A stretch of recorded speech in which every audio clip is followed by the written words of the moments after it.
contains up to 4 sides per cassette. Side 1, RC 55206. Conan the Destroyer, by Robert Jordan. Copyright 1984 by Conan Properties Incorporated. Read by John Polk. This book contains 271 pages on 5 sides. If you would like to skip over any remaining announcements or introductory material, place your cassette player in fast forward until a beep is heard. Stop at that point to hear the beginning of the book. Library of Congress annotation. Conan the Cimmerian is hired by the seductive Princess Taramis to steal a magical jewel, the heart of Ahriman. Conan, allied with the beautiful Lady Jenna, battles fierce villains and demonic beasts in his quest. Some descriptions of sex. 1984. From the book jacket.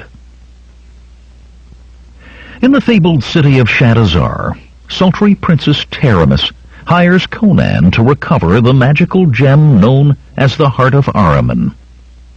Accompanied by the beautiful maiden Jenna, Conan must vanquish scheming, murderous Bombata, the prince's henchmen, and face the sinister guardians of the Horn, only to confront the foul and ancient many-fanged demon god Dagoth. With Jenna's life and Conan's very soul at stake, Conan must truly be Conan the Destroyer. Other books by Robert Jordan. Conan the Defender, Conan the Invincible, Conan the Magnificent, Conan the Triumphant, Conan the Unconquered, Conan the Victorious.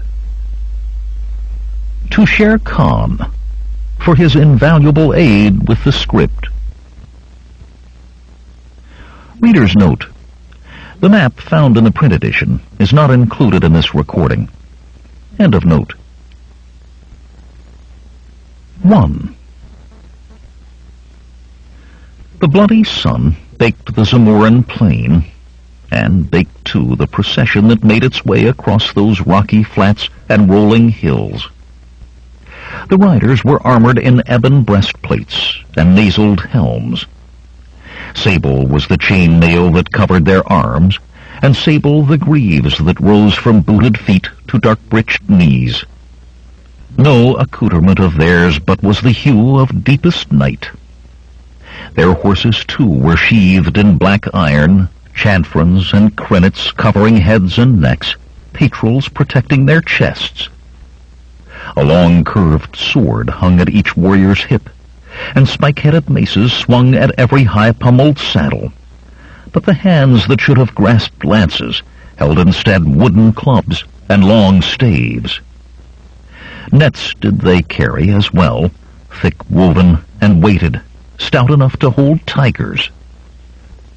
Last in the procession was a high-wheeled cart, drawn by 2 horses, and on it was bound a large cage of iron bars as thick as a man's wrist. The cart's driver worked his long whip ceaselessly across the backs of his team, for despite the heat of the sun and the weight of their armor, the column kept a rapid pace, and it would be more than his life was worth did he delay it a moment in reaching its goal. He who led the column was a head taller than any other man there, and broader of shoulder by more than a handspan. He was marked as a warrior of note, a man of position, by the intricate gold chasing of his gleaming sable breastplate, elaborate arabesques surrounding a leaping lion. It was a symbol he had chosen many years before, and many said he fought with the ferocity of that beast.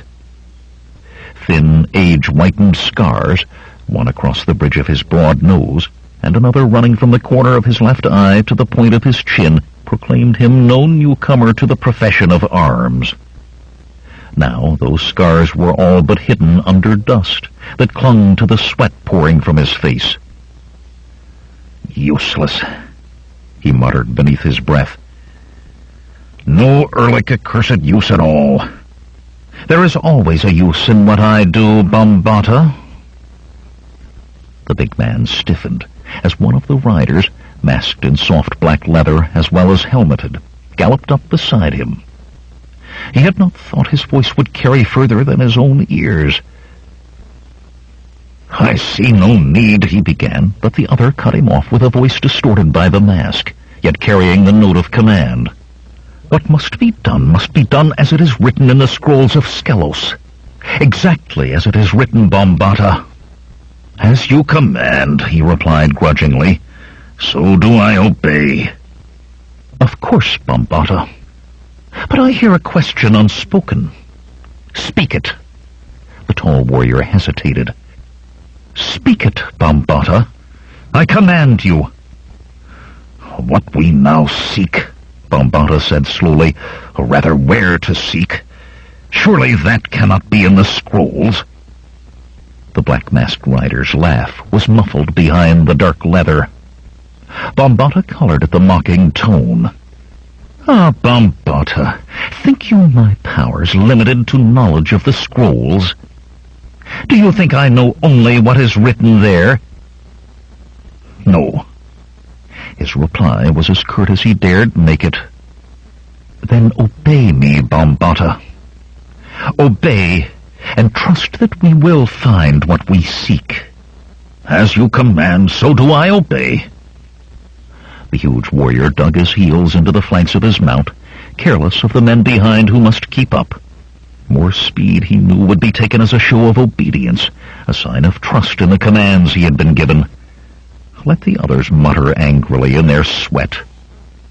He kicked his horse again, ignoring the lather that was beginning to fleck the animal's neck. His doubts were unshaken, but he had been too long in climbing to his present post to lose it now. Not if he had to gallop men and horses alike to their deaths. The plains of Zamora oft saw unusual sights, so often that few were any longer truly considered unusual by those who witnessed them. Madness, bandits, and holy vows had at different times produced a man in the robes of a noble who scattered gold coins to the sands, a column of naked men mounted backwards on their horses, and a procession of maidens wearing naught but blue paint from forehead to toes, who danced and chanted their way through blistering heat. And any who sought to link event with cause would find surprises.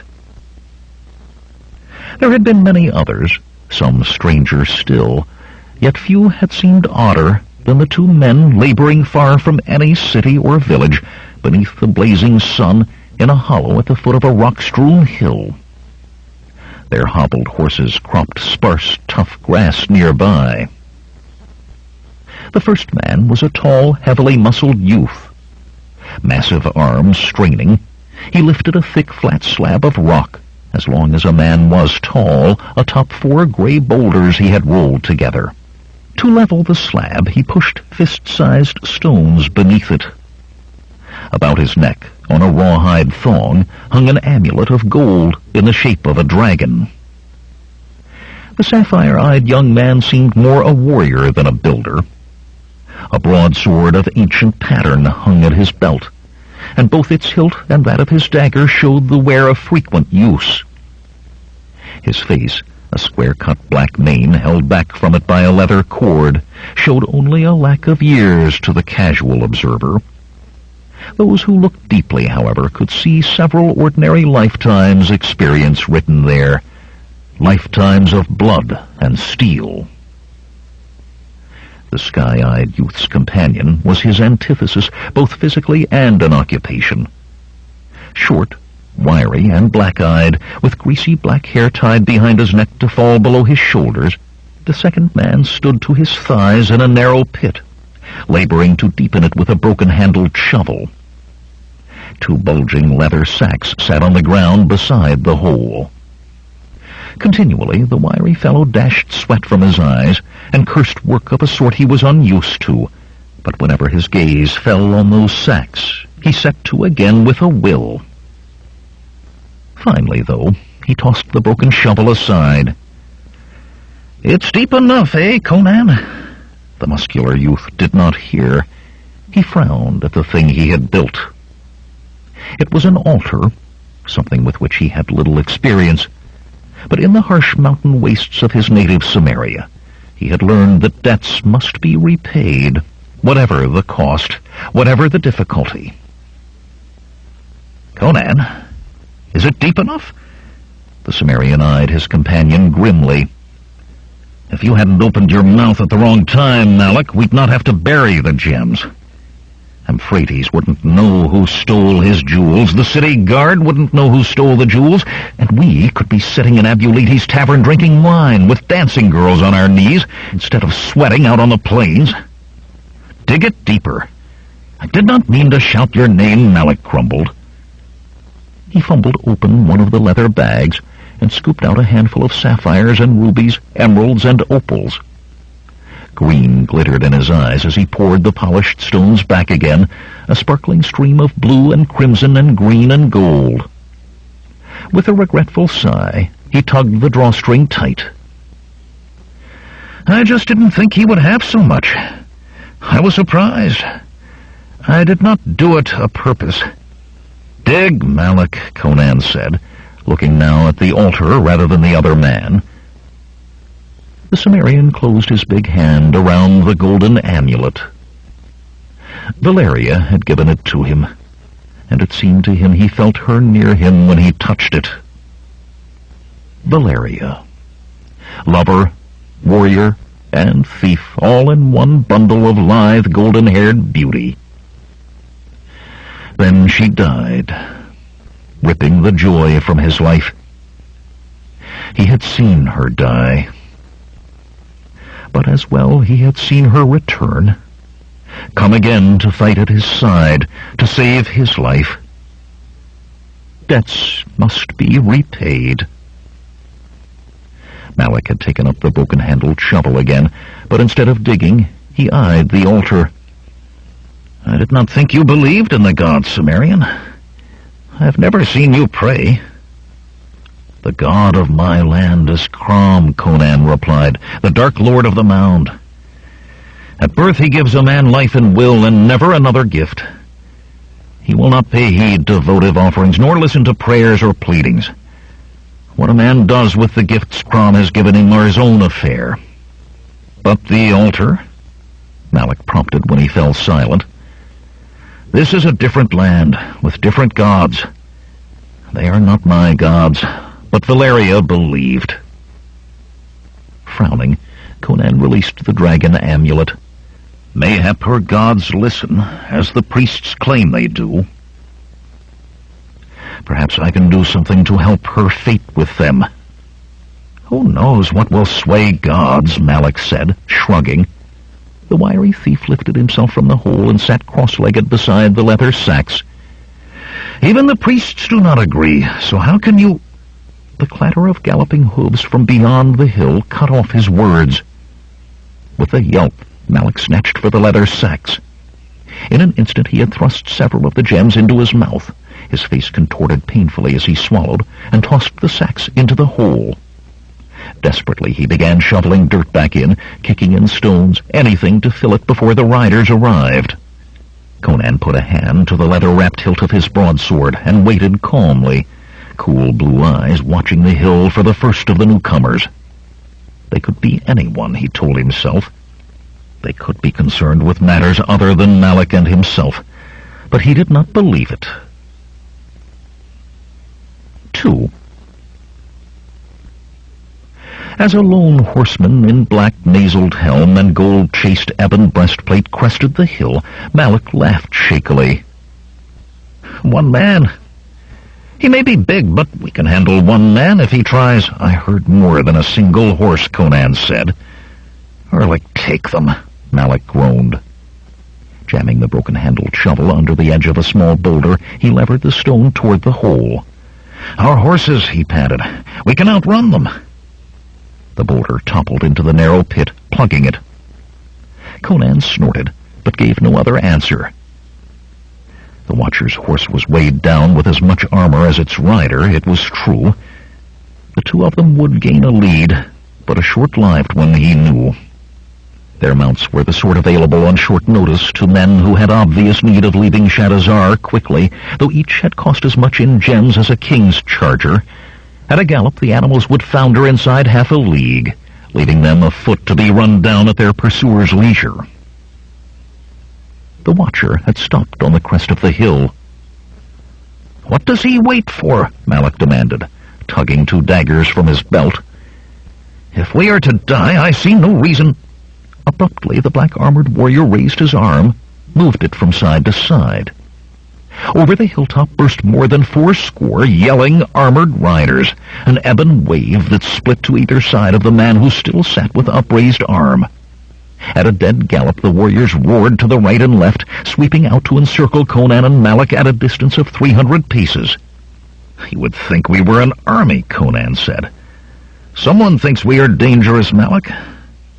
"So many," Malik moaned, and cast a regretful glance at their horses, now whinnying fretfully and dancing as if they wished to run. He seemed ready to run with them. The gold for hiring these would keep a man in luxury for months. Who would have thought Euphrates would become so angry?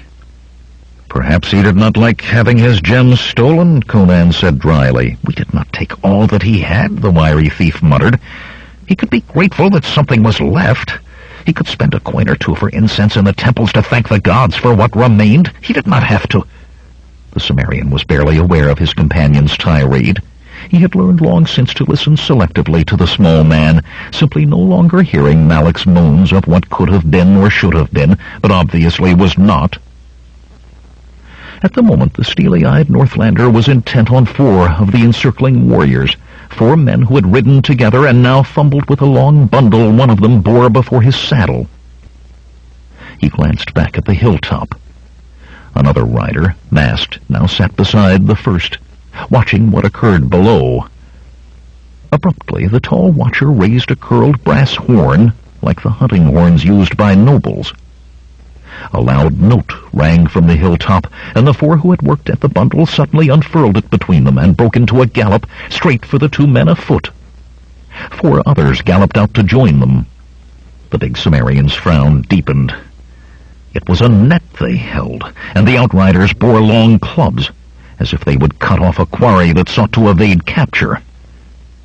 Malik took 2 nervous steps toward the horses. "Wait!" Despite Conan's youth, there was a note of command in his voice that stopped the smaller man. "Wait for them, or we are meat for the taking." Malik nodded grimly and tightened his grip on his daggers. Closer the horseman thundered. 100 paces, 50, 10. Shouts of triumph broke from the charging warriors. "Now," Conan said, and leaped toward the net. Groaning, Malik followed. As he leaped, the Cimmerian's broadsword finally left its worn shagreen scabbard. Driven by massive shoulders, the blade sheared through a corner of the net. The rider who had held that corner galloped on with a startled yell, holding only a fragment of thick rope. The warrior following behind dropped his reins and drew the curved tulwar at his belt. Conan ducked under the slash, then thrust up, his steel sliding under the black breastplate. The impaled warrior seemed to leap backwards from the saddle of his charging horse. Even as the man fell, Conan tugged free his bloodied steel and spun, warned by a primitive instinct for danger. The face looming above him was twisted with rage beneath the dark helmet's rim, contorted as if the man wished he swung a sword rather than a club. Yet that thick billet, longer than a man's arm, could crack a skull if landed hard enough, and the club-wielder swung with a will. The Cimmerian's blade flashed upward, through flesh and bone. Club and still clutching hand sailed through the air. As the shrieking man grabbed his scarlet fountaining wrist with his remaining hand, his horse bolted, carrying him away. Hastily, Conan sought for a new enemy. Malik was grappling with one of the net carriers, attempting to pull him from the saddle. One of the small thief's daggers darted into the gap between helmet and breastplate. With a gurgling scream, the horseman toppled, carrying Malik to the ground with him. The dark-eyed thief bounded quickly to his feet, daggers at the ready. The other man did not move. For a frozen instant, Conan and his companion faced the 5 remaining of their attackers. The net lay abandoned on the ground now. The two who had helped bear the net rested their hands on their sword hilts. Those with clubs seemed more hesitant. Suddenly, one man threw down his club. Before his sword was half drawn, another blast of the horn rang out. The sword was resheathed with an oath, and all five galloped back toward the encircling line. Malik licked his lips. "Why are they trying to capture us?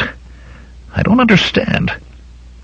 "Perhaps Euphrates is even madder than we thought," Conan replied grimly. "Perhaps he wants to see how much the Torturers' Guild can make us scream before we die." "Mitra," Malik breathed. "Why did you have to tell me something like that?" Conan shrugged. "You asked." Again the horn sounded. "Get ready. They're coming again."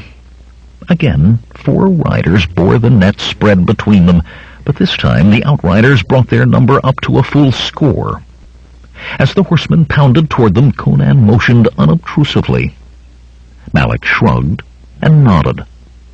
The 2 men stood, waiting, as they had before. Closer the net came, and closer. Only 3 strides from the men on the ground, half the outriders swung in close to the net. This time there would be no unimpeded cutting of the net or killing of its bearers. As the outriders closed with the net, Conan leaped to the left and Malik to the right. Net bearers and outriders galloped between them, cursing and trying to turn their horses. A club swung at Conan's head. Its wielder grunted in surprise when his wrist slapped into the Cimmerian's palm, yelled in disbelief as the massive youth jerked him from the saddle. Conan's fisted hilt struck once, spraying blood and teeth, and his opponent slumped. Drumming hooves alerted him to an attacker coming from behind. His hand closed on the long club as it fell from nerveless fingers, and he rose, spinning into a backhand blow with the staff. The thick length of wood cracked as it slammed across the midsection of a charging horseman. Eyes bulging and air rushing from him in one long, strangled gasp, the rider bent as if seeking to fold himself around the club, and his horse galloped out from under him. "Conan!" Before his last opponent had struck the ground, Conan was seeking the reason for Malik's cry. 2 of the black-armored warriors were leaning from their saddles to club at a bloody, writhing shape on the ground.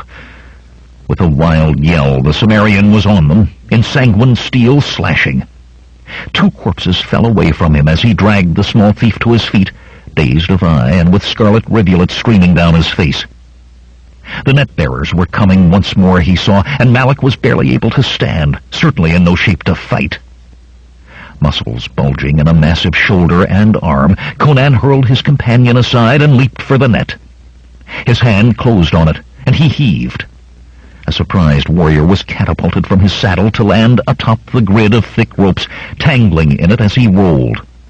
A club smashed into the Cimmerian's back, staggering him, but he whirled, roaring, and drove his blade under iron breastplate. There was no hope of escape. He knew that. Too many men crowded around him, striking with staves and clubs. Dust pounded up by dancing hooves coated his sweated body. The coppery stench of blood was in his nostrils, and his ears were filled with the din of men shouting their rage that he would not fall. Soon he must go down, but he would not surrender. His blade was a whirlwind of razor steel, incarnadining whatever it touched. By fury alone he hacked a way through the press of mounted men, but the mass swirled and enclosed him again. Loudly the horn sounded, the brazen notes slicing through the tumult, and the men who had crowded so about him drew back.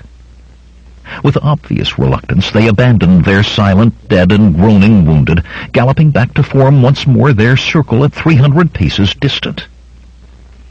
In wonder, Conan watched them go. Blood trickled in the dust on his face and stained the back and chest of his tunic.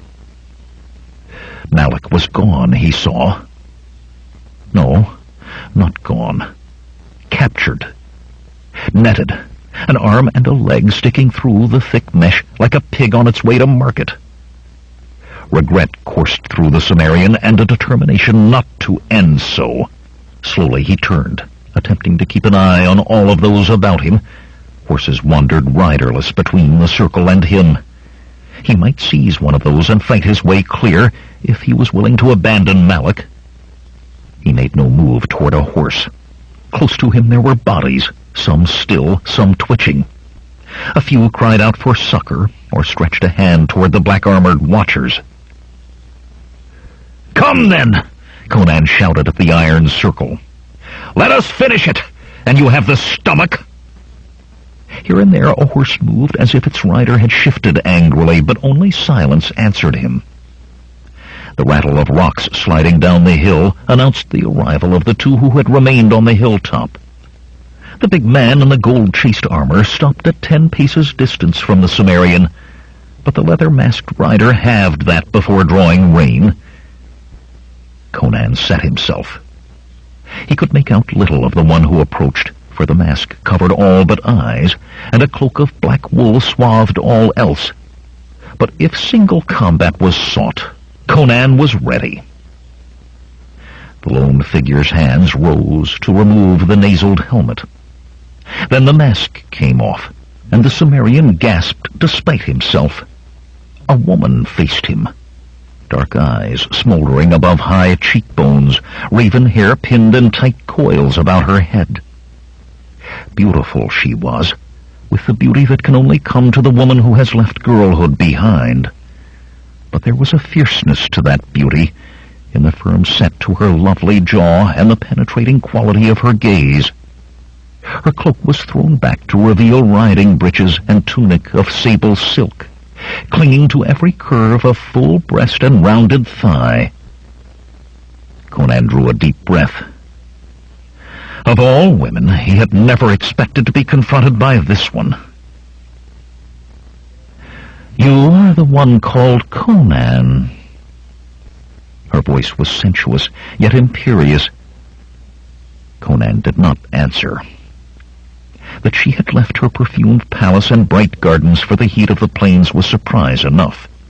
But that she had come seeking him, and such he did not now doubt, was more than merely worrisome. Yet he had lived long enough among those who called themselves civilized and him barbarian to know some rules of survival among them. He would give no information until he knew more.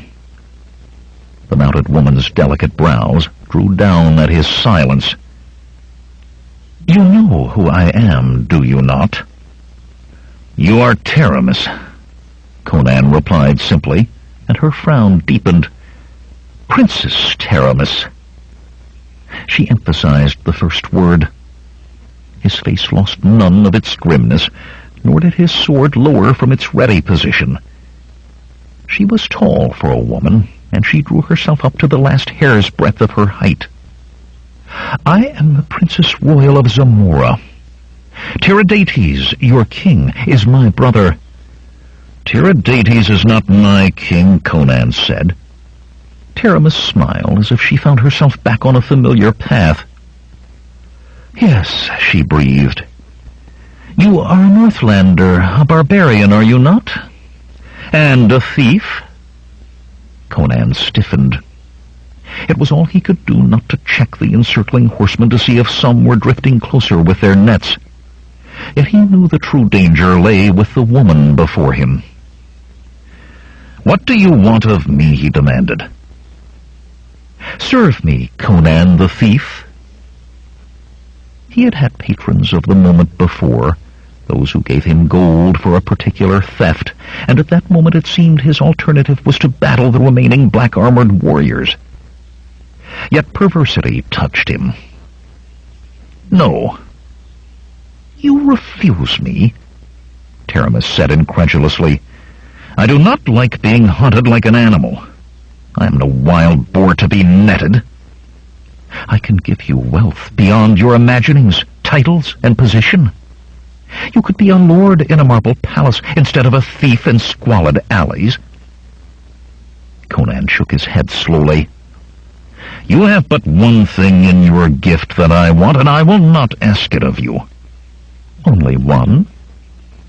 What is that, barber?" "My freedom." The Cimmerian smiled. It was the smile of a wolf at bay. "And that I will take myself." The dark-eyed Zamoran princess looked at him wonderingly. Do you truly believe you can defeat all of my warriors? Mayhap they can kill me, but that is freedom of another sort, to die rather than yield." Still staring, she spoke as if unaware that she did so. The scrolls spoke truly. Abruptly she shook herself. "I will have you in my service, Conan, and you will ask to enter it." The tall warrior in gold-chased armor spoke. "It is not seemly for you to bargain with his sort. Let me face him, and we will carry him back to Shadowzar in a net like his accomplice." Without taking her eyes from Conan, Taramis gestured as if waving away a net. "Be silent, Bombata." One hand she stretched toward the Sumerian, palm out, fingers moving as if she palped something. The air seemed to stir across Conan's broad chest, and he felt the hairs on his arms lift. He found he had taken a step back.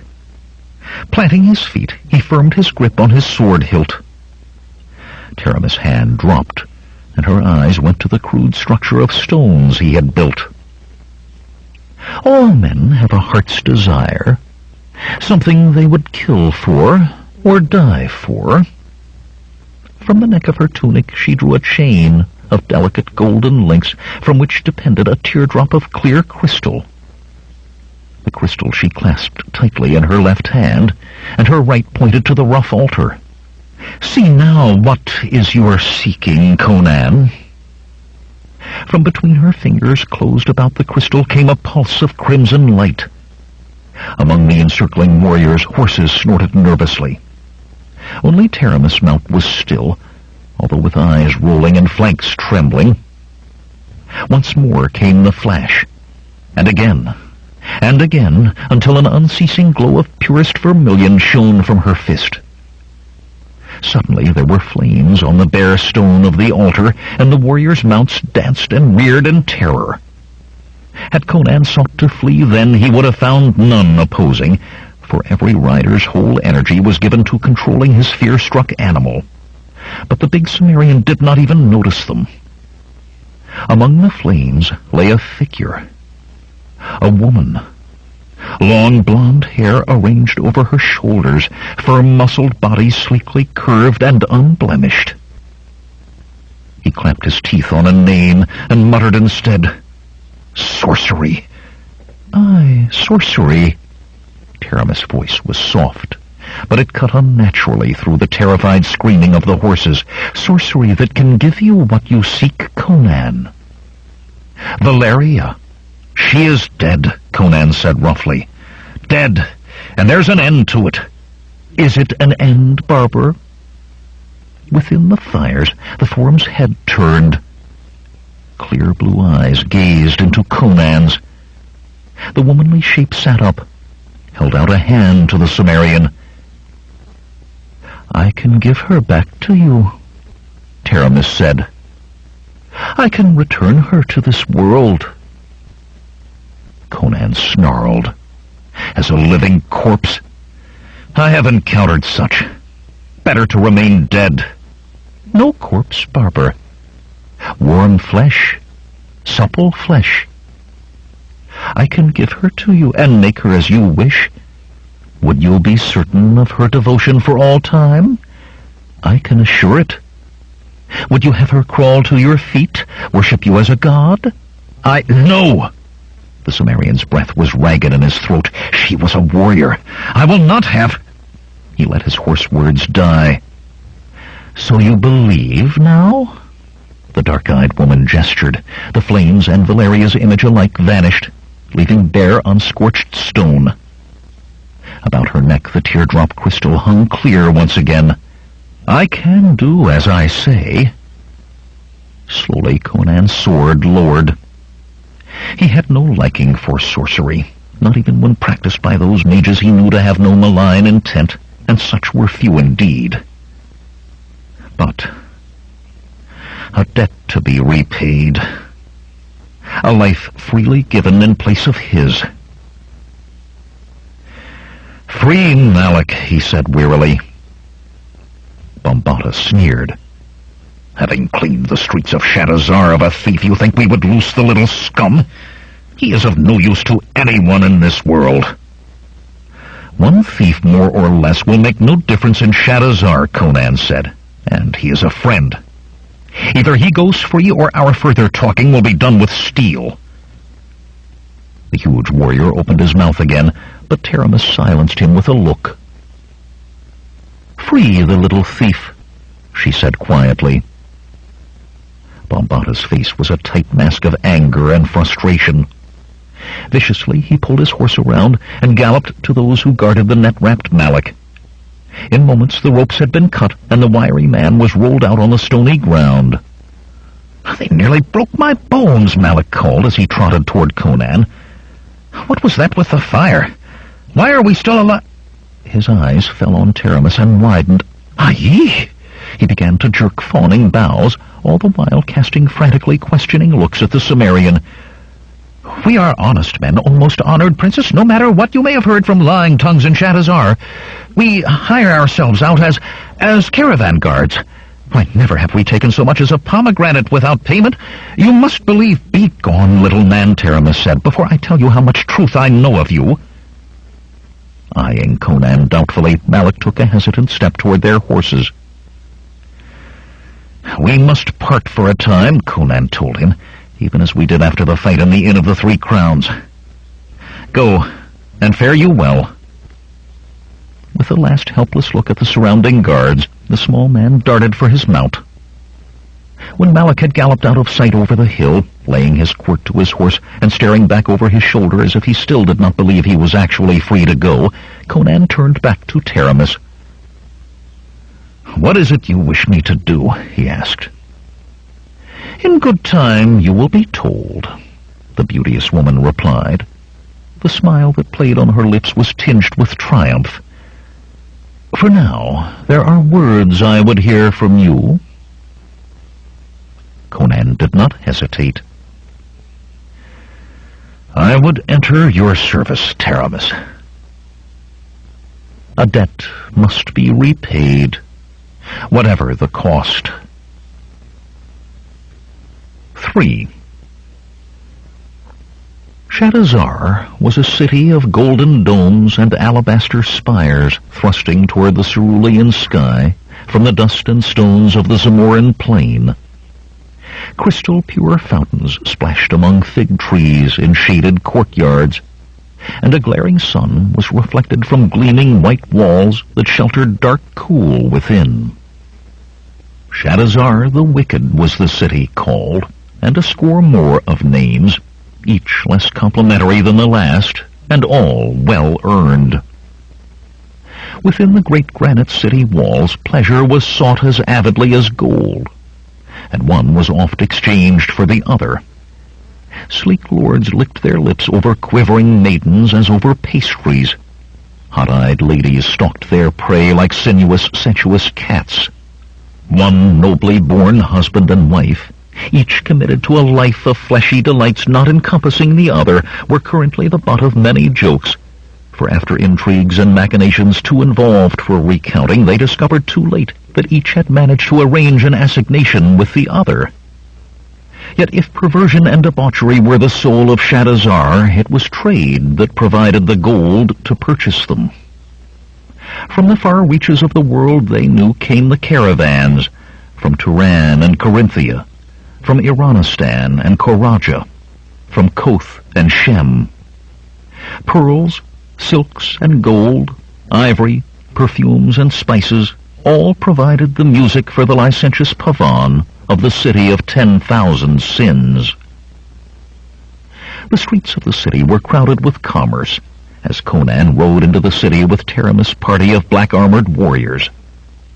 Rough-tunicked men carrying baskets of fruit dodged the whips of muleteers who drove their trains of braying beasts down streets lined with brightly striped shop awnings and tables displaying samples of the goods to be found within.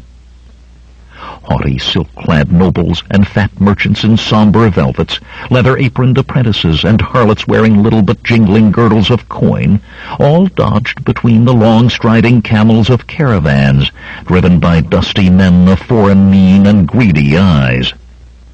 From building to building, the air was solid with the bleats and squawks of sheep and chickens bound for sale, the cries of peddlers and strumpets hawking their wares, beggars pleading and merchants bargaining. Over all hung a stench compounded of equal parts of spices, offal, perfume, and sweat. Taramis did not allow herself to be slowed by the congestion of the narrow streets. Half of her warriors drove a wedge before her, using the long clubs they still carried to beat aside those who were too slow to clear the way. The rest of the ebon-armored guards brought up the rear, with Conan and Taramis in the middle. And guards they were, the big Cimmerian thought, for all the talk that he had entered the noblewoman's service. He bent from the saddle to scoop a fat pear from a fruitmonger's cart, and forced himself to sink into a lazy slouch as he rode, seemingly with no thought but eating the succulent fruit and staring at the crowds. The teeming throngs of people were driven to the sides of the streets, merchants and trolls, nobles and beggars crowded together, trampling blankets of trinkets displayed there, overturning tables before shops. Sullen faces stared at the procession. Bloody faces marked those who had been slow of foot. Most were silent, but the guards just ahead of Taramis shook their clubs at the onlookers, and scattered shouts rose of, "All hail to Princess Taramis!" or "The gods' blessings on Princess Taramis!" Conan's eye fell on a caravan forced into a side street ahead. The lead camel, people jammed about its feet, jerked continually at the halter rope held by a slim, dark-skinned man in a dirty turban. The camels behind, catching its feelings, grunted and shifted nervously. As Conan rode past the caravan, he tossed aside the core of the pair, right into the lead camel's nose. With a wild bray, the dusty gray beast reared, pulling its halter rope from the turbaned man's hand. For an instant it seemed not to realize that it was free. Then it bolted, with half a score more camels on its heels, straight through the column of black-armored warriors. The Cimmerian gave his horse its head, and it joined the stampede. Shouts rose behind him, but Conan bent low over his saddle and let his horse gallop. Scattering peddlers and marketers, the knot of camels, with Conan in its center, rounded a slight bend in the street. The pursuit, there would certainly be pursuit, could not see him, but that shelter could last only moments. He threw himself from the saddle. A heavy blow caught him in the ribs as he rolled beneath the feet of the galloping camels. Then he was springing to his feet, leaping past a staring open-mouthed tradesman to crouch behind a pile of tight-woven baskets. Hooves pounding the paving stones cleared the street again, and a score of grim-faced warriors in ebon armor thundered by, Bombata at their head. Slowly Conan straightened, hitching his sword belt back into place as the horseman disappeared down the street. He rubbed at the spot where the camel had kicked him. Camels were malicious beasts, he thought, not like horses. He had never been able to get along with camels. Abruptly, he realized the basket weaver yet stared at him. "Good baskets," Conan told the man, "but not what I want." The open-mouthed tradesman was still staring when he hurriedly crossed the street and ducked into a narrow alley that stank of urine and rotting garbage. Down the pinched, twisting alleys the Cimmerian sped, cursing when his feet slid in the slick filth. Whenever he came to a street, he paused only long enough to look for men in black nasaled helmets before darting across and into another alley. In a zigzag pattern he made his way the breadth of Shadazar, until, in the shadow of the southern wall of the city, he slipped through the back door of the Tavern of Menetes. The hall inside was dark and cool, though heavy with the smells of bad cooking. Serving girls gave the big Cimmerian startled glances as they hurried to and from the kitchens, for patrons did not ordinarily enter the tavern from the crooked alley behind. Nor did the tall young man with sword and dagger at his belt and blue ice in his eyes look like the usual patron. In the common room, muleteers and camel drivers and carters, outlanders for the most part, filled the tables, the odor of sweat and animals dueling with the smell of sour wine. Supple-hipped doxies in narrow strips of thin, brightly colored silk, or less, paraded their offerings between the tables scattered across the sand-covered floor. More than one jade-eyed the broad-shouldered Cimmerian warmly. Some, on the laps of men who had already crossed their palms with silver, earned growls and even cuffs, but the men saved their anger for the wenches. Even those who thought themselves fierce as mastiffs recognized the wolf in the massively muscled youth and directed their thoughts and their anger to others than him. Conan was unaware of the stir he left behind him. Once he was sure the common room held no black-armored warriors, he had no interest in who else was there. Swiftly he approached the bar where Menetes held sway. Tall and thin to the point of boniness, the tavern-keeper's dark eyes were set deep in a cadaverous face. The man's starveling looks did not seem to hurt his custom, however, though Conan had never been able to discern why. "Is Malik here?" Conan asked the innkeeper quietly. "Top of the stairs," Menetes replied. "Third door on the right."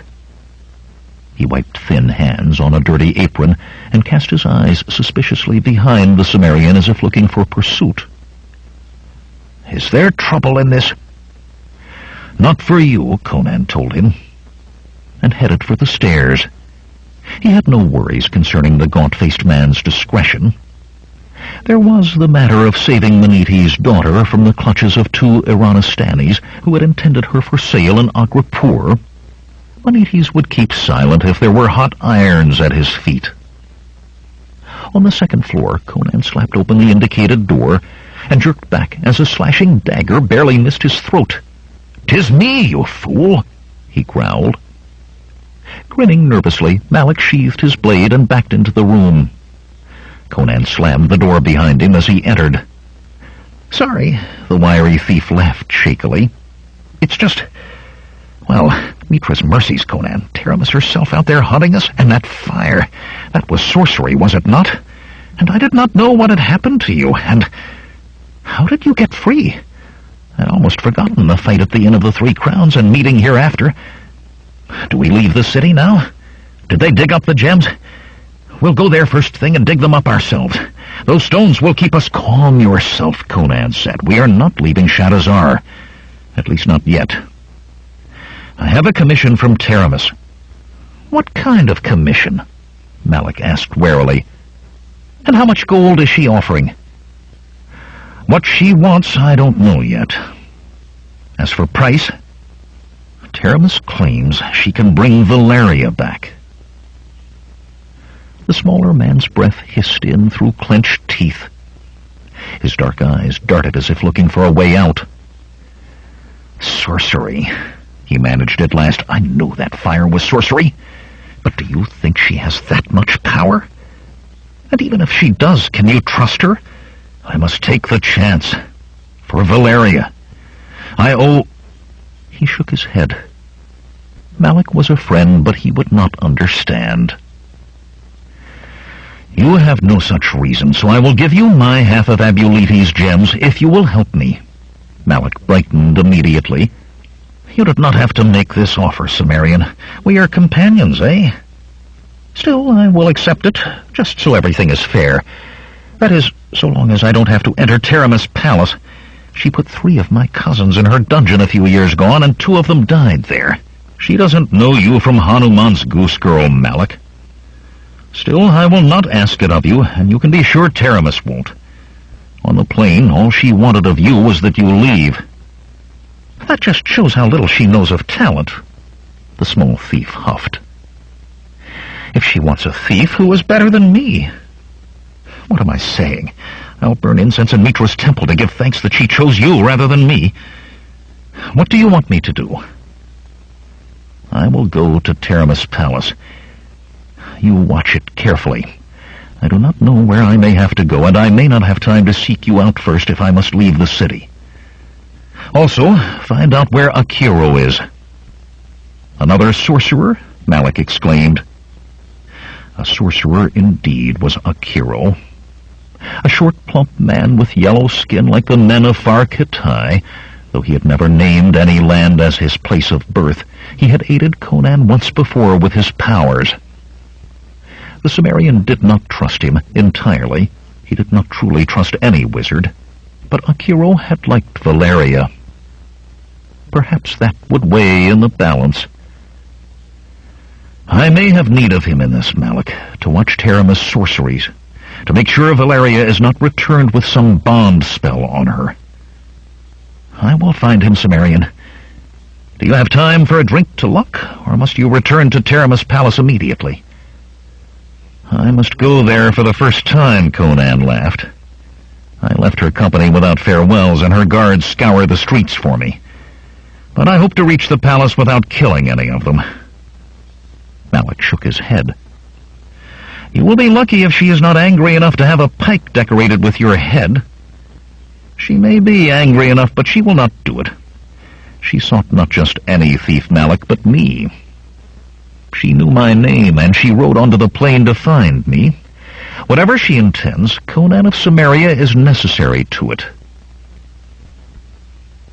4.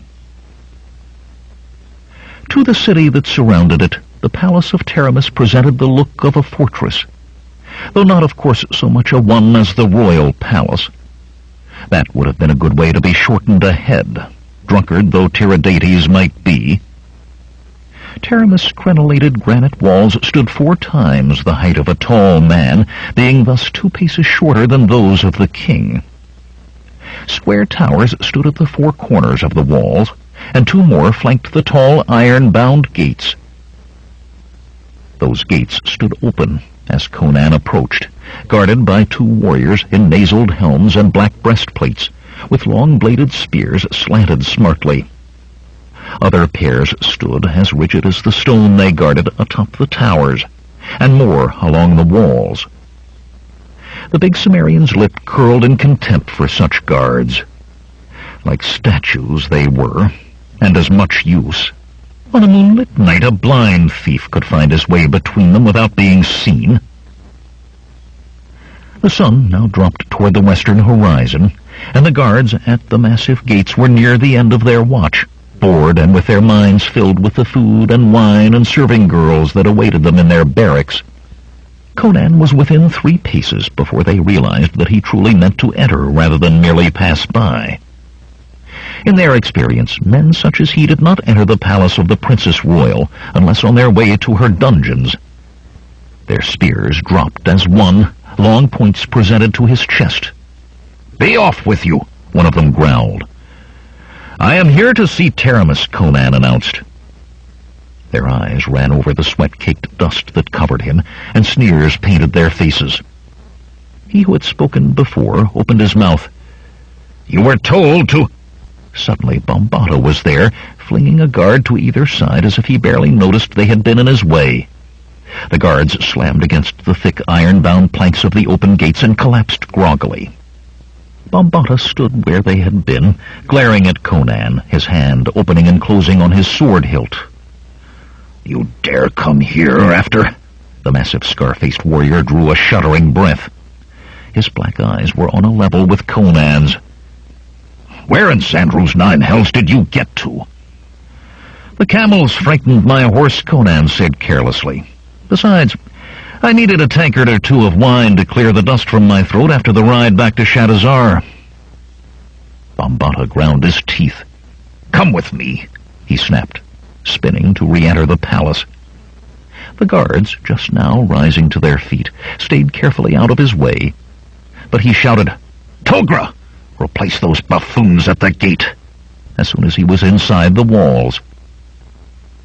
Conan followed, but he was no lackey to hurry after the other, as he must were he to catch up.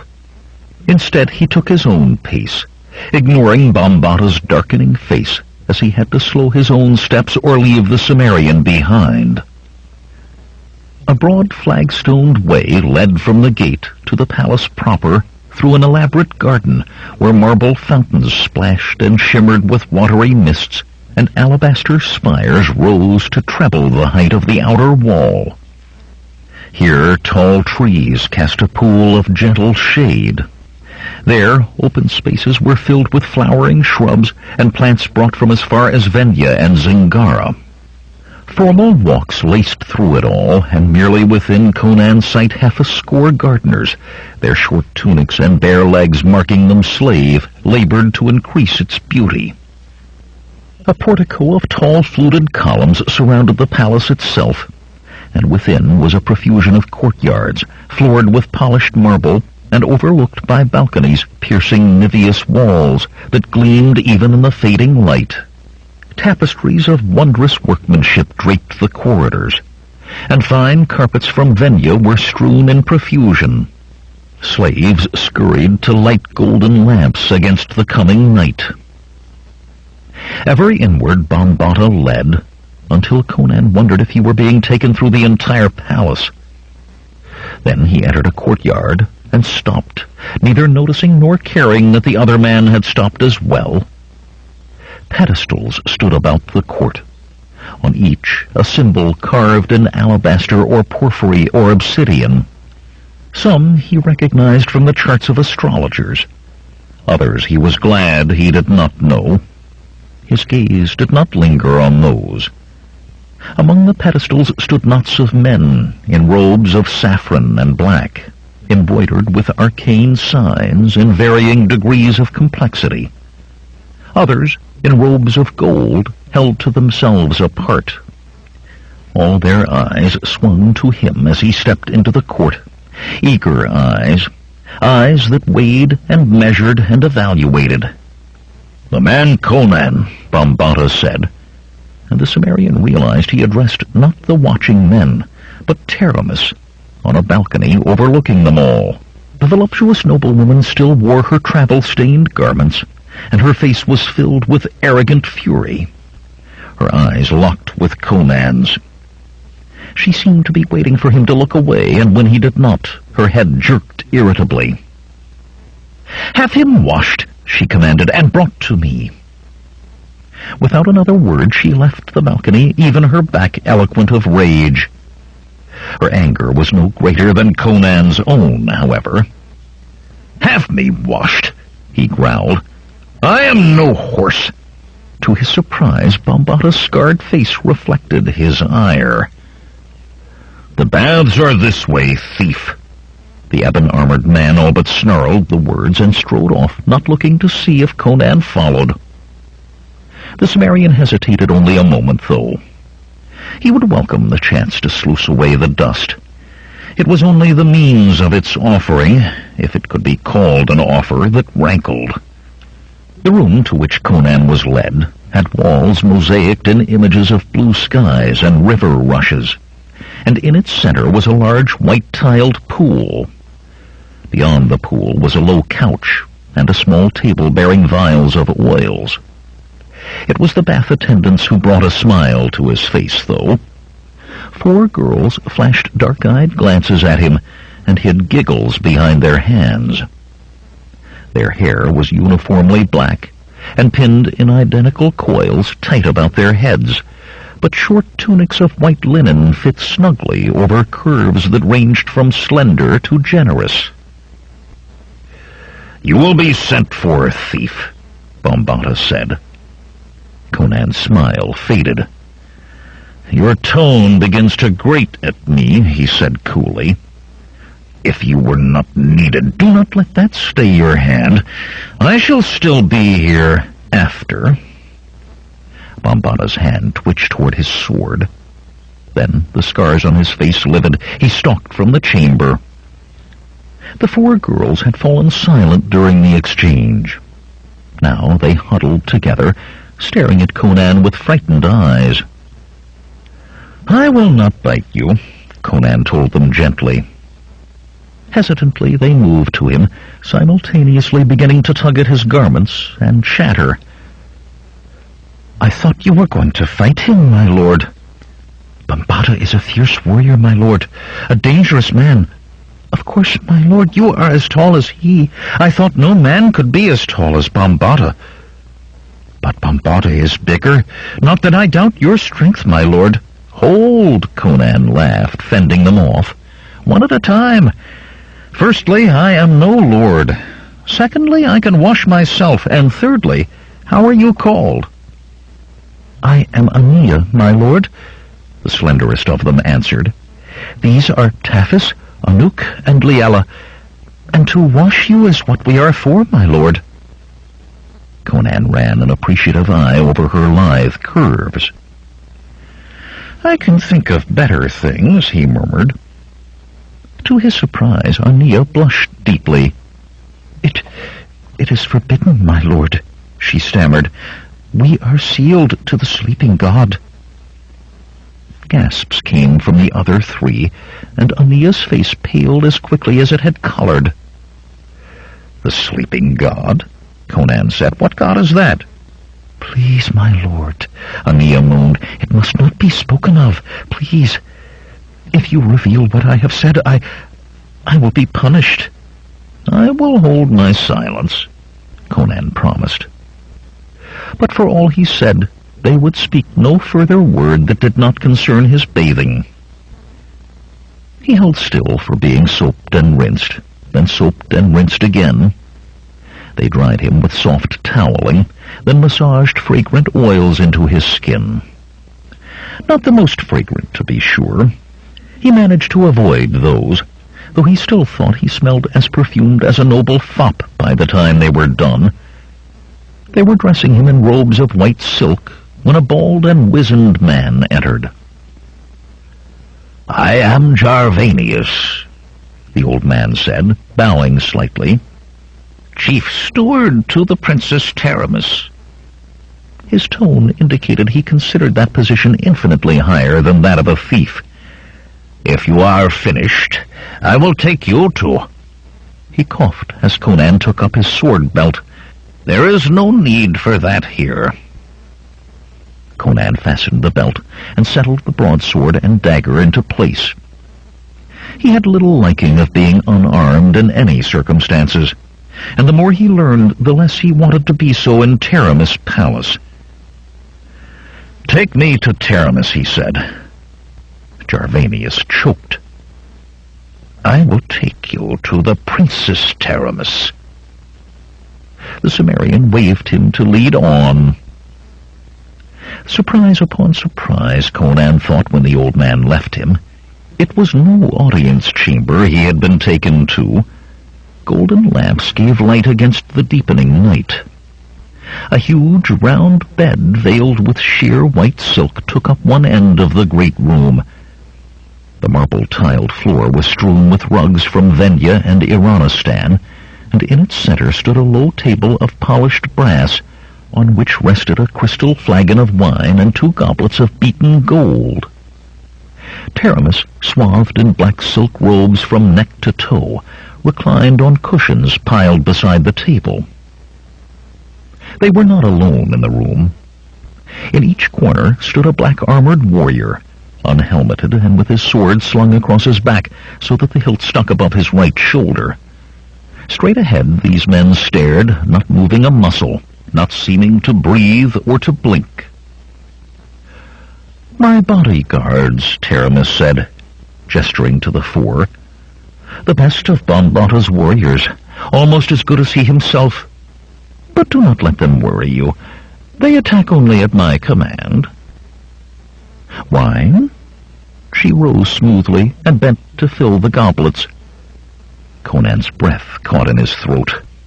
The black silk had tightened across her rounded buttocks as she bent. In its multitude of folds, the garment was opaque, but in a single layer it was as mist, and Taramis wore naught beneath it but sleek skin. As she came toward him with the wine, he found he could not take his eyes from the slight sway of her heavy breasts. "I said, if you wish food, I will have something brought for you." The noble woman's voice was thick with amusement.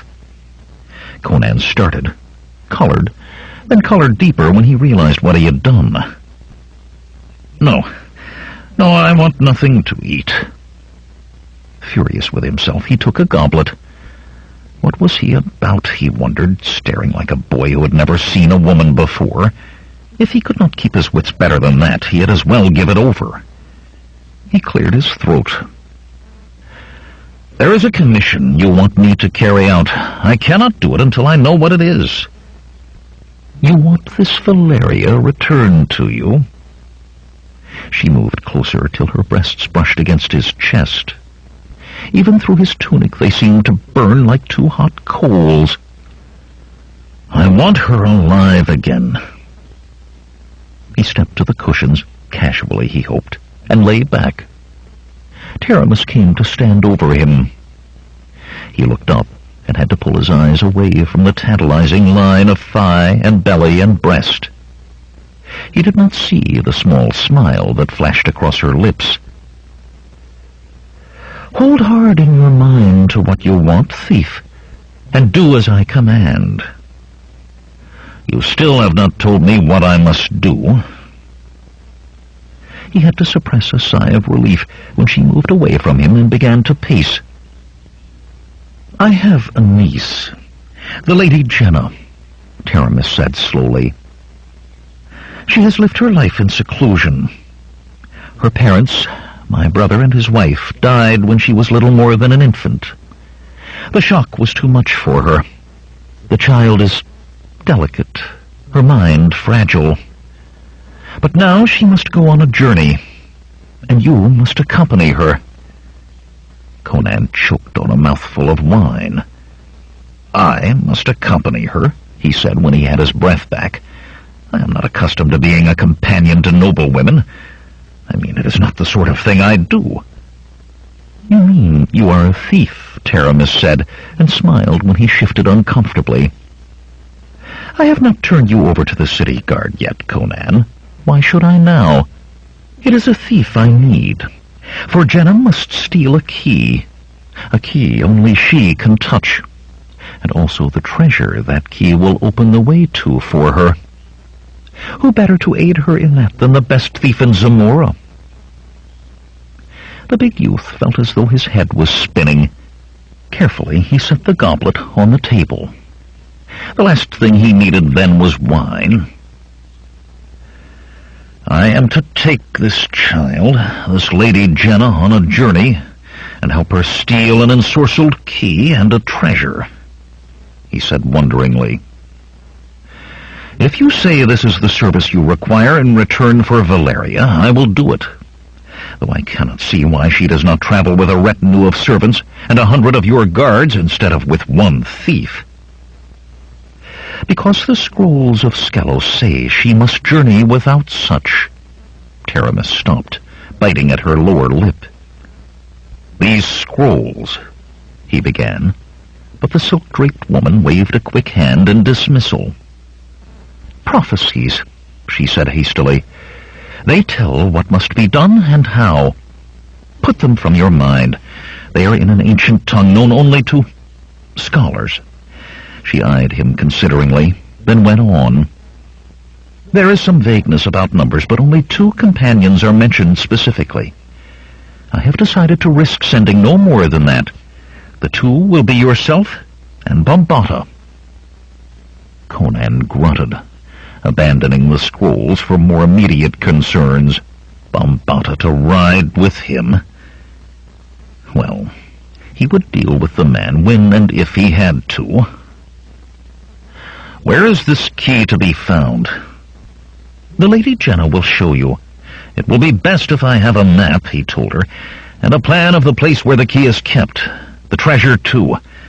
And what manner of treasure is it? Will we need pack animals to carry it? The Lady Jenna will know it when she sees it, my fine thief, and she can hold it in her hands, which no one else can do. That is all you need to know.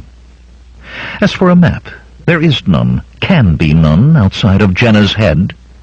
At her birth, spells were cast to attune her to this key. She will sense the key as you journey and know how to reach it. When the key is in her hand, she will become attuned to the treasure in the same way. Conan sighed. That she wished to keep something secret from him was no surprise. Many patrons found it hard to completely trust a thief, even when he was in their hire. Still, it did not make matters easier. Is there aught else I should know or prepare for? Remember that too many surprises may mean not only my death, but that of your niece. Jenna must not be harmed, Taramis snapped. I will keep her safe, but I cannot do it in complete ignorance. If you know something more, very well. I am reliably informed that the key is now in the possession of a man called Amon Rama, a Stygian, a sorcerer. He could not believe otherwise after all else he had heard. I, a sorcerer. You see, I tell you everything that I know. I wish success for this journey as much or more than you. Are you frightened, or can you face what comes? Remember your Valeria? His face hardened at her words. I have said I will do it, and I will. Very well, Taramis said. Now, one final thing, as important as all the rest, at least to you. On the 7th night from now will there be a configuration of the stars that occurs but once in 1,000 years. It is during that configuration that I can bring Valeria back to you, if you have returned to me with the treasure and the Lady Jenna. Her raised hand forestalled the protest he was forming. My astrologers can locate neither the key nor the treasure, but they assure me both can be found and returned here within the time. They assure you, he laughed grimly. He peered into his goblet and drained the rest of the wine in one gulp. An hour before he thought he had waded to his knees in sorcery, and cautiously.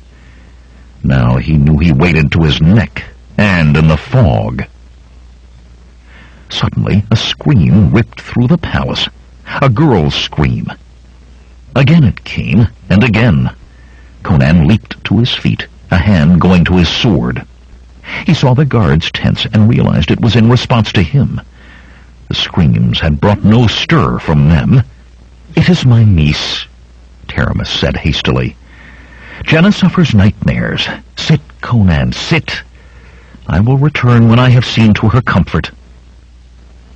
And to the Cimmerian's surprise, the Princess Royal of Zamora ran from the room. Taramis did not have far to run, and anger lent her speed. She had thought the nightmares dealt with, gone to plague their nights no more. Her niece was curled into a ball in the middle of her bed, sobbing convulsively in the dim light of the moon shining through arched windows. Taramis was not surprised to find no servant in attendance. They knew only she could deal with the dark visions that tormented Jenna's night. The noblewoman knelt beside the bed and put her hands on Jenna's shoulders. The girl started, then saw Taramis and clutched at her. It was a dream, she wept. A horrible dream. Not yet 18, Jenna was slender and pretty. But now her large dark eyes swam with tears, and her full lips trembled beyond control. Only a dream, Taramis soothed, stroking the girl's long black hair. No more than a dream. But I saw... Shh! Rest, Jenna. Tomorrow you begin your grand adventure. You cannot let dreams frighten you now. But it frightened me so, Jenna faltered. Hush, child. Lightly, Taramis rested her fingertips on Jenna's temples and chanted beneath her breath. Slowly the girl's sobs quieted, her tremblings stilled. When her breathing took on the slow, deep rhythm of sleep, Taramis straightened. 100 times she had thought the dream and the memories of the dream were banished. But each time, the accursed dream returned to haunt her. She rubbed at her own temples. The same power that gave the girl her destiny made it harder each time to push away the nightmare. But without that power and destiny, there would have been no nightmares.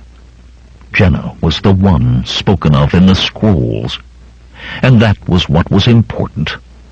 This time, the banishment would last long enough. It had to. All of her life had Taramis been on this path, truly since infancy. As soon as she was old enough to be aware of herself, her own aunt, the Princess Elphane, began to teach her of the only two ways a woman could truly have power: seduction and sorcery. When Elphane died, the child Taramis, but 10 years of age, did not attend the funereal rites.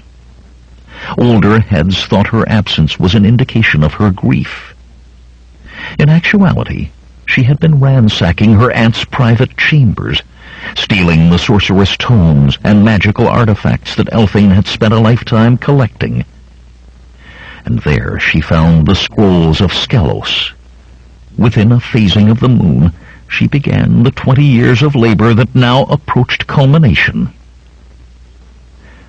She became aware of Bambata standing in the doorway, staring at the girl on the bed. Swiftly she crossed the room and took him by the arms. For a moment he resisted. Then he allowed himself to be drawn into the darkened corridor. "You no longer even hide it, do you?"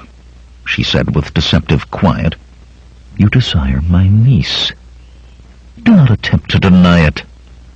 He towered over her, but he shifted from foot to foot like a boy awaiting chastisement. "I cannot help myself," he muttered finally. "You are fire and passion. She is innocence and purity. I cannot help myself, and she must remain innocent. It is written in the scrolls of Skelos." In truth, the scrolls did not require Jenna to be virgin, merely innocent of the slightest seed of evil, a pure soul incapable of thinking wrong or harm toward anyone, or of believing that anyone might mean such toward her. Her carefully cloistered life had assured that. But Taramis had seen what was happening in Bambata long before he had become aware of it himself, and nurtured his belief. "Even were it not," she told him, "you are mine, and I will not share what is mine." "I like it not that you are alone with the thief," he growled. "Alone?" Taramis laughed. "The four best of your guard stand ready to seize him or cut him down should he threaten me." The huge warrior spoke under his breath, and she frowned. "Speak loudly enough for me to hear, Bambata. I do not like things hidden from me." For a long moment he stared at her, black eyes burning, then said, "I cannot bear the thought of the thief looking at you, wanting you, touching you. You forget yourself." Each word slashed like an icy razor. Bambata took a step back, then slowly sank to his knees, head bent. "Forgive me," he muttered, "but this Conan cannot be trusted. He is an outlander, a thief." "Fool! The scrolls say that Jenna must be accompanied by a thief with eyes the color of the sky. There is not another such in Shadazar, perhaps not in all of Zamora. You will do as I have commanded you. You will follow the instruction of the scrolls exactly, Bambata." "As you command," he murmured, "so do I obey." Taramis touched his head, much as she might fondle the head of one of her wolfhounds. "Of course, Bambata." She felt flushed with victory, for it certainly would come now. The Horn of Dagoth would be hers. Immortality and power would be hers. The knowledge sent sparks through her, and flashes of heat that coiled in her belly. Her hand trembled on Bambata's black hair. She took a deep breath. "Rest assured that all will occur as I have planned, Bambata. Now return to your chambers and sleep. Sleep and dream of our triumph." Unmoving on his knees, Bambata watched her go, his obsidian eyes glittering in the dark. Conan got to his feet as Taramis entered the bedchamber. "Your niece?" he asked. "She is better. She sleeps." The voluptuous noblewoman raised a hand, and the ebon-clad guards marched from the room without a word. "Do you sleep, thief, or are you awake? It is late, and you would talk of my niece." Folds of diaphanous silk moved as she walked, showing flashes of bare skin beneath. The Cimmerian eyed her doubtfully. With a serving girl or even a rich merchant's daughter, he would have been certain what she meant. With the princess, he was unsure. "Are you still a man?" She laughed. "Has mourning for your beloved Valeria unmanned you?" Conan growled. He knew he could not explain to Taramis what had stood and did stand between Valeria and himself. He was not sure he had it entirely clear in his own mind. But of one thing he was sure. "I am a man," he said. Taramis' hands went to her neck. Black silk cascaded to pool about her feet. There was challenge in her dark eyes, and her rounded nudity. "Prove it," she taunted. Disdaining the bed, Conan bore her to the floor and gave the proofs she asked. 5. Conan stared into the fire of dried dung, small so as to attract no unwanted attention from others who might be spending the night on the Zamoran plain, and thought briefly of other sorceress flames on a crude stone altar. A full day's ride from Shadazar, and still Malik had not appeared. The Cimmerian did not like admitting to a need for anyone's aid, but he was more certain than ever that he would need Akiro before this journey was done, and after, if Taramis delivered what she promised. Where in Xandru's 9 hells was Malik? Scowling, he pulled himself from the useless reverie and found himself studying his companions. Or rather, one of them. Bambata solicitously filled a silver cup from one of their goatskin water bags and offered it to Jenna. With a thankful smile, she reached one hand from under her cloak of the palest white wool, pulled tight about her against the chill of the night. The girl was not at all what Conan expected, and he still had not accustomed himself to the difference. Taramis had spoken of her niece as a child, and he had formed an image of a girl of 9 or 10 years, not one of his own age, with a slender body that moved beneath her concealing robes with the unconscious grace of a gazelle. "Our direction," the Cimmerian said abruptly. "Do we continue the same way on the morn, Jenna?" "The Lady Jenna, thief," Bambata corrected in a growl. Jenna blinked, as if startled at being addressed. Her brown eyes, as large and tremulous as those of a newborn fawn, stared at him for a moment, then turned to Bambata. She addressed her answer to the black-armored warrior. "I will know more later, but for now I know only that we must ride to the west." Toward the Karpash Mountains, Conan thought. They were a rugged, towering range, where a man could easily become lost if he had neither a familiarity with the region nor a guide with the same. Maps showed only the major passes, used as trade routes. And the people, if not so fierce as Kazankian hillmen, were yet far from friendly toward strangers. They had a way of smiling in welcome until they put the knife into your ribs. The Cimmerian was not surprised that she had not answered him directly. Since leaving Taramis' palace before dawn, she had spoken no word to him, only to Bambata. But he was skilled in his chosen profession, and knowledge was as life's blood to a thief. "How do you know the way?" he asked.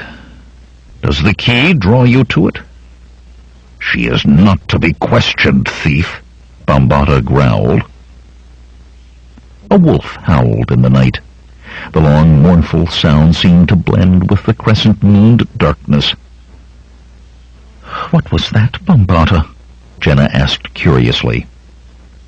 The scar-faced man gave a last glare to Conan before replying. "Only an animal, child. Like a dog." Her brown eyes turned eager. "Will we see one?" "Perhaps, child." Conan shook his head. The girl seemed to delight in everything and to know of nothing. The empty streets of Shadazar, as they rode from the city, the tents and sleeping camels of a caravan outside the city gates, the pack of hyenas that had followed them at a distance for half the day without ever quite gathering the nerve to attack, all fascinated her equally, bringing bright-eyed stares and questions to Bambata.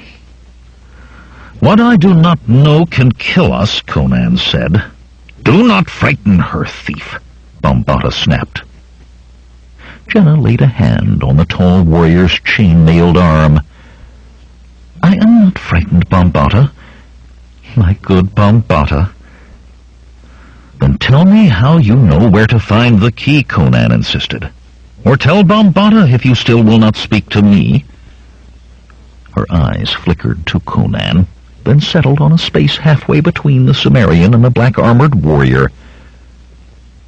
"I do not know exactly how I know the way, only that I do. It is as if I remember having been this way before." She shook her head and gave a small laugh. "Of course it cannot be that. I do not in truth remember ever having left the palace of my aunt until this day." "If you can tell me where we are to go," Conan said, "even if only vaguely, I may be able to take us by a shorter route than the one you know." Thinking of the configuration of stars Taramis had said was necessary for restoring Valeria to life, he touched the golden amulet hanging at his neck and added, "Time is short." End of side 1. To continue, turn the cassette over.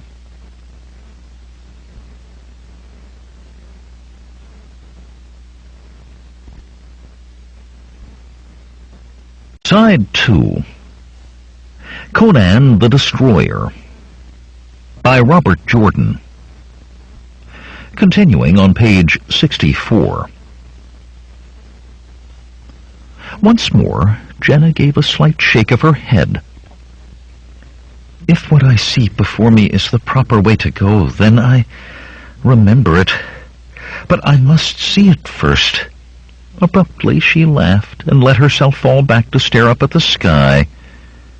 "Besides, I do not want this journey to end quickly. I wish it could last forever and ever." "It cannot, child," Bambata said. "We must be back in Shadazar in 6 more nights." It was all Conan could do to keep his face expressionless. The configuration would occur in 6 nights, but Bambata had no care for Valeria's return.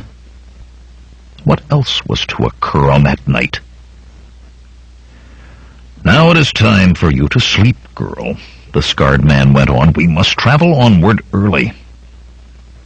He began preparing her bed, clearing rocks away from a space of ground, then digging at the earth with his dagger. "Please, Bambata," Jenna said, "can I not remain awake a little longer? The stars look so different here than from the palace gardens. It seems I could almost touch them." Bambata wordlessly spread blankets over the softened ground. "Oh, very well," she sighed, then covered a yawn with her hand. "It's just that I want to experience everything, and there's so much."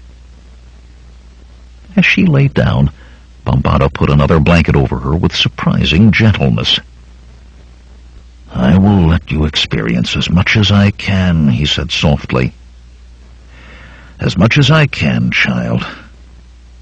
But we must be back in Shadazar in 6 nights more." Pillowing her head on her arms, Jenna mumbled sleepily. A lover, Conan thought, watching the way Bambata remained bent over the girl. Were Jenna not so obviously a virgin, he would have been sure the other man was her lover. Rising to his feet, Bambata walked to the fire and began to kick dirt over it. "I will take the first watch, thief," he said. Without another word, he returned to Jenna's side, drew his sword, and sat cross-legged with the naked blade across his knees. Conan's mouth tightened. The man had placed himself between Jenna and the Cimmerian, as if it were he who must be guarded against. Not taking his eyes from Bambata, Conan stretched out on the ground, one hand gripping his own sword hilt. He drew no blanket over himself. He was inured to more cold than the Zamoran plain had to offer, and a blanket would slow him an instant should he need to bring his sword into play. Such could be fatal against a man with steel already in his fist. Yet even through his distrust of Bambata, he wondered about the new mystery that had been added to the rest. What was to occur in Shadazar in 6 nights? His mind was still on that when he allowed sleep to overtake him. The rufescent sun beat down fiercely on the mounted trio making their way westward across the Zamoran plains, and Jenna tugged the hood of her snowy cloak lower in a vain attempt to find coolness in its shadow on her face. She knew Bambata was right when he said the cloak protected her from the sun. She had held a hand out from under the cloak long enough to feel the strength of the sun's direct rays and been convinced. But that did not lessen the heat. This was one experience she felt she could do without.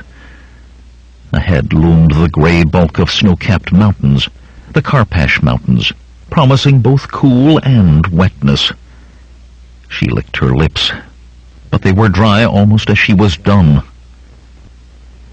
"The mountains, Bambata," she said. "We shall reach them soon." He turned toward her, and a thrill of fear shot through her at his scarred, sweaty visage in the ebon helmet. Foolishness, she told herself, to be afraid of Bambata, whom she had known all of her life. Foolishness indeed. "Not soon, child," he replied. "Tomorrow, in the morning, perhaps." "But they seem so near," she protested. "It is the air of the plains, child. Distances seem nothing to the eye. The mountains are many leagues distant yet." Jenna thought of asking for another drink of water, but she had seen Bambata eyeing the waterskins after her last drink, weighing what remained. He had taken only 2 drinks since waking. Her eyes went to Conan, leading them, with the pack-horse's rope tied to his saddle. The Northlander had taken 1 swallow of water on waking, and had not looked at the water bag since.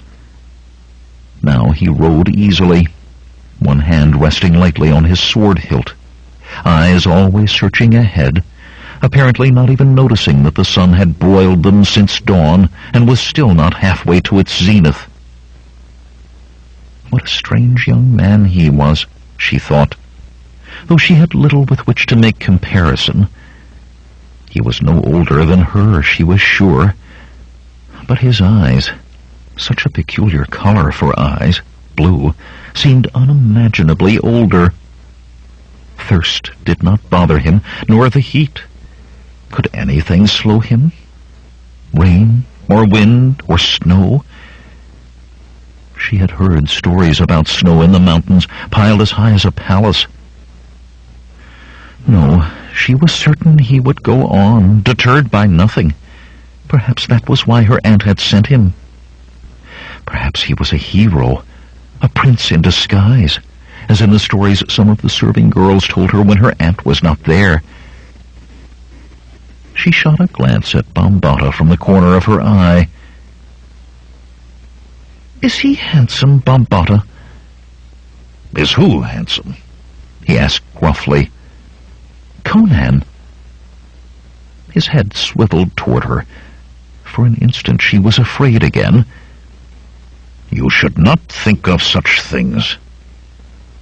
His voice was hard, with no trace of the gentleness he usually had with her. "Especially not about him." "Do not be mad at me, Bambata," she pleaded. "I love you, and I do not want you to ever be angry with me." A pained look flashed across his face. "I love you too, Jenna. I am not angry with you. It is just that Do not think about the thief. Put him from your mind entirely. That is best. I do not see how I can do that when he rides with us. Besides, Bambata, I think perhaps he is handsome, as in the stories about princes. He is no prince, Bambata snorted. Jenna felt a flash of disappointment, but went on. Even so, I think he is. Handsome, I mean. But I have no one to compare him with, save you and the male slaves and servants in Taramis Palace, and I cannot see any of them as handsome. They are always kneeling and bowing and groveling. Bambata's face had been growing harder as she spoke. She hunted among her words for something that might have offended him. Oh, of course you are handsome, Bambata. I did not mean to imply that you are not. The big man's teeth ground audibly. I told you not to think of such things. He is bigger than any of the slaves. He's almost as big as you, Bambata. Do you think he is as strong as you? Perhaps that is why Taramis sent him with us, because he is as strong as you, and as brave as you, and as great a warrior. Jenna! She jumped in her saddle and stared. He had never shouted at her before, never. Breathing hard, he rode with one fist on his hip, staring straight ahead. Finally, he said, "This Conan is a thief, child. Only a thief and no more. The Princess Taramis had her own reasons for sending him with us. It is not for me to question them, nor for you." Jenna chewed at her lip as she mulled over what she had just learned. When Taramis told her the day for her journey had come, she had been overjoyed. It meant the fulfilling of her destiny. She would find the Horn of Dagoth and return it to her aunt, and great honor would be bestowed on her.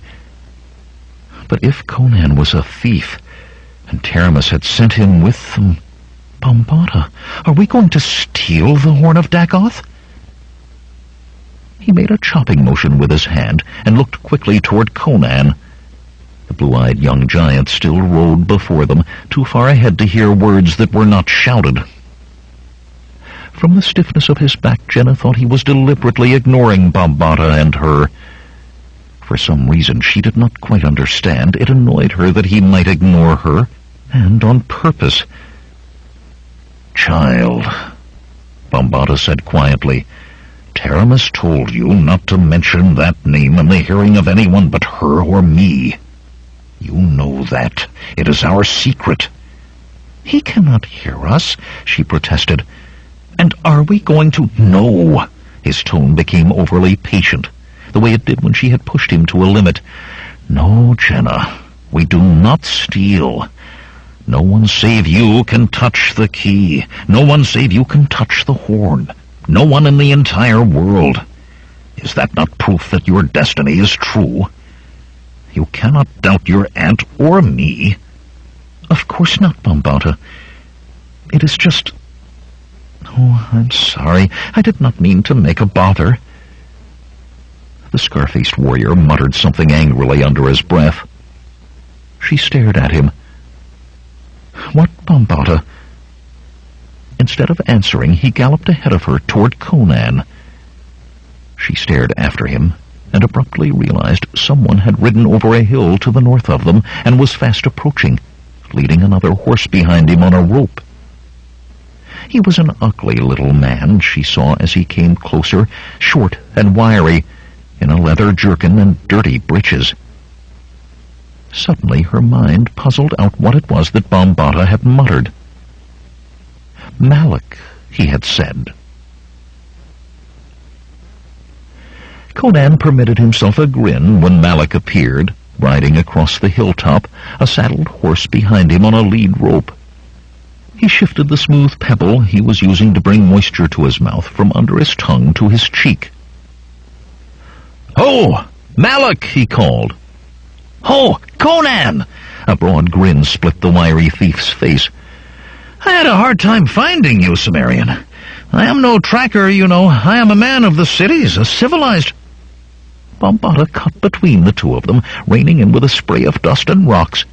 He ignored Conan to glare at the small man, whose smile faded slowly under that murderous gaze.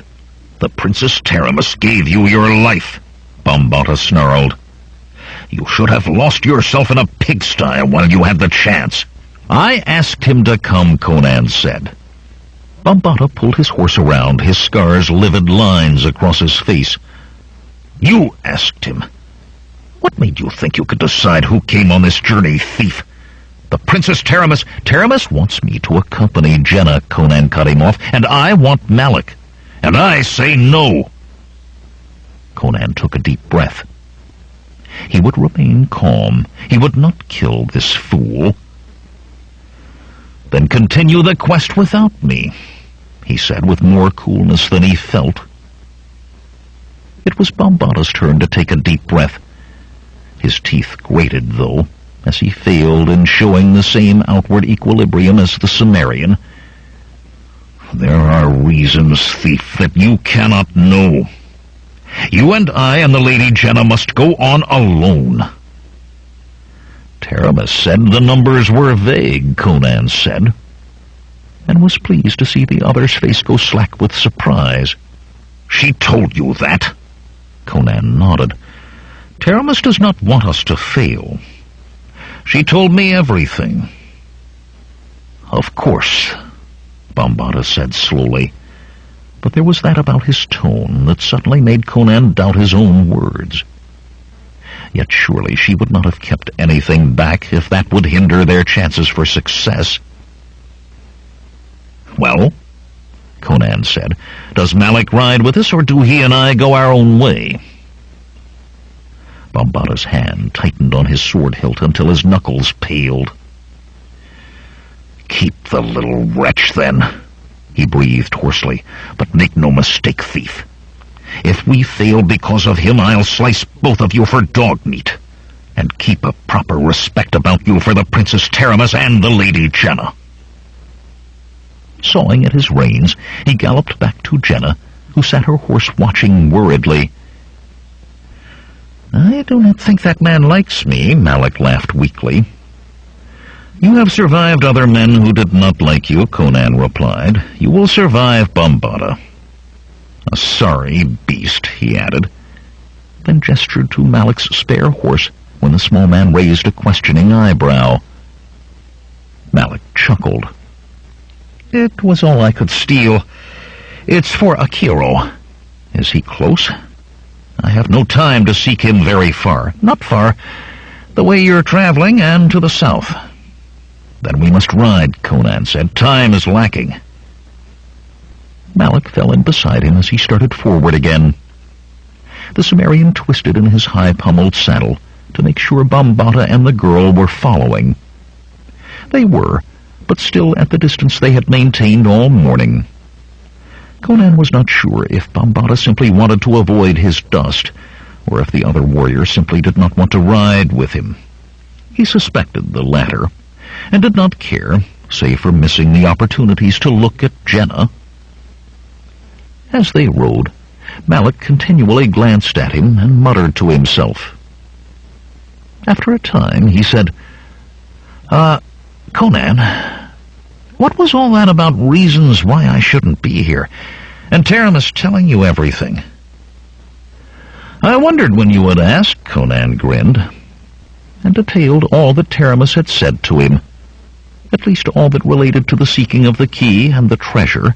Some things, said in his arms, the big youth would definitely not relate. When he was done, Malik shook his head dazedly. "And I thought all I had to worry about was this bringing Valeria back to life." Listen to me.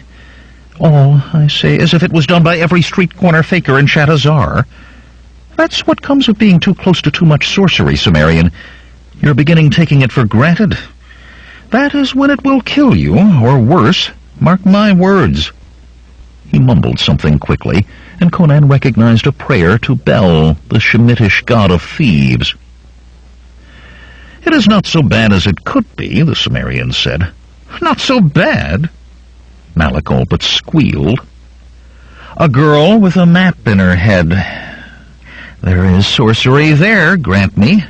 A magical key guarded by a wizard and a sorcerer's treasure, no doubt under the protection of another mage, if not two or three. This is more than a prudent man should expose himself to. Listen, I know 3 sisters in Erengen, triplets with bodies to make a man weep and a father who's deaf. I'll even let you have 2 of them. We put Shadazar from our minds as if we have never been there or even heard of it. Teramis would never find us in Erengen, even if she thought to look. Nor would Amphitrite. What do you think? We ride for Erengen, right?" "And Valeria," Conan said quietly. "Do I put her from my mind also?" "Go to Erengen if you wish, Malik. I have been there and have no reason to return." "You mean to go on, then?" Malik said. "No matter what I do?" Conan nodded grimly. The smaller man closed his eyes and murmured another prayer, this time to Kiala, the Iranistani goddess of luck. "Very well," he said at last. "I will go with you, Cimmerian, but only because you're giving me your half of Amphitrite's gems. This is business." "Of course it is," Conan said lightly. "I would never accuse you of doing anything out of friendship." "Of course not," Malik said, then frowned suspiciously at the Cimmerian, as if he suspected he had not gotten the straight of the exchange. "At least there is one good thing about all of this." "What is that?" Conan asked. "Why, as we are the best thieves in Shadazar," Malik laughed, "which is to say the best in the world, this Amun-Rama will not know we have entered his domain until long after we are gone." 6. Once the mountain had brought forth molten rock from the bowels of the earth. A millennium ago had come its final eruption, shaking the ground like the sea in storm for 1,000 leagues in all directions, toppling cities and thrones and dynasties. It had blackened the skies with its ash, and in a final deadly joke, the mountain of fire brought snows where the green of spring should have been, and ice in place of the heat of summer for 3 years. The villagers of the Karpash Mountains no longer remembered why, but they knew it for a mountain of death, and knew their souls were forfeit should they set foot on it. Half of the mountain had gone in that last titanic explosion, leaving a long oblong crater with a deep lake nearly half a league across at its bottom. 2 sides of the great pit were sheer walls, towering 100 times the height of a man. The other 2 were gentler slopes, and at the foot of one, abutting the lake, sat a palace such as only one pair of human eyes had ever seen. Like a gigantic, infinitely faceted gem the palace was, with towers and turrets and domes of adamantine crystal. No join of stonework showed at any place in it. It seemed a monstrous carving from a single mountainous diamond, glittering in the sun. In the center of that jewel palace was a huge domed chamber, its mirrored walls hidden behind long golden draperies. In the center of the room stood a narrow, pellucid plinth, supporting a gem redder than red, a stone glowing as if fire and heart's blood had been compressed and solidified to form it. Amun-Rama, once a thaumaturge of the Black Ring of Stygia, moved closer to the thin spire, his scarlet hooded robes flowing liquidly about his tall, lean form. His swarthy, narrow face was that of a predator. His nose had the raptor's hook. 10,000 soulless sorceries had extinguished the last light in his black eyes. Like claws, his hands curled about the gem, but he was careful not to touch it. The heart of Ahriman. Every time his eyes fell on it, he exulted. It was when his former compatriots discovered his possession of the heart that they expelled him from the Black Circle. Some things even those dark mages feared to know. Some hidden powers they dared not risk unveiling. His thin lip curled contemptuously. He feared nothing, dared anything. Merely by gaining the gem, he had gone beyond the fools. They would have slain him had they managed to find the courage, but each one of them knew his powers, now that the heart was his, and feared the counterstroke should their attempt fail.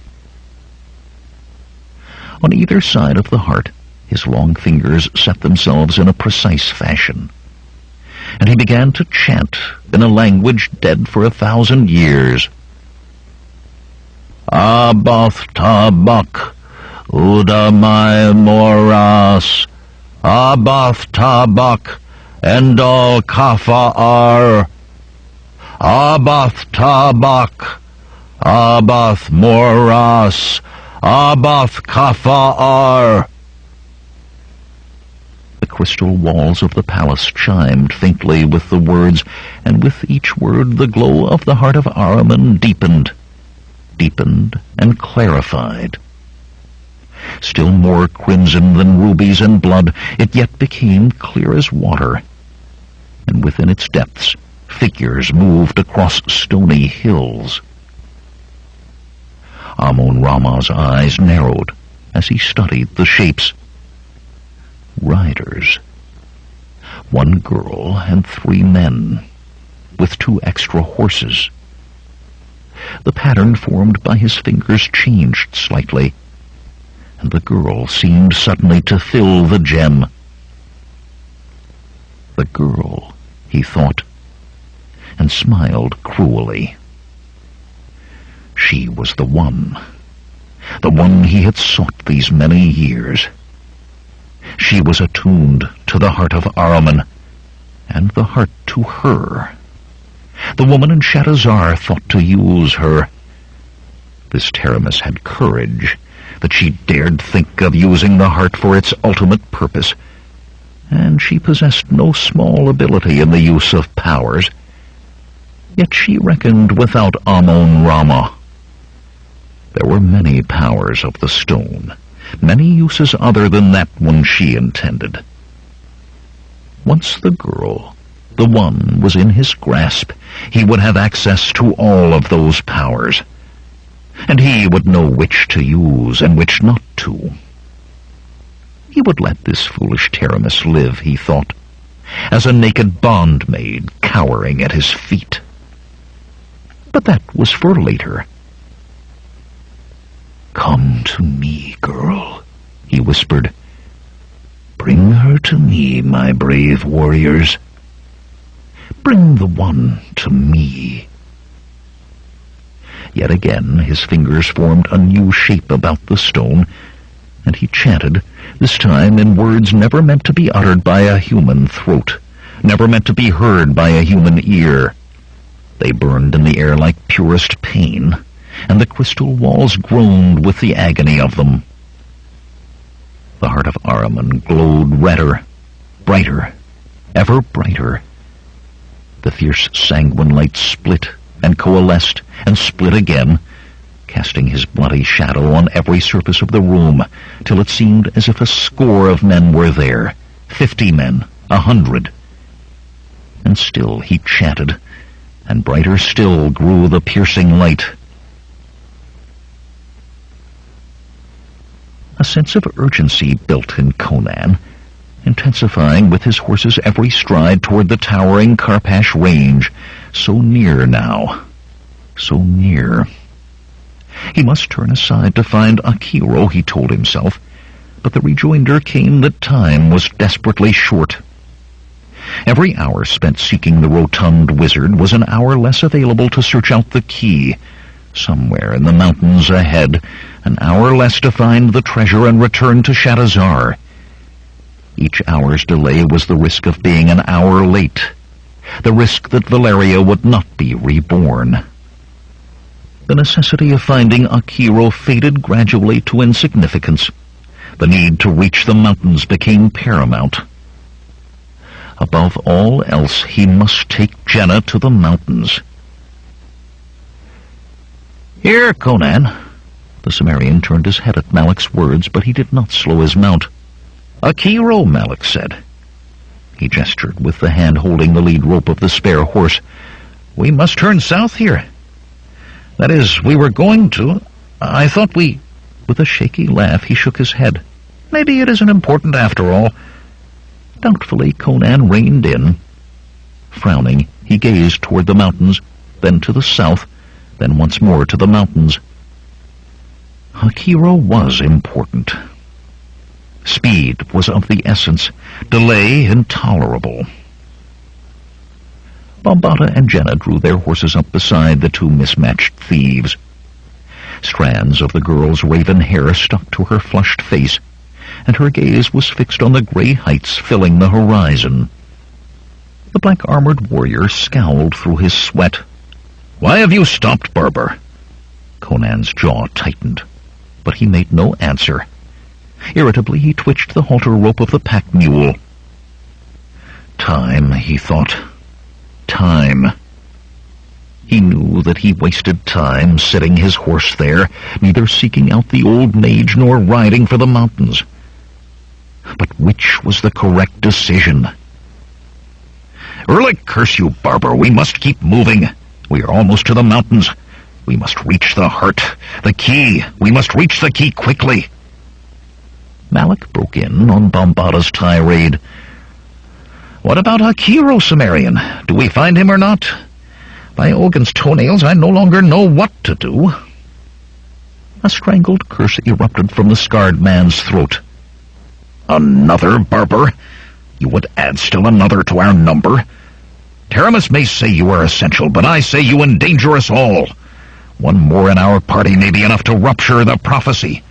Or do you care for that at all? Do you just seek delay, fearing to face what lies before us?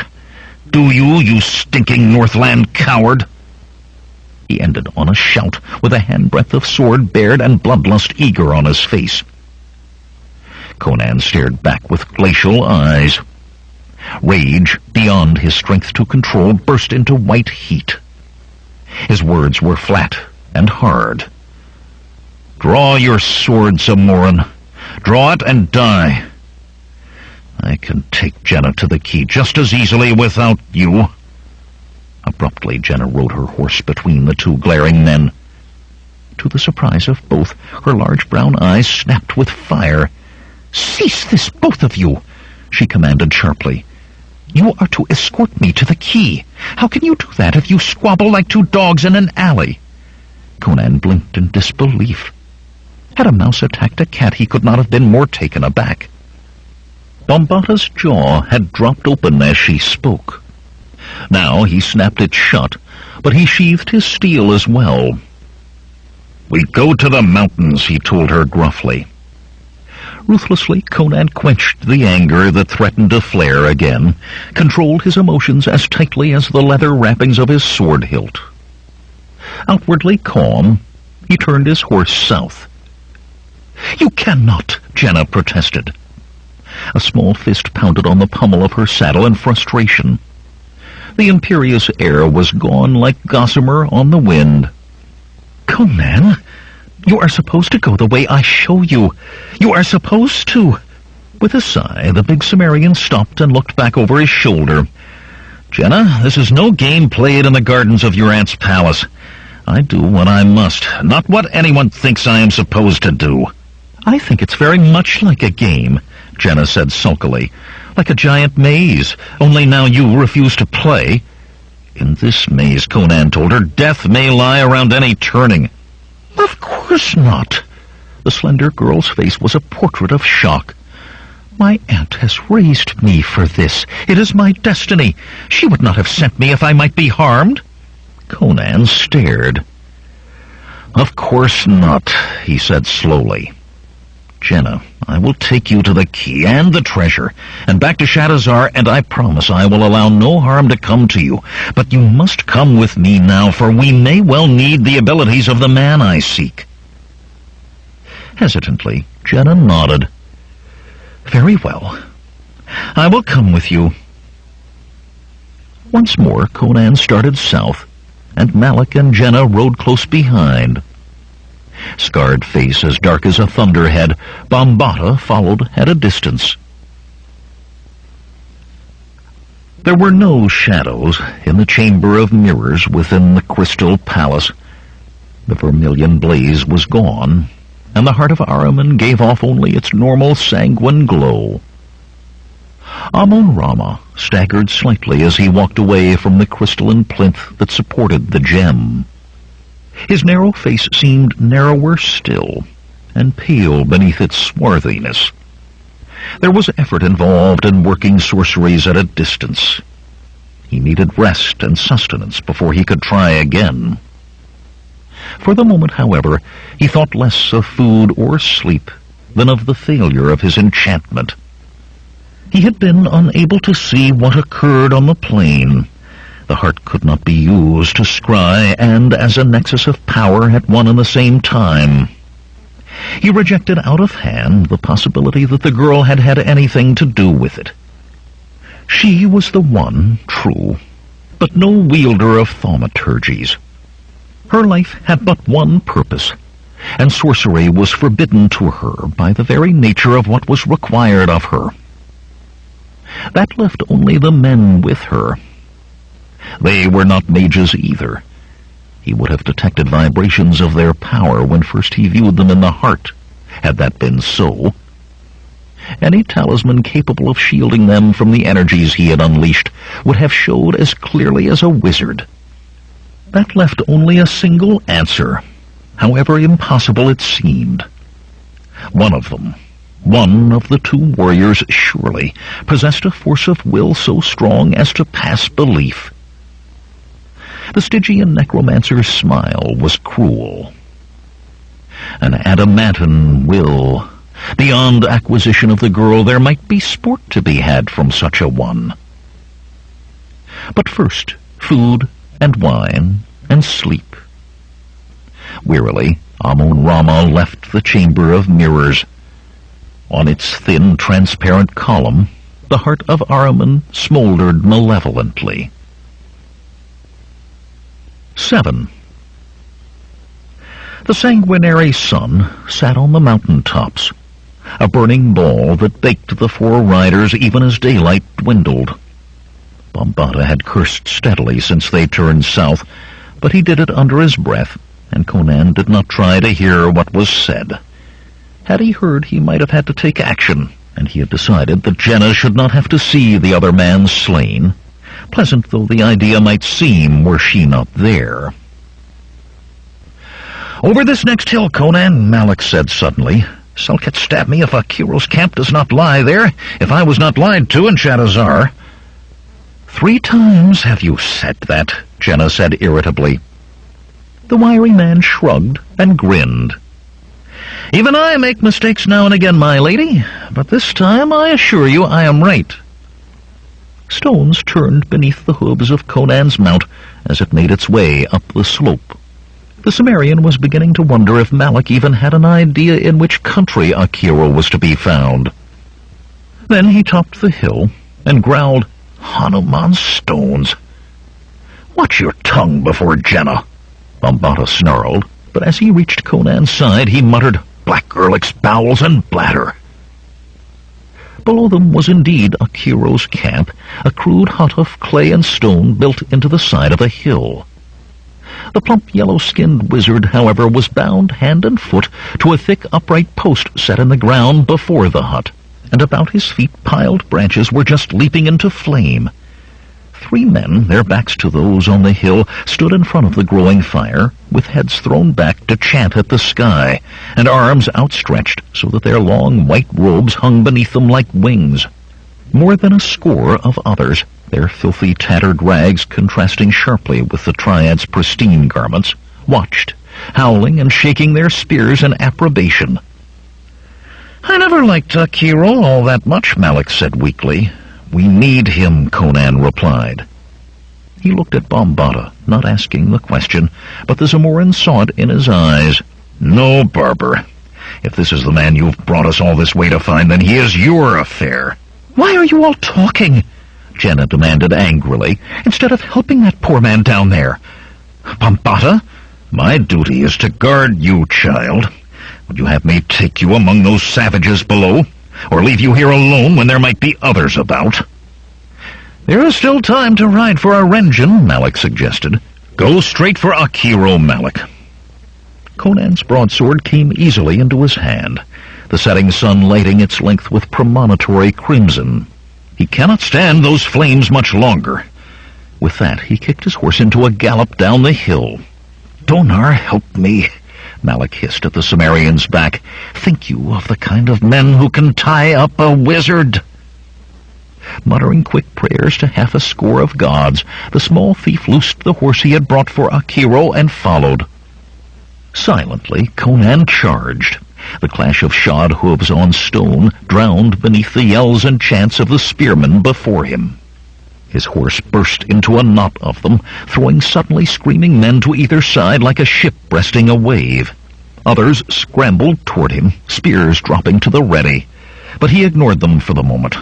The white-clad trio had not ceased their chanting, nor looked away from Akiro.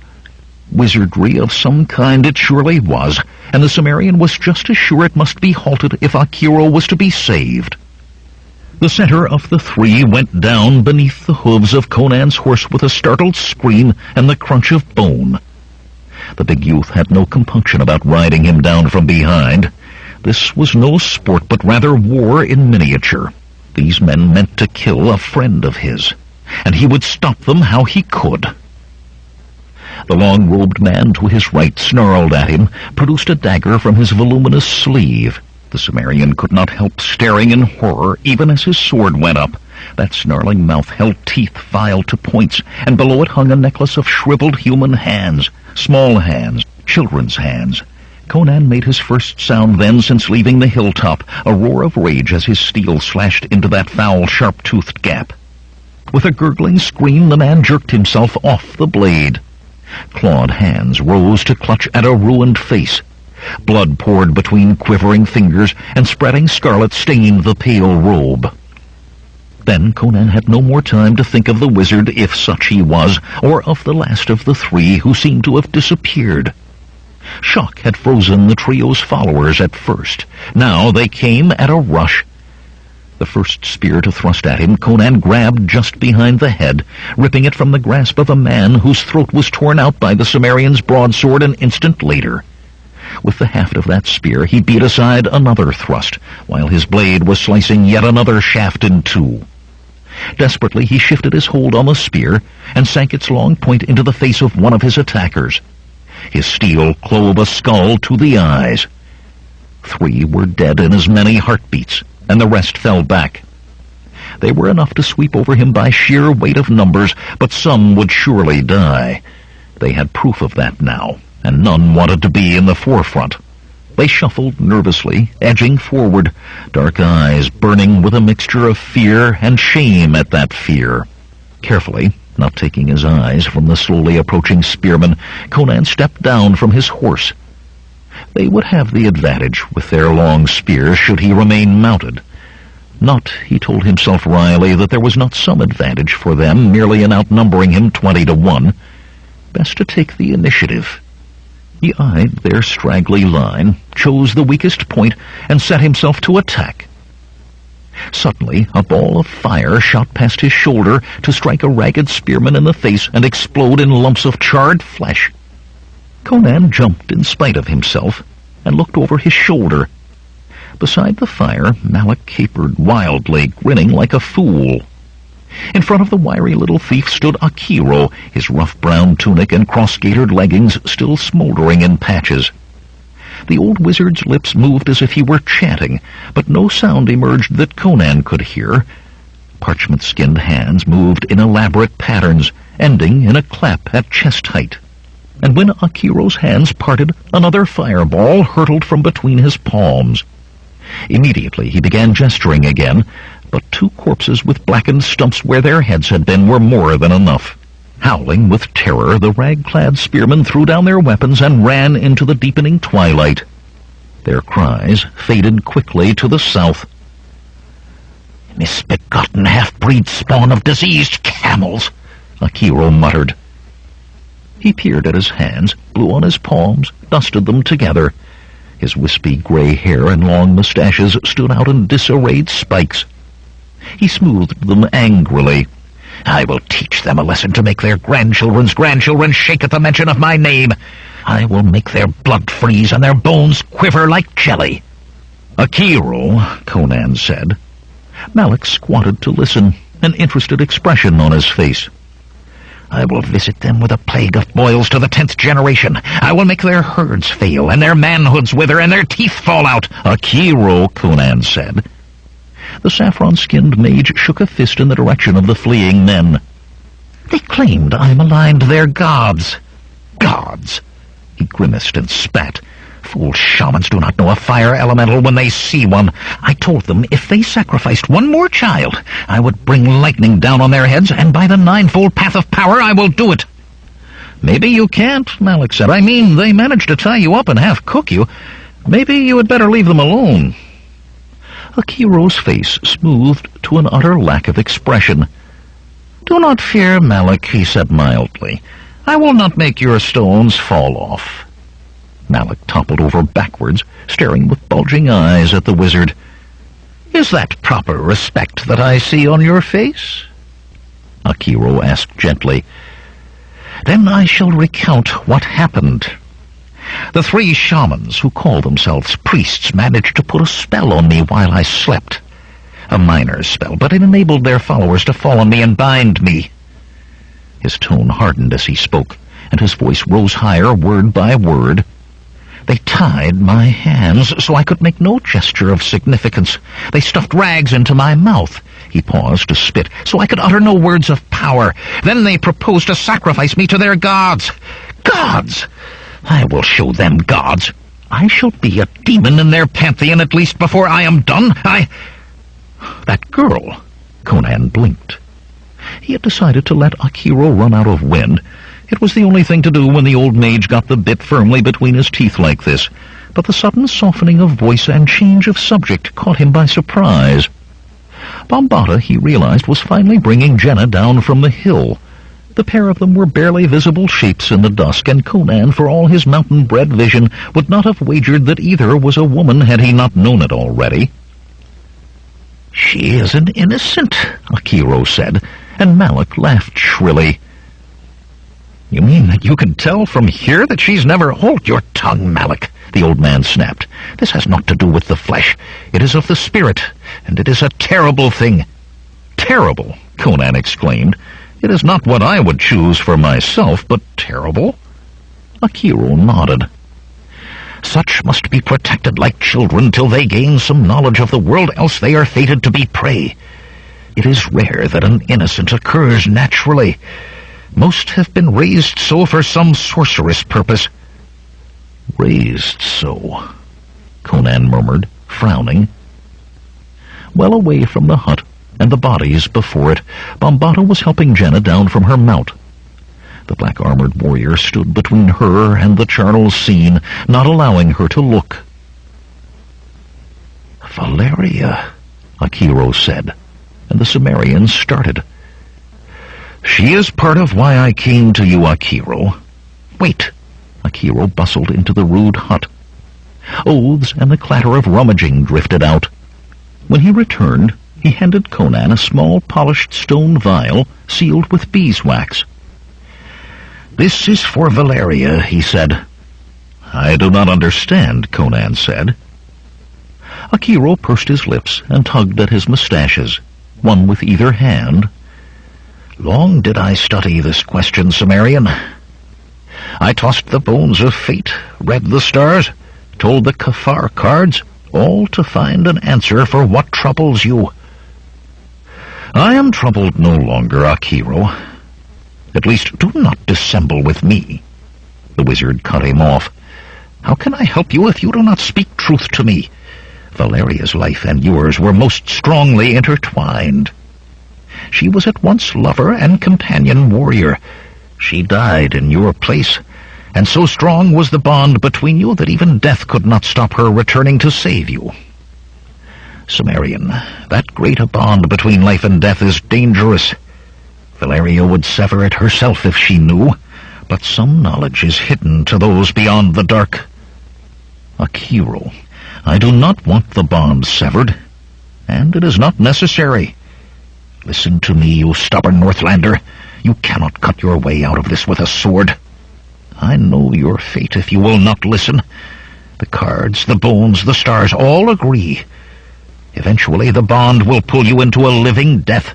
You will find yourself trapped halfway between the world of the living and the world of the dead, but in neither, able to touch neither for the rest of time. Only forgetfulness can save you. I went to great pains to concoct the potion in that vial. It will wipe from your mind all memory of Valeria. Not connected to her will remain. Believe me, Cimmerian, could she know the choice you face, Valeria would tell you to drink from that vial without delay. She was not one to shirk a hard decision. And if Valeria could return once more? Conan asked quietly. Not for moments, as she did before, but to live the rest of the life she should have had. What then, Akiro? The rotund mage was silent for a long moment. His eyes traveled to Jenna, and he licked his lips slowly. I think we must clear away these bodies so we can eat, he said finally. I shall need food in me to hear this. 8. The old wizard would not take back his vial, and finally Conan stuffed it into his belt pouch. In the end, it was he and Malik who dragged the corpses away. Akiro muttered vaguely about his back and his aged bones, though there was considerable muscle under those layers of fat. Bambata again refused to leave Jenna, or to let her come close enough to see what the big Cimmerian and his diminutive friend carried to the far side of the hill. Akiro had said he required food before listening, and now he insisted on it. Rabbits taken that morning by the wizard by the normal means of a sling and stone were spitted and roasted, and a half-filled basket of small Corinthian oranges was produced from the hut. Finally, the last bones were gnawed, and orange peels were tossed into the fire that cast a golden pool before the small hut. Bambata took a whetstone from his pouch and bent himself to tending his tulwar's edge. Malik began juggling 3 of the oranges, to the delight of Jenna, though he dropped one at every second pass. "'Tis a part of the trick," the wiry thief said, as he picked an orange from the ground for the 4th time, "to make the later things I do seem even greater by comparison." Akiro touched Conan on the arm and motioned with his head to the darkness. The 2 men withdrew from the fire. None of the others seemed to notice their going. When they had gone far enough that their voices would not carry back to the hut, Akiro said, "Now, tell me how Valeria is to be brought back to life." Conan eyed the plump mage speculatively, though he could see nothing of his visage but shadows in the moonlight. Wizards did things in their own way and for their own reasons, even the most benign of them. Not that many could be called benign. Even Akiro, with whom he had traveled before, was largely a mystery to him. But then, was there anyone in all of this whom he could afford to trust totally? "Taramis," Conan began, "the Princess Royal has promised to return Valeria to me. Not as a shade, nor as an animated corpse, but living, as once she lived." The wizard was silent for a time, tugging at the long mustaches that framed his mouth. "I would not have thought to find one of such power alive in the world today," he said finally. "Most especially not as a princess of the Zamoran royal house." "You think she lies?" Conan sighed, but Akiro shook his head. "Perhaps not.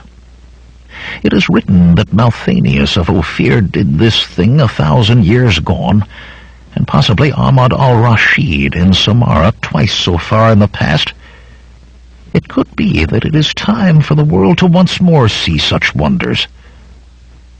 "Then you believe Taramis can do as she promised?" "Of course," Akiro continued musingly. Malthanius was the greatest white wizard since the circle of the right-hand path was broken in the days before Acheron, and Ahmad al-Rashid, it is said, was thrice blessed by Mitra himself. You jump about like a monkey, Conan growled. Can you not say one thing or another and stick to it? I can say that this thing has been done in the past. I can say that Taramis may be able to do it. He paused, and Conan thought his bushy gray brows had drawn down into a frown. But why should she do it for you? In as few words as possible, the Cimmerian told of the quest on which he accompanied Jenna, of the key and the treasure, and the short time that remained. A Stygian, Akiro muttered when he had finished. It is said that there is no people without some spark of good in them, but never have I found a Stygian I would trust long enough to turn around twice. He must be a powerful sorcerer, Conan said. No doubt too powerful for you. Akiro wheezed a short laugh. Do not try that game on me, youngling. I am too old to be snared so easily. I have those accursed hedge wizards to deal with. I would not find your company amiss, Akiro. I am too old to go riding off into the mountains, Cimmerian. Come, let us go back to the fire. The nights are cold here, and the fire is warm. Rubbing his hands together, the gray-haired mage did not wait for Conan to follow. At least Bombata will be quieted, Conan muttered. He has been afraid Malik or you would upset some part of the prophecy of Skelos. Akiro froze, with one foot lifted for his next step. Slowly he turned back to face the big youth. Skelos? Aye, the scrolls of Skelos. They tell what is to be found on this quest and what must be done for it to succeed. Or so says Taramis. You know of this Skelos? A thaumaturge centuries dead, Akiro replied absently, who wrote many volumes of sorceress lore. All now as rare as virgins in Shadazar. He thrust his head forward, staring intently at Conan through the darkness. Taramis has these in her possession? The scrolls of Skelos? She quoted from them as if she does. She must. Where are you going? Akiro was disappearing toward the hut with a quickness that belied his complaints of feebleness. Time is short, you say, he called over his shoulder. We must leave for the mountains before first light, and I need my sleep. Smiling, Conan strolled after him. Betimes, he thought, the best snare was one you did not know you had laid. When the Cimmerian reached the fire, Jenna sat staring into the flames with daydreaming eyes.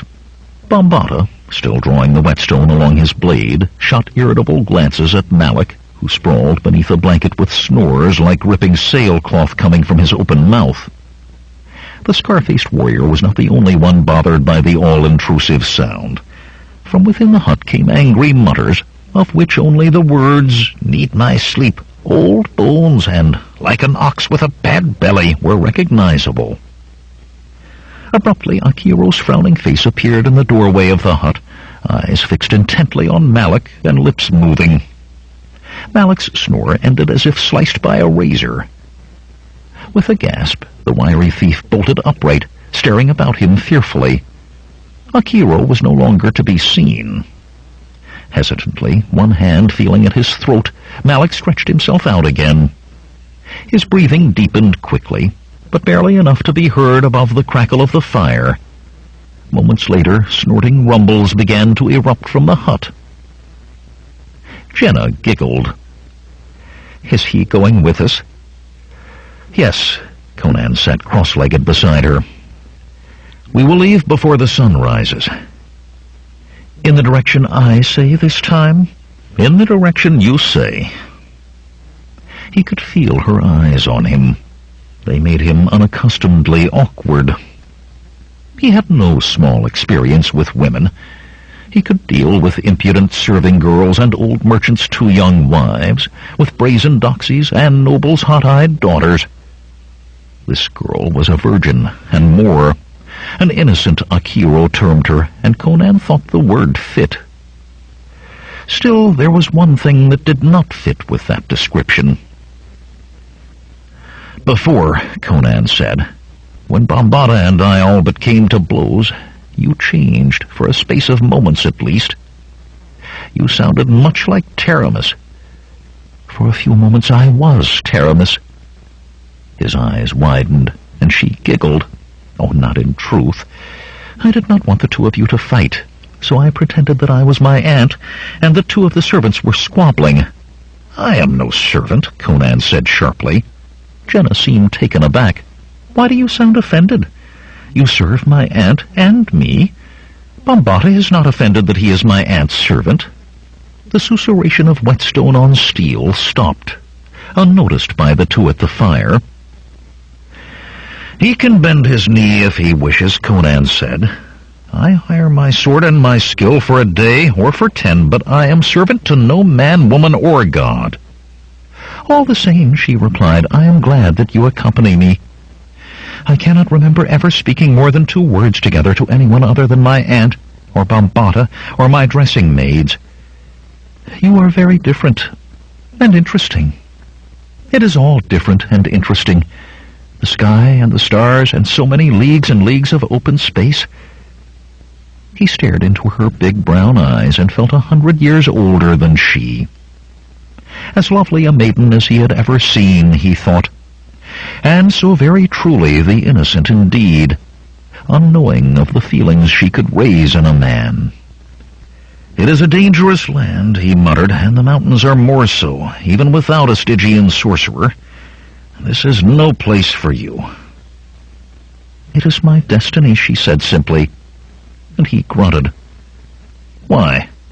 Because it is written in the scrolls of Skelos?" "Because I was marked at birth. Look." Before his astonished eyes, Jenna tugged down the neck of her robes, shrugging, until her satiny olive-skinned breasts were bared almost to the nipples. Sweet mounds made to nestle in a man's palms, the Cimmerian thought, his throat suddenly tight. "See," Jenna said, "here. This mark I bore at birth, naming my destiny. It is described in the scrolls, but it was the gods who chose me." There was a birthmark, he saw, in the valley between her breasts. A red 8-pointed star, no bigger than a man's thumbnail, and as precisely formed as if drawn by a craftsman. Abruptly, curved steel slashed down to shine in the firelight between them. "Do not touch her, thief," Bambata grated. "Not ever." Conan opened his mouth for an angry reply, then realized that he had indeed been stretching a hand toward the girl. The gleaming blade hung before his fingertips as if it was the tulwar he had meant to stroke. Furious with himself, Cimmerian straightened, returning Bambata's glare. Jenna's eyes traveled from one man to the other, a strange expression crossing her face, as if thoughts new and disturbing had come to her. "It is late," Conan said harshly. "Best we all sleep, for we must travel early." Bambata held out his free hand to help Jenna rise, still holding his blade before her as if it were a shield. Conan's eyes did not leave those of the scarred warrior, while the huge Zamoran backed away, leading Jenna. The girl glanced once at the tall Cimmerian youth, her eyes troubled, but she allowed herself to be bundled into her blankets without speaking. As on the previous night, Bambata set himself before her as a guard. Muttering curses under his breath, Conan wrapped himself in his own blankets. This was foolishness, he told himself. There were women enough in the world that he did not let himself be entangled by a girl who likely did not even know what she did. She was a child, no matter her age. He slept, and his sleep was filled with dreams of lush-bodied Taramis and the night of lust they had shared. Yet often in those dreams he would look, and it would be not Taramis he held, but Jenna. His sleep was not a restful one. Blackness hung thickly over Shadazar, and the tapestried halls of Taramis' palace were empty as she made her way from her sleeping chamber. The only sound was the brushing of her long silken robe on the polished marble tiles of the corridors. Her astrologers and the priests of the ancient worship she revived came often to the great hall she entered, but the nocturnal visits that she made with increasing frequency she made alone.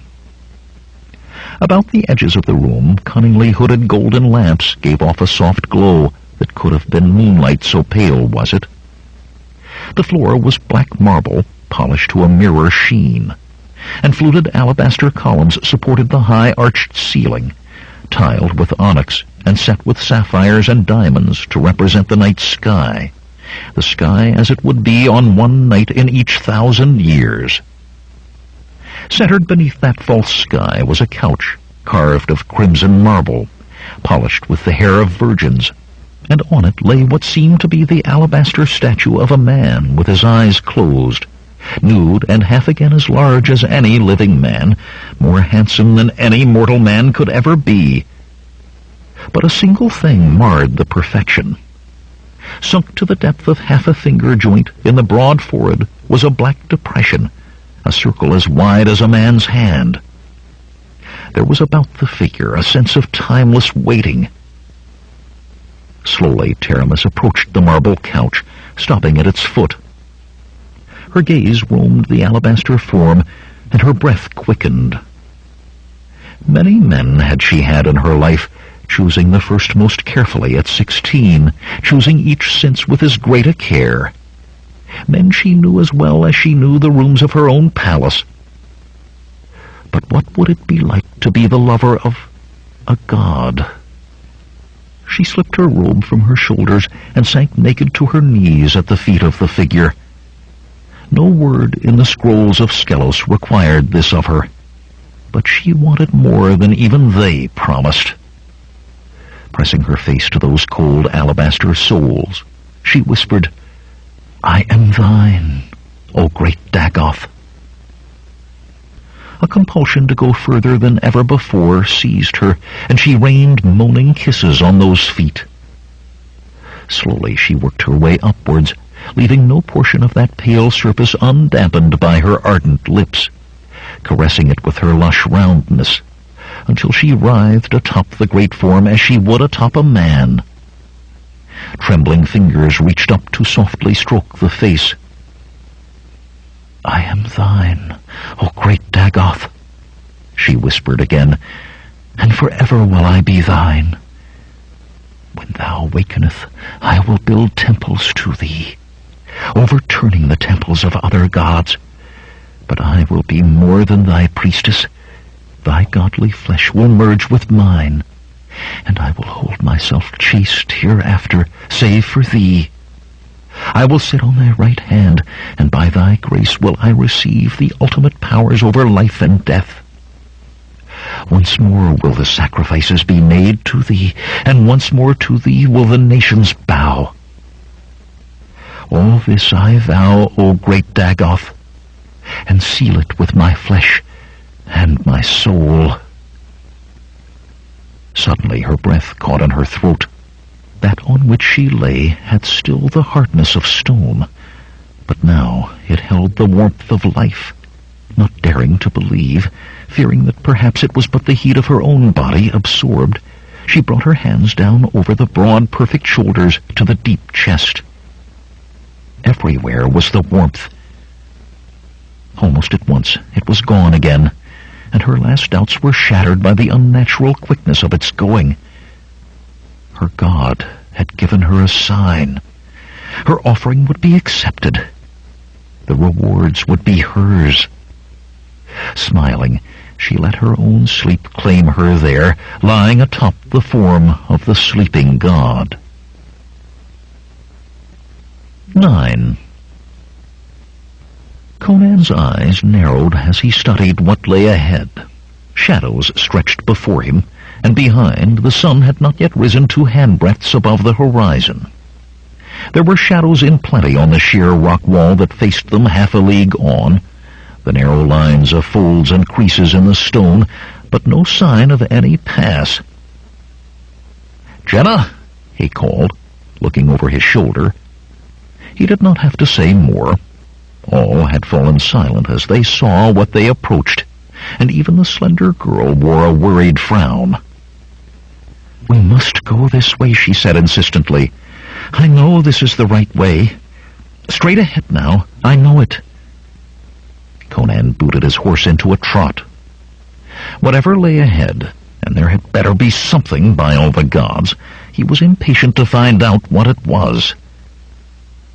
He scanned the cliffs, running a league to the north and south of the point they rode toward. The lowest was at least 50 paces in height, and topped with a jutting overhang. The highest was 10 times that. Occasional vertical crevices and shadowed chimneys split the continuous front, but in those 2 leagues was nothing that even hinted at a passage through. He could climb it, he knew.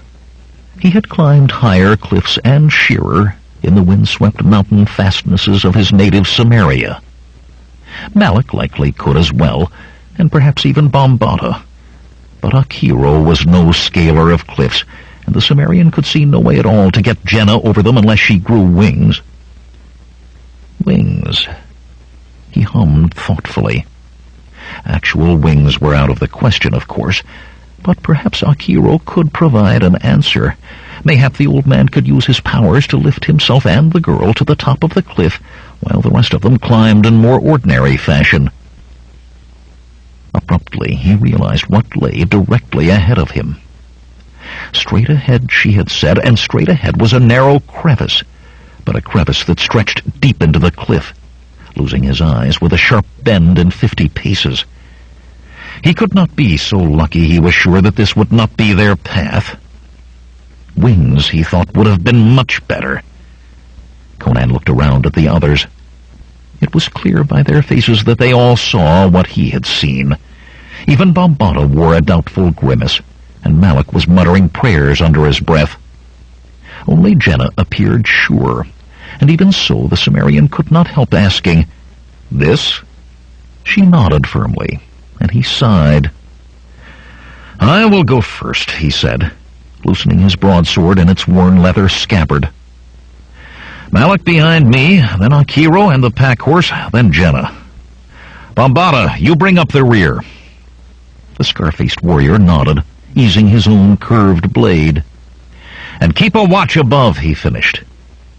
Though he thought what they could do if someone began dropping boulders or worse on them, he could not imagine. "Shakuro's burning teeth," Malak said sourly. "We could have been in a engine by now." Not answering, Conan rode into the narrow opening, and the rest followed. The sky became a thin strip directly overhead, and light faded till it almost seemed twilight was upon them once more. The high walls were barely separated enough to allow horse and rider to pass. Gray stones slid past, often no more than a finger width from knees on either side. On they rode, twisting, turning, doubling back on themselves, till only Conan's instincts told him that they still moved westward. The sun stood directly overhead now, throwing a cascade of fading shadows into the snaking gap. Suddenly, Conan drew rein, his nostrils flaring. "What is it?" Bombata called hoarsely. "Have you no nose?" the Sumerian demanded. "Wood smoke," Akiro said. "Aye," Conan agreed, "and more than a campfire." "What do we do?" Malak wanted to know, and Conan snorted with brief laughter. "What can we do, my friend? We ride on and see what's burned." 3 more bends the straight passage took, and then they were out of it. Out of the narrow crack through the mountain and into a large village that butted against the steep side of the valley. Crude huts lined dusty paths that could not properly be called streets. On the far side of the village, Conan noted 60 wispy columns of smoke, remnants of whatever had burned. A few naked children yelled and tumbled in the dirt with bony dogs, while their ragged elders, as filthy as the small ones, if not more so, stared in dark-eyed surprise and wariness at the newcomers. "Pull up the hood of your cloak, Jenna," the Sumerian said quietly. "It is hot," she protested. But Bombata jerked the white hood forward, hiding her face in its shade. Conan nodded. As outlanders, they might well have trouble just riding through this village, and most assuredly there was no way around it. There was no need to increase the chance by letting it be known they included a beautiful young girl in their number. "Do not stop for anything," he told the others, "until we are well beyond this place. Not for anything." Resting a hand on his sword hilt, he twitched his reins and started forward. They rode in the same order in which they had traveled the narrow passage. "Malik," Akiro said, "if you see something you desire in this place, try not to steal it." "Eh?" Malik jerked his hand back from a basket of figs. "Fidesis teats, old man, I am not a fool." Suspicious eyes followed them, covetous eyes that caressed their horses and weapons, speculative eyes that tried to pierce Jenna's cloak. Yet they were not many for such a place, and as they came on the source of the smoke, 10 patches of ash that had once been huts, Conan saw why they were not more. The villagers had gathered to watch a brutal entertainment.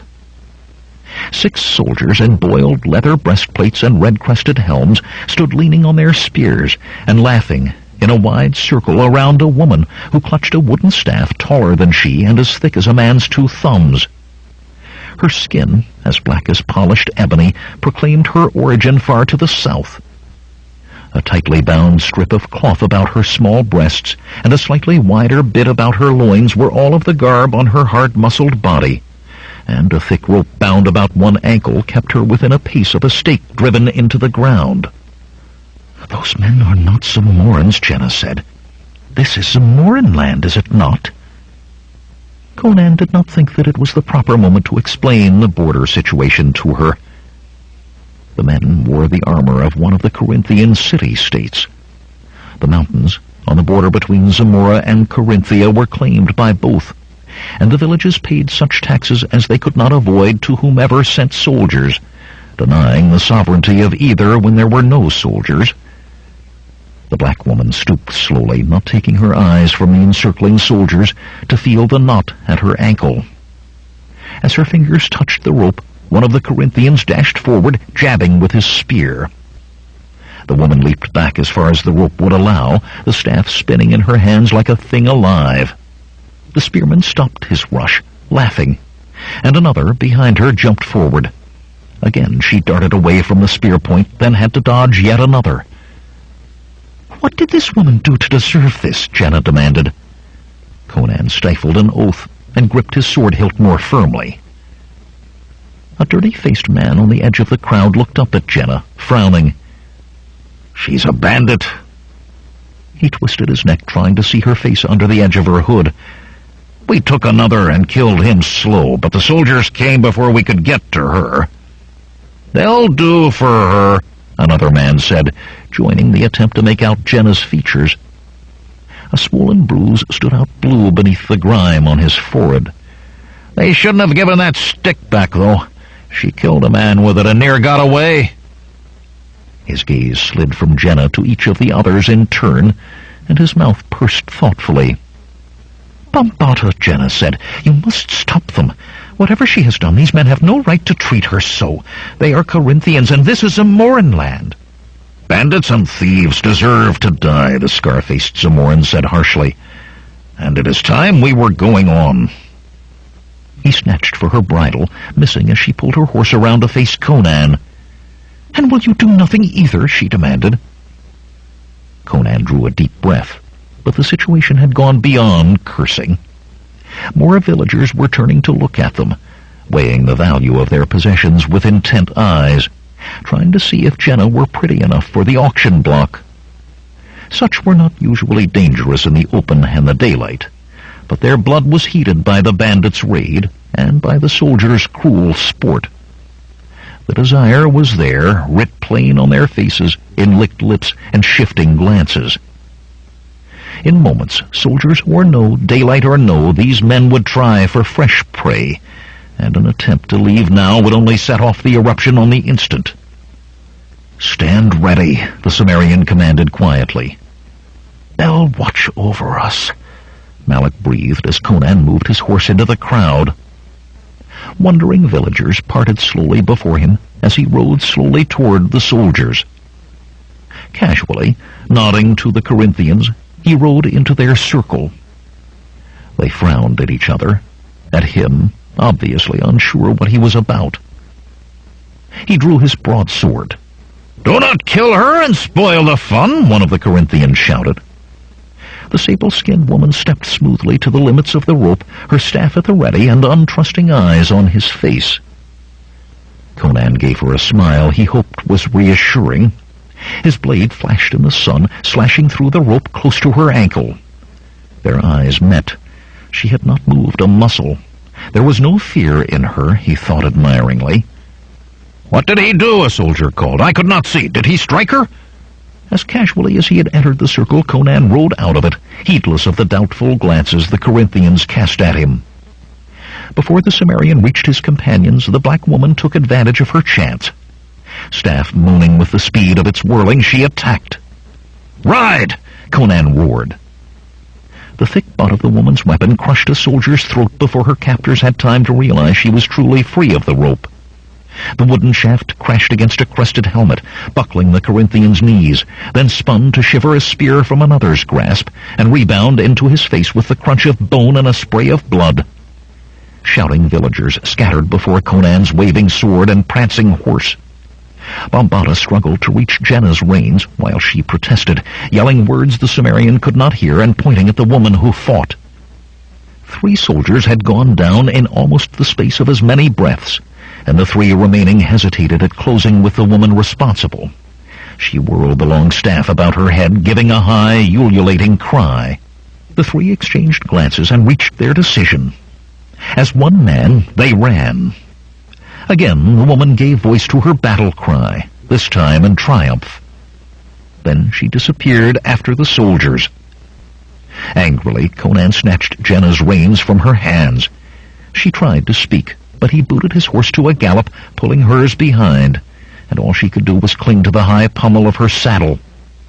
Villagers shook fists at them, and here or there a spear or rusty sword, but they made no effort to hinder the speeding riders. Only when the village was out of sight around a bend in the valley did Conan slow and return the girl's reins to her. She snatched them from his hand and glared. "Why did we leave that woman in the village? She has more chance now than she did an hour gone," Conan barked. "Did we come here to rescue bandits or to find a key?" He made an effort to control his anger. She had no idea of the danger in which she had placed them, not even now. A clatter of hooves in the distance brought a growl from Bombata. "The Corinthians. There's little chance they will leave us out of their report." "They will leave out the dark-skinned woman," Akiro observed dryly, "and make us many more than we are. To be driven off by a large party of armed men is one thing. To be defeated by a single woman, another." Jenna looked from one to another of them. "We had to do it," she maintained stubbornly. "That woman could not have deserved to be tormented." "Which way?" Conan asked, breathing heavily. Jenna pointed silently down the valley.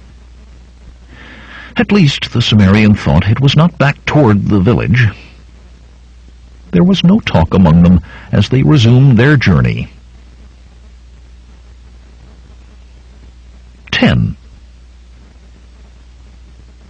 The valley down which they fled from the village led into another valley, that into yet another, and the third into a twisting, steep-walled canyon scattered with huge boulders, some half buried in the stony soil. The Karpash Mountains loomed about them, gray peaks often capped with snow, their dark lower slopes sparsely spotted with stunted trees. Conan eyed the sun, halfway to its setting now, and thought of the time left. Only 3 more days, and they had not even found the key yet, much less the treasure. And if they did not return to Shadazar with both by the night of the 3rd day... Face grim, he touched the golden dragon amulet hanging at his neck. Malik brought his horse up beside the Cimmerian. "We are being followed, Conan." Conan nodded. "I know. There is only one, but he's getting closer. Then we had best dissuade him," Conan said. "You and Akiro keep on with the girl. I will catch up to you." He dropped back until he rode with Bombata at the rear. "We are being followed," he told the scarred man. "I know," Bombata replied. "Let us convince him not to, you and I." Bombata frowned doubtfully at Jenna before giving a reluctant nod. As the others continued on their way, the two men swung their horses from the line of march, one to either side. Two of the great boulders that dotted the valley shielded them from whomever came up the trail after them. Jenna twisted in her saddle to look back, but Conan motioned quickly for her to turn back. The follower must be given no warning that he was discovered. The girl and her two companions disappeared behind another bend of the canyon. Conan drew his sword and rested it across the saddle before him. He did not have long to wait. Stones rattling beneath shod hooves heralded the approach of their pursuer, and Conan frowned at the noise. The man did not seem to care if he was detected. The Cimmerian exchanged glances with Bombata, and the two set themselves. The first glimpse of a horse appeared between the boulders that hid them, and Conan charged out. "Hold!" he shouted, and then his jaw dropped in surprise. Beside him, Bombata began to curse. The ebon-skinned woman from the village started and stared, then drew herself up. Her horse, 2 hands shorter than theirs, bore a Corinthian military saddle, and behind it hung a leather water bag.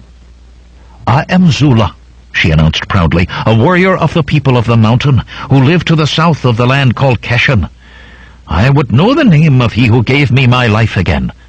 "I am called Conan," the Cimmerian said, "of Cimmeria." Zula peered at his face intently. "I did not truly believe your eyes before. Do many people in this Cimmeria have eyes like sapphire?" "Erlich, take his eyes," Bombata snapped. "And you as well, woman. You have heard his name. Now be on your way and bother us no more." The woman did not look at him, or seem even to have heard him. "I will ride with you, Conan of Cimmeria. Perhaps I can repay the life you gave me." Conan shook his head slowly. This talk of a life to be repaid was so strong a reminder of Valeria that it must be an omen. But of what kind? "What I did was not done to save your life, but rather to allow us to escape that village without having to fight our way out. You owe me nothing. Reasons do not matter," she said, "only actions. And for your actions I live and am free, where else I would be dead or captive." Before Conan could frame an answer, they were joined by Jenna and the others. He gave the two men with her a withering look. "Did I not say I would catch up to you? What if there had been a score of villagers on our trail? Is this how you look after Jenna?" Malik grinned weakly and became engrossed in study of the pack-horse's lead rope. Akiro shrugged, saying, "I am too old to make a woman do what she does not wish to do." "Do not be silly, Conan," Jenna said. "Malik said there was only one, and you agreed. My ears are not failing." She shifted her attention to Zula. "The villagers called you a bandit." "They lied," the dark woman replied scornfully. "There is a smaller village 4 leagues to the south, from which these people stole several young women. With other warriors I took payment for the recovery of these women. In the night we came, firing storage huts to draw the attention of these dogs who call themselves men. The women we found, but Takar, who was my battle companion, took a spear thrust and could not escape, and I could not leave him." End of side 2. To continue, change side selector switch and turn the cassette over.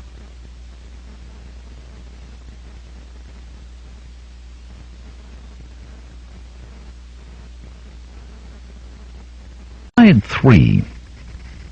Conan the Destroyer by Robert Jordan. Continuing on page 122. "And so you both were captured," Jenna said breathlessly. "It was a brave thing you did, a thing such as romances are made of." "He was my battle companion," Zula said simply. Jenna jerked a nod, as if reaching a decision. "You will come with us." "No!" Bombata shouted. Mitra's mercies, Jenna, will you endanger everything? Remember the prophecy.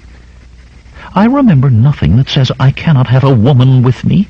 Jenna's tone was firm, but still she turned to Conan. Say that she may accompany me. You have Malik and Akiro. I have only Bombata, and he shouts at me of late. He never shouted at me before. She could not even keep up with us on that Corinthian sheep, Malik laughed.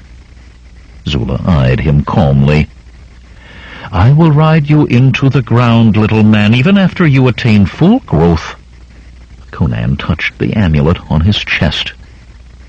Bombata could be right. Perhaps they did endanger the fulfilling of the prophecy, and thus the rebirth of Valeria. But there was the matter of the omen, a life to be repaid. I will not say no, he said finally. Bombata cursed, but Jenna overrode him with her enthusiasm. Then you will ride with me and be my companion. I will ride with Conan, Zula said, and so with you. Jenna smiled as if she had not caught the distinction the ebon woman made. Let us all ride, then, Conan said, and turned his horse once more down the canyon. In the sanguine glow of the gem, Hamon Rama studied the moving figures. Two more, he thought, and concentrated his study on the rotund, yellow-skinned man with the wispy gray hair and mustaches. There was power there. A wizard. His thin mouth twisted in a malevolent smile. Not enough power. Merely more sport. Come to me, he whispered. Bring the one to me. And when you have carried this key and this treasure to Shadazar, Zula said, what then? Jenna looked at the other woman in surprise. She had never thought of such a question. Why, I will live in the palace, as I always have. That brought a vaguely dissatisfied frown to her face. But what else was she to do? This is my destiny, she said firmly. Zula only grunted. Feeling ill at ease without knowing why, Jenna let her eyes travel ahead to wiry, laughing Malik and round-bellied, wise-eyed Akiro, to broad-shouldered Conan, riding in the lead as they wended their way around a snow-tipped mountain. Bombata still brought up the rear, his gaze always on the heights, searching for danger in the fading reddish-gold light that announced the imminence of dusk. It was the Sumerian who held her thoughts, however. He was so different from what she had expected. Akiro and even Malik had their places in the stories her dressing maids told, but the tall Northlander fit nowhere in those tales of handsome princes and lovely princesses. And it was not just him. He made her feel very peculiar indeed, in ways she did not recognize. None of her feelings seemed to correspond to what she imagined she would feel like if he were to recite long poems to her eyes.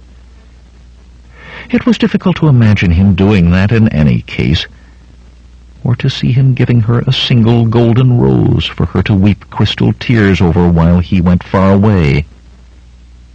Conan might rather sweep her fiercely to his saddle before him, and what?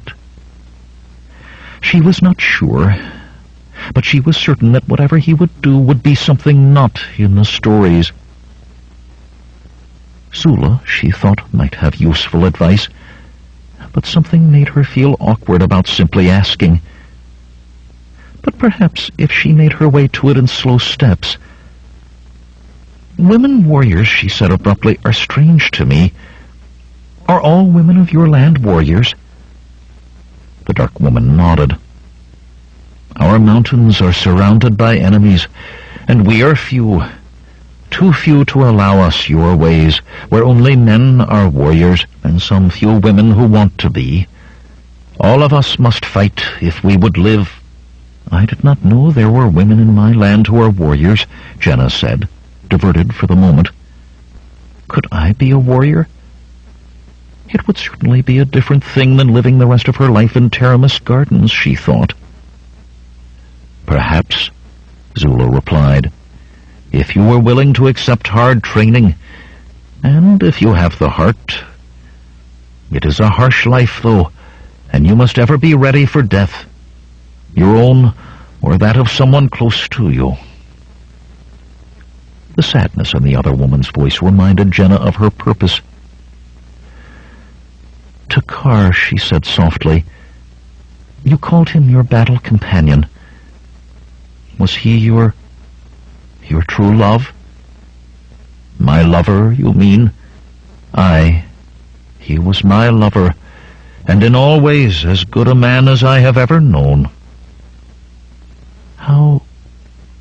How did it begin? Between you and Takar, that is. Zula laughed, as if at a fond memory. Many women wanted him, for he was a proud and handsome man. But I told them they must fight me if they would lie with him. None of them could stand against me, and when Takar saw, he took me into his hut. Jenna blinked. It certainly did not sound like any of the stories. So you simply decided he would be yours. Chose him. Do men like that? Some men, child, if they know themselves men. Others have not the stomach for it. And which of the men riding with us would you choose? Malik, perhaps? The black woman snorted. That has no humor, even if it is meant to be a joke. I would choose Conan. Because he saved your life? Jenna felt a flash of anger and could not understand it. Why not Bambata? That one would be brutal, thinking it made him seem strong. Yet I could bend him to my will like bending a reed. Conan can be strong and gentle at the same time, and he would not bend easily, if at all.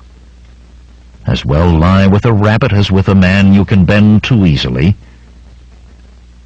Zula gave her a sidelong glance. Jenna knew her face was flushed, and the other woman's obvious amusement made her color deepen. Do not worry, child. I will not try to take him from you. Jenna found herself stammering. Take him? But he is not... She drew a deep breath and tried to sit very straight in her saddle, as Taramis did at her most imperious. Do not call me child, she said frostily. I am a woman. Of course. Forgive me, Jenna. Zula was silent for a time before continuing. Among my people, there is a custom at the death of a lover. I will lie with no man for 1 year from the day of Takar's dying. He would have done the same had I died. It was Jenna's turn to ride in silence, mulling over what had been said. Little of it seemed to be of any use to her. There were no women to challenge over Conan, even if she knew how to fight them, and even if she was sure that was what she wanted. As for the rest, Zula, thrice now you have spoken of lying with a man. What does that mean? The black woman's face went slack with amazement. By all the gods, she breathed, you are a child. Jenna opened her mouth for an angry retort, and froze with it open. Before them lay another mountain, or rather half of a mountain, for its top had long since disappeared. Even from below it was plain that a vast crater holed that truncated peak. Conan, she whispered, then shouted it. Conan, the key! I can feel it pulling me. The key is in that crater. Eagerly, she urged her horse to a gallop. 11. Wait, Jenna! Conan called for the 10th time, but he knew it was already too late. She had outdistanced all of them, and even as he spoke she topped the crater's rim and disappeared. Cursing, he sped after her as fast as his horse would take the mountain slope. The others were strung out behind him in a long line, but he could not wait for them. Over the rim he galloped and gasped as he started down the other side. At the bottom of the mammoth pit lay a lake, unruffled by any breeze, its dark blue speaking of great depth. On either side of the glassy waters rose sheer walls. Below him was a small beach of black sand, rushes growing on its edges. Jenna's mount was already halfway to the water in its headlong plunge, and on the far side of the lake stood a palace of crystal, an impossible structure of glittering facets that made the hair stand up on the back of his neck. By the time he caught up to her, Jenna's panting horse had its muzzle in the lake, and the girl stared with eager eyes at the distant crystalline towers. The crater's deepness created an early dusk on the sands. "The key is in that palace," Conan said. She nodded excitedly. "Yes, I can feel it pulling me."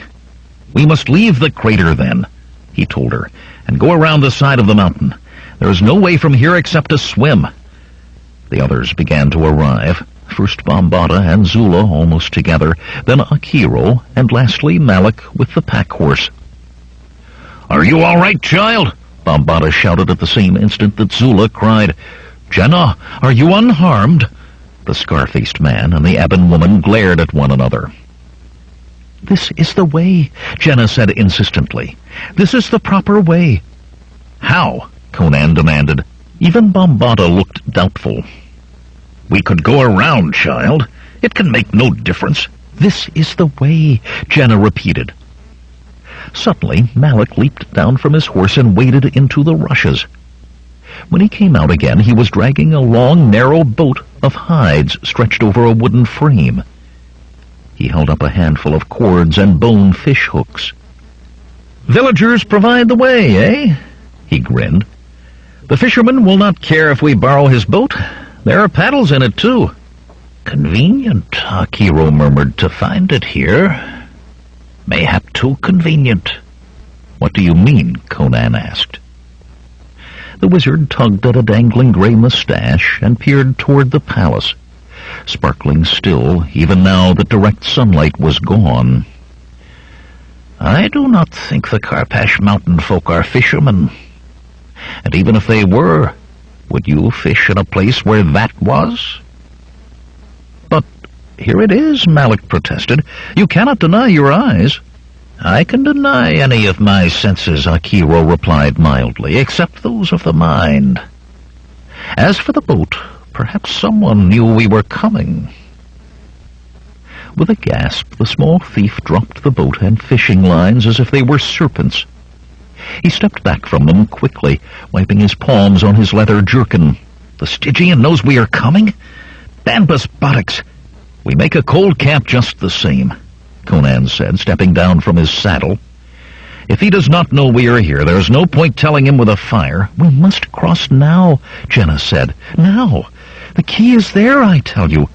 "It will still be there in the morning," the Cimmerian replied. With clear reluctance, she took her eyes from the palace for the first time since reaching the beach, her jaw firming determinedly. But he went on before she could speak. "I have as much reason not to delay as have you, Jenna. We will cross with the dawn." "The thief is right, child," Bombata said. He gestured to the lake, its waters blackening as sunlight failed. "Did the boat tip over in that, you could drown before I found you. I cannot risk that." Jenna lapsed into sulky silence, and Conan turned his attentions to Malik. "You can go if you wish. Neither of us reckoned with this Amun-Rama knowing about us. Consider the jewels yours." "Jewels?" Bombata echoed, but the two friends ignored him. Malik took a step toward his horse, then stopped. "Conan, if we had a chance, Cimmerian, but he knows we're coming. Balor's glaring eye. You heard Akiro?" "I heard," Conan said. you are staying?" Malik asked, and Conan nodded. The wiry man sighed. "I cannot travel in these mountains in the night," he muttered. "I will leave in the morning." "Now that is settled," Akiro said, climbing from his horse with a groan, "I am hungry." He dug his fists into the small of his back and stretched. "There is dried lamb in the packs, and figs." A heavy, solemn air hung over everyone as they set about making camp. The crater had the effect of making each of them grow silent and introspective. All save Jenna, and she was rapt with the approach to a part of her destiny. Soon the horses were hobbled, the dried meat and fruit had been consumed, and full night was on them. Jenna wrapped herself in her blankets, and Zula, to everyone's surprise, sat cross-legged beside the slender girl, crooning soothingly while she fell asleep. Bambata glowered jealously, but the black woman's fierce glare whenever one of the men came close to Jenna was enough to make even him keep his distance. As the full moon rose higher, the darkness lessened, for it seemed as if the crater in some fashion trapped and held that senescent glow. The air took on a thick pearlescence of unearthly paleness, where faces could be dimly yet distinctly seen. Conan and Akiro sat alone amid the blanket-swathed mounds that marked where the others slept.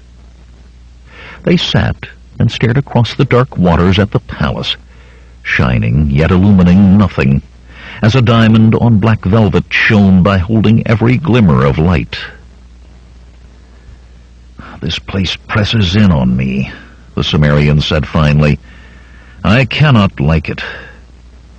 "It is not a place to be liked, except by sorcerers," Akiro replied. He moved his hands before him, as if caressing the pale light. "I can sense the flow of power from the very rocks. This is a place where bonds are loosed, and the ties that hold the ordinary whole are undone. Here barriers are weak, and names may summon the dead." Conan shivered, and told himself there was a chill in the air. "I will be glad to be gone from it, back to Shadazar with the things Teramis seeks." Suddenly a shriek tore the night, and Jenna twisted in her blankets, staring with unseeing eyes as she screamed, "No! No! Stop!" Bambata leaped from his sleep with talwar in hand, while Malik cursed and struggled with his blankets, a dagger in each fist. Zula hugged the slender girl to her breast and murmured softly. Suddenly Jenna threw her arms about the black woman. Sobs convulsed her. "It was horrible," she wept hoarsely. "Horrible!" "A dream," Bambata said, sheathing his blade hastily. He knelt beside the girl and tried to take her from Zula, but she clung even more tightly. "Only a dream, child," he said softly. "Nothing more. Go back to sleep." Zula glared at him over the girl she held. "Dreams are important. Dreams can tell the future. She must speak of it." "I agree," Akiro said. "There are often portents in dreams. Speak, Jenna." "It was only a dream," Bambata growled. "Who can say what she might dream in this evil place?" "Speak," Akiro said again to the girl. Saying the words softly within Zula's comforting arms, Jenna began. Her dark eyes were still wide with terror. "I was an infant, barely able to walk by myself. I woke and saw my nurse asleep, and I slipped from the nursery. I wanted my mother. Down many corridors I ran, until I came to the room where I knew my mother slept, and my father. Their bed lay in the middle of the floor, and sheer hangings from the ceiling surrounded it. I could see them there, sleeping, and another figure as well, like a boy. It crouched at the head of the bed, looking down at my mother and my father. The dim light of the lamps gleamed strangely on the figure's hands. One hand raised, and I saw it held a dagger. The dagger fell, and my father made a strange sound, groaning as if he were hurt. My mother woke then. She screamed a name, and another dagger slashed. There was blood everywhere. I ran. I wanted to scream, but it was as if I had no tongue. All I could do was run, and run, and run, and... Zula gave her a fierce shake, then hugged her even closer. "It is all right, Jenna. You are safe now. Safe." "The name," Akiro prompted. "What was the name?" Jenna peeked hesitantly out of the circle of Zula's arms. "Taramis," she whispered. "It was Taramis." Oh, why would I dream this? Why? No one made a sound until Bambata said, "A dream of madness. A foul dream brought on by this foul place. Even my sleep is troubled by things that never were." "So it seems," Akiro said at last. "You will see to her?" he asked Zula. The ebon woman nodded and stroked Jenna's hair as she began again the soft crooning that had brought sleep before. Bambata sat on the other side of the girl, as if he too would guard her sleep this time. The two warriors, man and woman, stared at each other unblinkingly. In company with Akiro, Conan walked slowly to the water's edge, its black sheen undisturbed by the smallest ripple. When Jenna was barely old enough to walk, the Sumerian said slowly, Taramis was perhaps 16. Just barely the age to be invested with her brother's titles and estates. Perhaps it was just a dream. Perhaps, Conan said. Perhaps. Amun-Rama peered into the crimson depths of the heart of Ahriman, frowning at the sleeping figures. None remained awake on the far side of the night-shrouded lake. Last to slumber had been the yellow-skinned wizard, peering into the sky and attempting, this brought a momentary sneer to the Stygian's hawk-nosed face, attempting to touch the powers cupped in the crater. The wizard had retired long after the others breathed deep and slow beneath their blankets. But now even he slept. On the morn they would come. And his frown deepened to a scowl. On the morn. Long had he waited, and now there were but hours more to wait. Yet he itched with impatience. Naught could go wrong at so late a moment, so why did he feel as if ants crawled on his skin? He released his concentration from the heart, and the glow faded, leaving only a gem more scarlet than rubies. He would not spend a night so. There would be an end to it. Swiftly he strode from the mirrored chamber through crystal halls whose smallest golden ornament would have been a delight to kings, up to the top of the tallest glittering spire of the palace.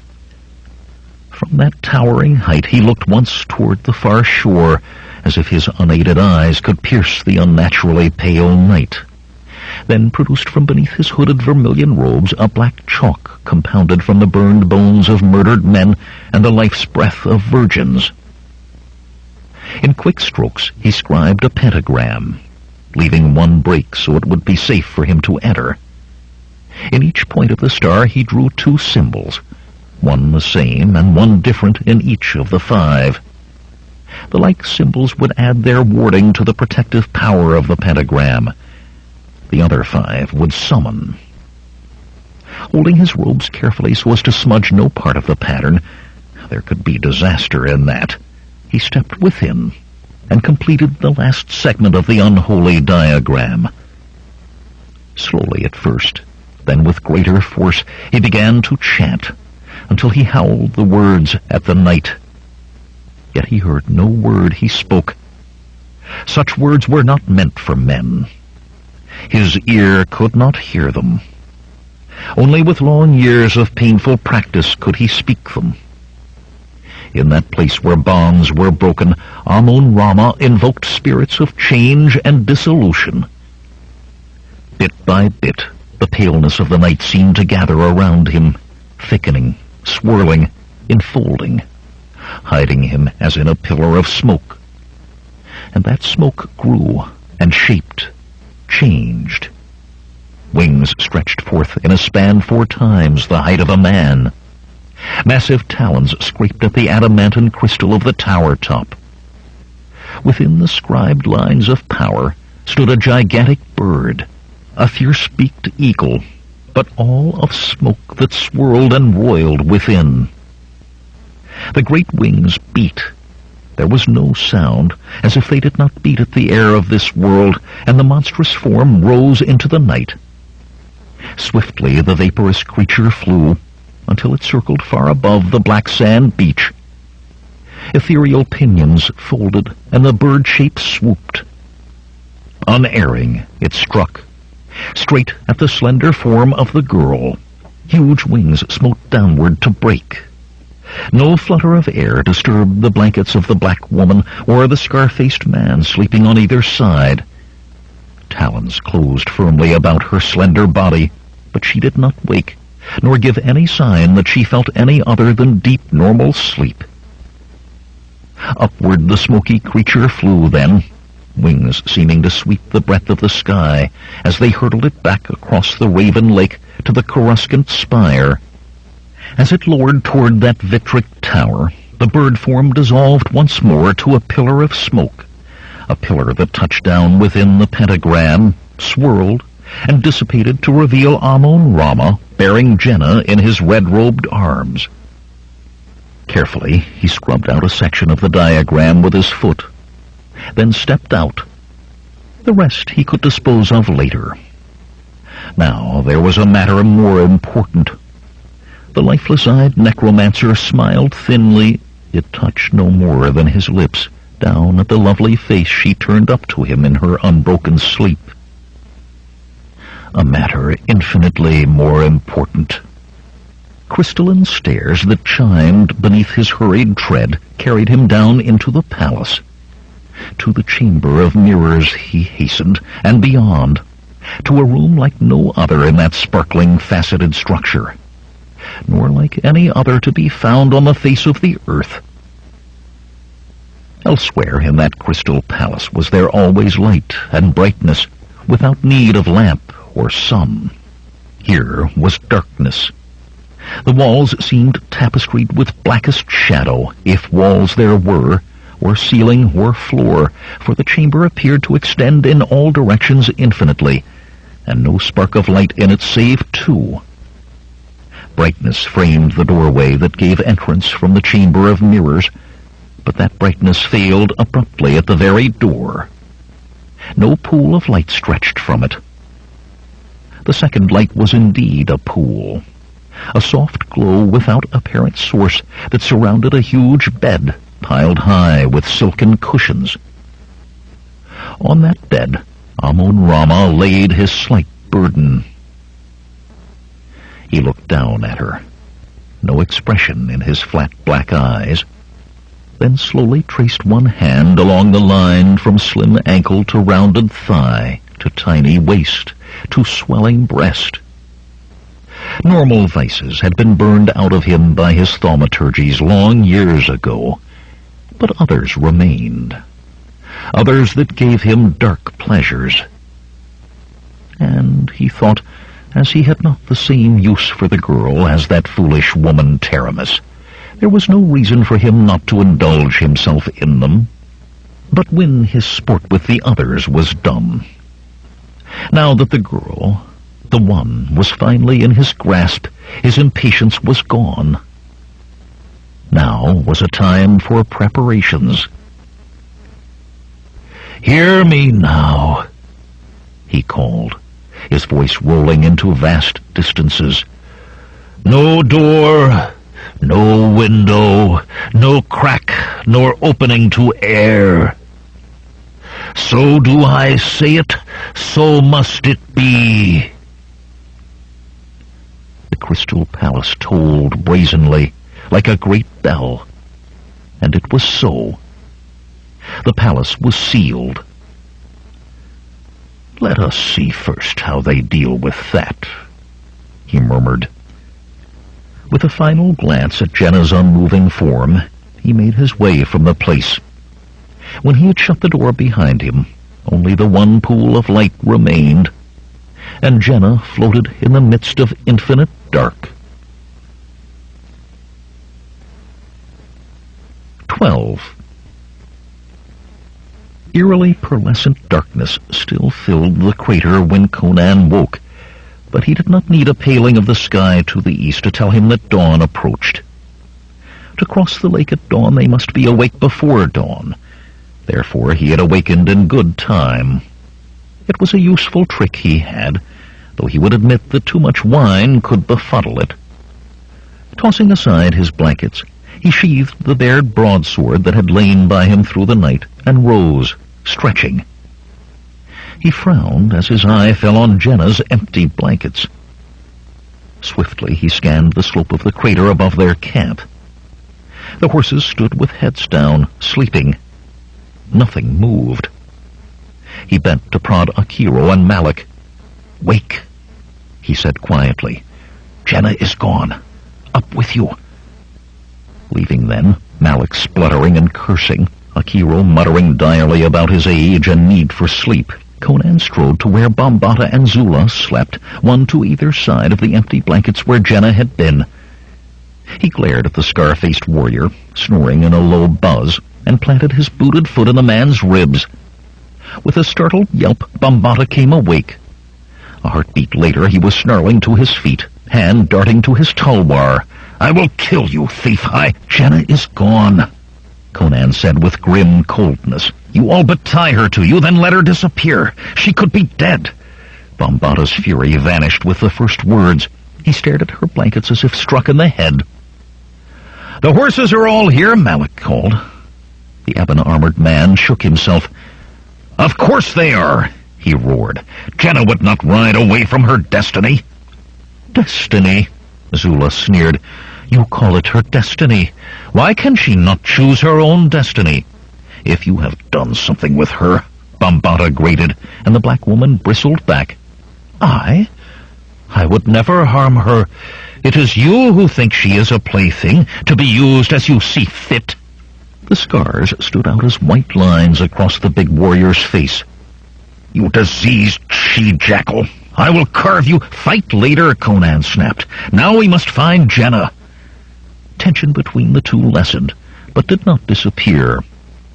Bambata sheathed his half-bared tulwar with a growl deep in his throat, and Zula's lip curled angrily as she lowered the staff she held in both hands.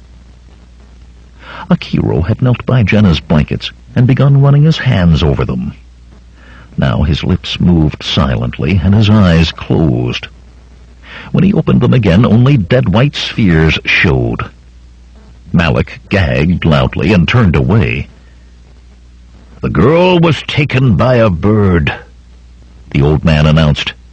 "Old fool," Bambata muttered, but Akiro continued as if he had not spoken. "A great bird, a bird of smoke that moved without sound. It carried her in its talons." His eyelids dropped and opened on normal black eyes. "A fool," Conan said to Bambata. "You are the fool, and me. We should have expected the Stygian to do something." "Where did this bird take her?" Zula asked. Akiro pointed across the lake to the Crystal Palace. "There, of course." "Then we must follow," she said. Conan nodded wordless agreement. As one, he and Bambata ran to the hide boat, wrestled it to the water. "But it may be ensorcelled," Malik protested. "Akiro said so." "We must take the chance," Conan replied. He stood knee-deep in the water beside the narrow vessel. "In! Quickly!" In a quick scramble they filled the boat, Zula in the middle between Akiro and Malik, Conan and Bambata on the ends. Paddles in the big man's hands dug furiously at the water, and the slim boat knifed away from the shore. "Sitchin's bowl," Malik howled abruptly. "I forgot! I am leaving this morning! Turn back!" Conan did not slow the steady work of his powerful arms and shoulders. "Swim," he said curtly. The small thief looked at the liquid beneath them and shuddered. "Water is for drinking," he muttered, "when there is no wine." With neither wind nor wave to hinder, and 2 strong men working the paddles, the hide boat all but flew over the lake. Ripples from its passage spread incredibly far, for no other thing disturbed that glassy surface. The crystal palace loomed before them. Along its border with the water there was a landing, perfectly ordinary, except that it too seemed carved from a single huge gem. The sun topped the crater's rim as they reached the palace, and the vast structure became a riot of scintillation. Conan held the boat close to the strange landing while the others clambered out. When he was on the glittering stone as well, he lifted the hide boat from the water. A thief did not last long in Shadazar, who failed to plan for his exits and escapes. For now the lake was still, but he would not risk something sweeping the craft away, not until he knew of some other means of leaving that unnatural palace. The boat secured, he turned his attention to the palace. Smooth, sparkling walls met his eyes. Far to the right and left were the ends of crystal colonnades with tall, fluted columns of pellucid stone. Above rose featureless, vitreous expanses of sheer wall, topped by faceted domes and glittering spires stretching toward the sky. "Fascinating," Akiro murmured, stroking his fingertips over the crystal wall. "There are no joins. It is truly one single gem. All of it. Fascinating." "Better it were ordinary marble," Conan said roughly. "I would contrive a means to scale that. Come, we must find a doorway of some sort." "There is none," Akiro said without breaking his abstract reverie. "How?" Conan began, then thought better of asking how the wizard knew there were no doors. "Then how in Xandru's 9 hells do we get in?" he asked instead. Akiro blinked in surprise. "Oh, that part is easy." He walked to the edge of the landing and pointed to the water. "Down there is an opening. I could sense it the very first time I tried, perhaps because it is the only opening I found. It is big enough for our uses." "A means of getting water from the lake," Zula said doubtfully. "I do not like water," Malik grumbled, but it was the palace he eyed nervously. Conan knelt beside the round-bellied mage and peered at the water's surface. It was unruffled once more, and he could see nothing but his own image. It could not be possible, he told himself, that this Amun-Rama would build a palace with no way in, then leave such a simple entrance as this. A trap, he thought, with Jenna for bait. Then let the trapper discover what manner of creature it was he meant to snare. He breathed deeply to flush his lungs with air and dove into the lake. Only a small splash marked his entrance. There was a grayish clarity to the water below the surface. The Sumerian took himself deeper with powerful strokes, searching along the face of the landing. The crystal surface was unmarked by the slimes and green things that grew on normal stonework immersed so. Quickly he found the opening, a great pipe nearly as wide as his outstretched arms, with a crosshatch of thick iron bars across it. Seizing the bars, he braced his feet against the wall beside the pipe and heaved. Nothing gave, not even the slightest. Harder he pulled, till his sinews creaked, and still to no avail. Abruptly he was startled to see other hands beside his own. He looked up and stared into the straining face of Bambata, stripped of his black armor. Conan threw himself into redoubled effort. Bone and thew quivered, and lungs burned. Suddenly, with a sharp crack, one bar tore loose in a shower of jewel-like shards. The grating shifted in Conan's hands, and he found he had more leverage. Crystal splintered and broke, and one by one the other bars came free. Letting the grate fall, the Cimmerian sped back to the surface. As his head broke water, he gulped air. He did not look around when Bombata surfaced beside him. From the landing's edge, 3 anxious faces peered down. "The way is open," Conan said between pants. "Come." "Wait but a moment," Akiro said. "Regain your breath. We must make a plan." "No time," Conan replied. One last breath he drew, then rolled over and swam downward again. With a quick twist he turned into the pipe, powerful strokes carrying him deeper. The light faded behind him, and he swam in darkness. 30 paces now. 40, and his lungs demanded air. 50, and suddenly there was a glow ahead. Swiftly he swam toward it, then turned upward toward the light's source, moving arms and legs to slow his ascent. He broke the surface with only the sound of a droplet falling. He was in a well, he saw, walled with the same smooth crystal as made up the palace. A wooden bucket was sunk in the water next to him, its rope pulled taut. Carefully he tugged the rope. It did not give. A deadly smile came onto his face. Amun-Rama no doubt thought himself secure, and his trap subtle. In the Northlands, though, there was an ancient saying, "To trap a Cimmerian is to trap your own death." Someone surfaced beside him with a splash that echoed from the well's walls, but he did not look to see who it was. He would allow only one thought now. Grasping the rope, he climbed hand over hand with a grim face. The Cimmerian had entered the trap, and he hunted. In the Chamber of Mirrors, Amun-Rama thoughtfully tapped his pointed chin with a long, thin finger. They were inside the palace. He had forgotten the pipe that brought water to his well, and they had found his oversight quickly. Good sport was indicated. With a malevolent smile, he lightly touched a mirrored wall.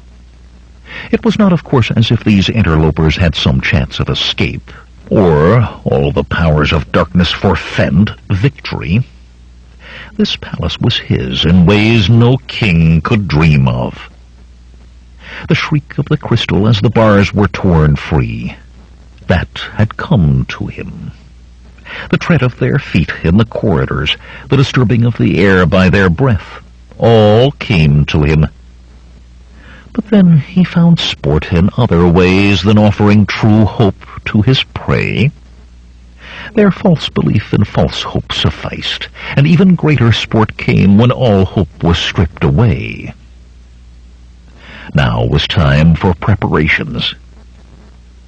He spoke a word, raised his hands, and the golden drapery shrouding the walls rolled neatly upwards, revealing the 50 great mirrors that surrounded the chamber.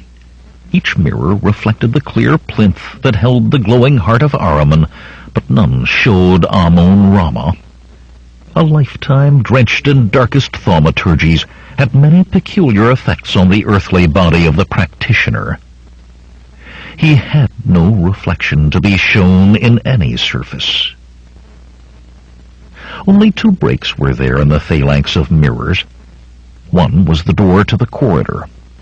Through the other he could see endless dark, and the bed on which Jenna's still sleeping form lay.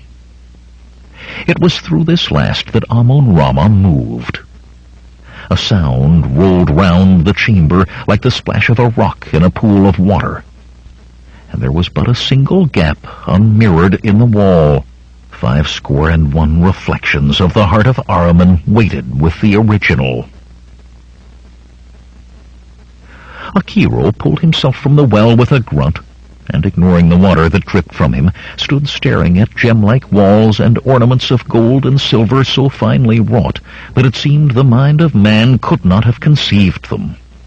Everywhere were tapestries of otherworldly scenes, and carpets that changed in infinite variety of color and pattern as he watched. "Akiro?" Malik said. The rotund wizard shook his head admiringly. "All done with sorcery. No one of these things had ever been crafted by a human hand. It was magnificent." "Akiro?" Irritably, the mage turned to regard the small thief. Malik's hair hung in his face, and a pool of water about his feet splashed with a rain of drops from his garments. He looked like a drowned rat, Akiro thought, then quickly scrubbed his own dripping hair from his face. "Yes," he snapped. "They are going," Malik said. Akiro looked in the direction the other pointed and bit back an oath that would have curdled the air. Bambata and Zula were disappearing around a bend in the corridor, and Conan was no longer to be seen. "Fools," he muttered. "Wait!" As swiftly as he could make his old bones move, he ran after them with Malik dogging his heels. "Half-wits," the old mage growled. "You do not wander about a wizard's lair as if it were a merchant's garden. Here anything can happen." As he rounded the corner, Akiro saw the others ahead, with Conan far in the lead. Sword in hand, the Cimmerian darted through a doorway at the end of the corridor, and in the same instant a door slid down with a clang, sealing the passage behind him. Bambata and Zula rushed forward to pound on the door, he with his sword hilt, she with her staff. Cursing under his breath, Akiro ran to help, but for moments after reaching them he could only stare. The door was as transparent as glass. Clearly they could see Conan looking warily about a mirrored chamber, his broadsword at the ready, yet the blows of Bambata and Zula rebounded as if from an iron-bound castle gate. As if to add to the hollow booming, all began to shout at once. "Can he not hear us?" Malik cried. "Conan! Ogun's toenails! Conan!" Zula dropped to her knees, feeling along the bottom of the door. "If we can lift... There is no crack. None. Stand back!" Bambata roared, taking a two-handed grip on his sword. "I'll break it, if it can be broken." "All of you stand back," Akiro shouted over them, "and be quiet," he added. He rummaged in his pouch, sighing as he tossed aside powders ruined by the wet, yet continued to speak hastily the while. "This is no tavern brawl to be settled with brute might. This Stygian is a sorcerer of puissance. Treat him as such, or we will all... here it is." Smiling in satisfaction, he brought out a small vial covered entirely with purest beeswax, and marked with a seal of power. "I do not see Jenna," Bambata said suddenly. "The thief must be left to his fate. Jenna must be found. She is here," Akiro said, not looking up from the task of peeling away the wax. The peeling must be done properly, or the contents would be useless. "Can you not sense?" "Of course you cannot. The nexus is here, the center of all the powers of this palace." The last of the wax fell away, revealing a darkly shimmering compound that seemed at once grease and smoke. To this he touched the tip of the smallest finger of his left hand and scribed a rune on the right-hand side of the transparent door. With the smallest finger of his right hand, he drew the same symbol on the left-hand side of the door. Akiro frowned as the runes began to hiss, as if boiling, but there was nothing to be done for it. Quickly he began to chant in silence. There were powers invoked with words spoken aloud, but he had found those dangerous, unreliable, or foul, and often all three. Pressure built. He could feel it inside his head. They were spirits he summoned, spirits concerned with opening things that could not be opened, spirits concerned with lifting what could not be lifted. The pressure grew, and he knew they obeyed the calling. The pressure grew, and sweat beaded on his forehead. The pressure grew, and with a gasp he slumped and would have fallen had he not caught himself against the door. "Well?" Bambata demanded.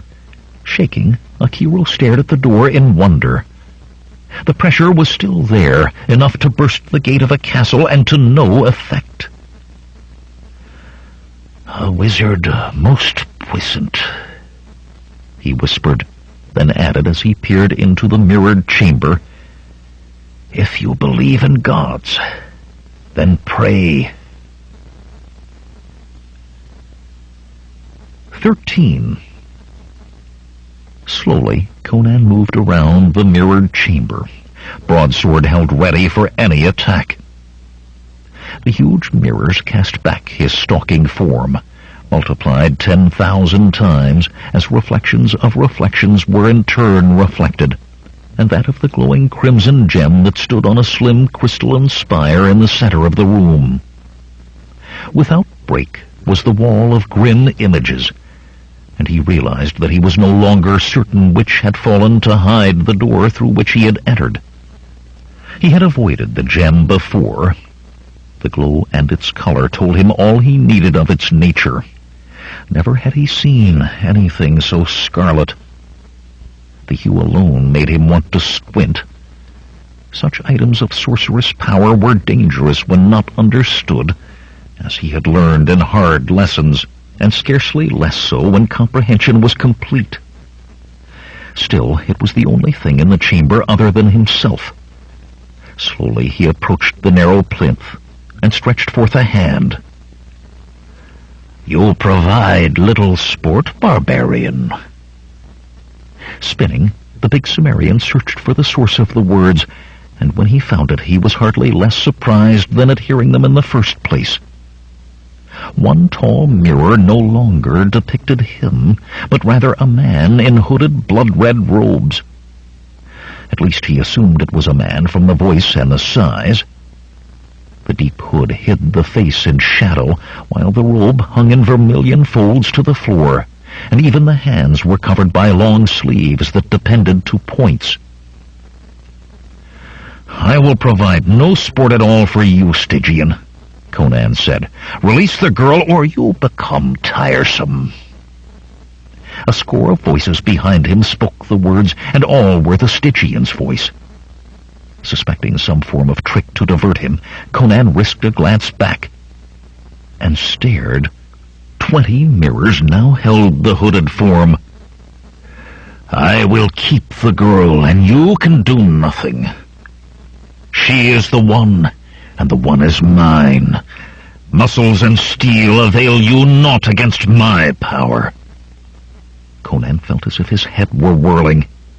Each time there were more scarlet-robed images in the mirrors, chorusing the words, until he was surrounded by the mage, multiplied more than 100 times. Hairs on his arms and the back of his neck stirred, and his teeth bared in a snarl. Yet many times had he met fear, and that stealer of will and strength was as familiar to him as the dark form of death. If the latter would one day surely conquer him, the former had no power he had not defeated 1,000 times before. "You think to frighten me, sorcerer? I spit on your power, for you hide behind it like a cowering dog. You have not the courage to face me like a man." "Brave words," the multitudinous reflections murmured in oily tones.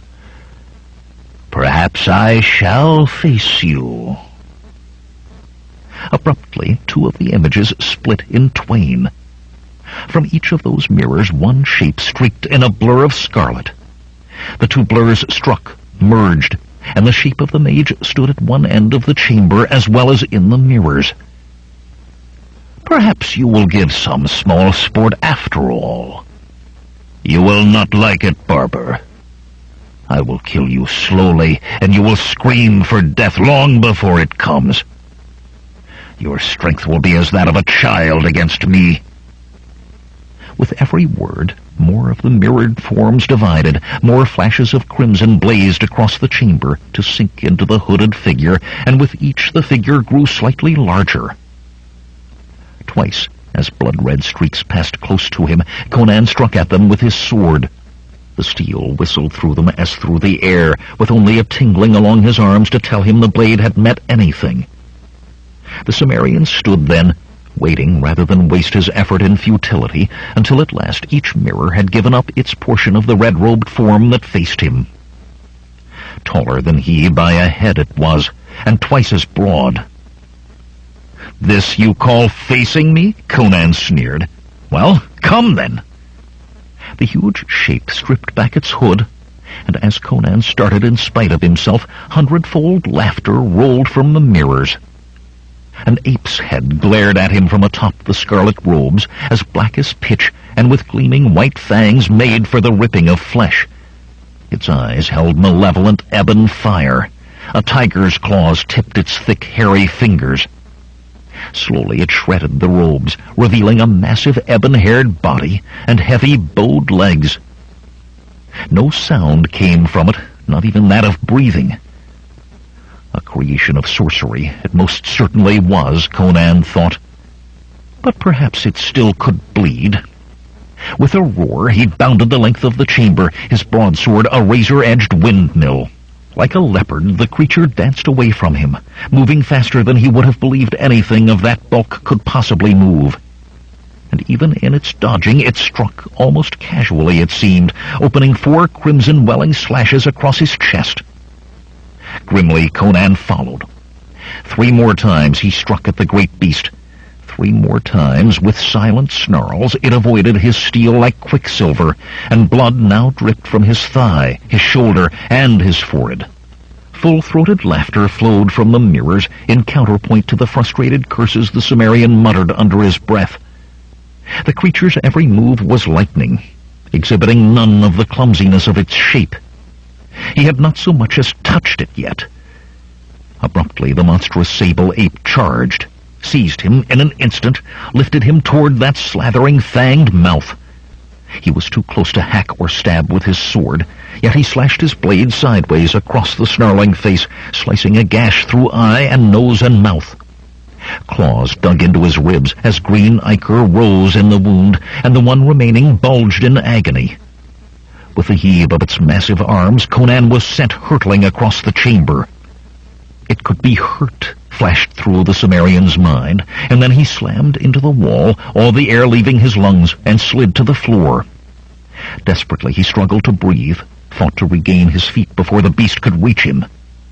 He staggered to his feet, and stared in amazement. The huge ape had sunk to all fours, and its mouth hung open as if it would moan if it were not mute. Yet that agonized sound was supplied 100 times over by the images of the mage. In every mirror the form of the necromancer sagged and groaned in pain. Not in every mirror, Conan realized suddenly. The mirror he had struck in his flight was crossed by a web of cracks and showed only shattered reflections, including now his own once more. He swung his blade against the next mirror. As the silvery surface fragmented beneath the blow, the figure of Amun-Rama within vanished, and the groans of the others became cries. "I have you, sorcerer!" Conan shouted above the shrill ululations. Along the wall he ran as fast as he could, pausing only to smash at each mirror as he passed. Image after image of the thaumaturge disappeared to the splintering of glass, to cries becoming howls, then shrieks. The skittering of claws on the crystal floor warned the Cimmerian, and he threw himself into a roll just as the ape creature lunged at him. His broadsword flashed as he came to his feet. A gash ran down the beast's ribs, while he had gained another along his own ribs. It was slower, he thought, no faster now than a fast man. Still, he ran across the chamber, ignoring the monstrous form. Defeating the creature was no part of defeating Amun-Rama. At the far wall, Conan stabbed his sword viciously at the image of the necromancer in mirror after mirror. The screams now spoke of pain beyond knowing, and of desperation as well. From the corner of his eye, Conan saw the huge ape scrambling toward him again, its lone black eye burning with a frantic light. Yet even in its haste, he noted, it circled wide around the glowing red gem. Abruptly, with a splashing sound as if he had stabbed into water, Conan's sword pierced the surface of a mirror. He could only stare. His blade went into the mirror, and into as well the image of Amon-Rama within. Silence was thick in the chamber, broken only by an occasional tinkling as a bit of broken mirror fell to the crystal floor. All of the unbroken mirrors, save the one his sword transfixed now, showed only normal reflections. The ape-beast was gone as if it had never been, though the burning of his gashes told him it most assuredly had been real. Beneath the scarlet hood in the mirror, a hawk-nosed face was painted with disbelief, and raven eyes shone hatred at the big youth. A ball of light suddenly oozed from the place where the blade entered the mage's robes, flowed down the sword, and exploded, hurling Conan away like a flung stone. Shaking his head, the Cimmerian got dazedly to his feet, just as Amon-Rama stepped out of the mirror, its surface first bulging around him, then suddenly vanishing into vapor. The necromancer did not look at Conan. Once he touched the sword that thrust from his chest, as if to convince himself of its actuality. With staggering steps he moved toward the crimson gem atop its slim, pellucid column. "Cannot be," the Stygian muttered. "All power would have been mine. All power!" His hand closed about the glowing stone, and the wail that ripped from him then, going on as if it would never end, made all the other sounds he had uttered pale to whispers. Scarlet light glared from between his fingers, brighter and brighter, until it seemed that his hand itself had taken on the color. "Crom," Conan whispered as he realized the hand had become crimson. And the redness spread up the sorcerer's arm and through him, till he was as a statue of congealed blood, yet keening still. Abruptly the form collapsed into a sanguinary pool that boiled and bubbled, vermilion steam rising till naught was left save his broadsword lying on the crystal floor, and the gem hanging unsupported in the air. Carefully, with more than one hesitant glance at the crimson stone floating above his blade, Conan retrieved his weapon. The leather-wrapped hilt was hot in his hand, but the sword seemed unharmed. Swiftly he backed away from the sorceress stone, and his skin crawled. Almost had he touched the accursed thing before Amon-Rama began his fatal game. With a deafening crash, another of the mirrors burst, and Conan's companions poured into the chamber. "And I told you it would work," Akiro was saying. "It took only the death of the sorcerer releasing his hold on his magics." "Ravana's weeping eyes," Malik said scornfully. "You said he was lucky. There was no luck. The Stygian should have known better than to oppose Malik and Conan." Akiro turned his attention to the Cimmerian. "You were lucky. One day your luck will run out like the sands from a glass, and what then?" "You saw?" Conan asked, now that he could get a word in edgewise. Akiro nodded, and Zula shivered. "That ape," she murmured, looking about as if she suspected it might only be hiding. "It is gone," Conan said. "Let us find Jenna, and this Mitra accursed key, and be gone as well." As though her name had summoned her, Jenna appeared, stepping through the gap left by the mirror from which Amon-Rama had come. Behind her was blackness, made darker by the glittering crystal and mirrors in the chamber.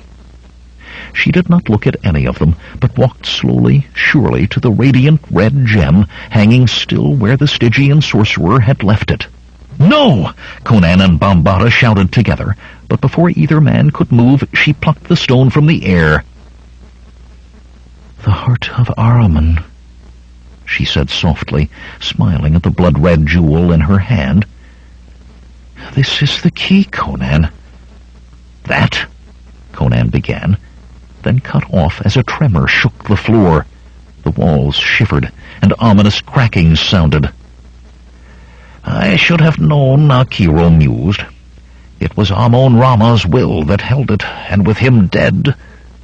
Abruptly he stopped to glare at the others. "Well, did you not hear me? Run, or we are all as dead as the Stygian." As if for punctuation, another quaver ran through the palace. "The well!" Conan commanded, though the thought of that swim with the possibility that the palace might collapse atop them all was not one he enjoyed. Akiro shook his head. Allow me to show what I can do without the interference of Amon Rama. He gave Malik a significant look. Watch. Chanting silently, he moved his arms in strange patterns. It looked to Conan much like what he had seen at the wizard's camp, yet in some fashion different.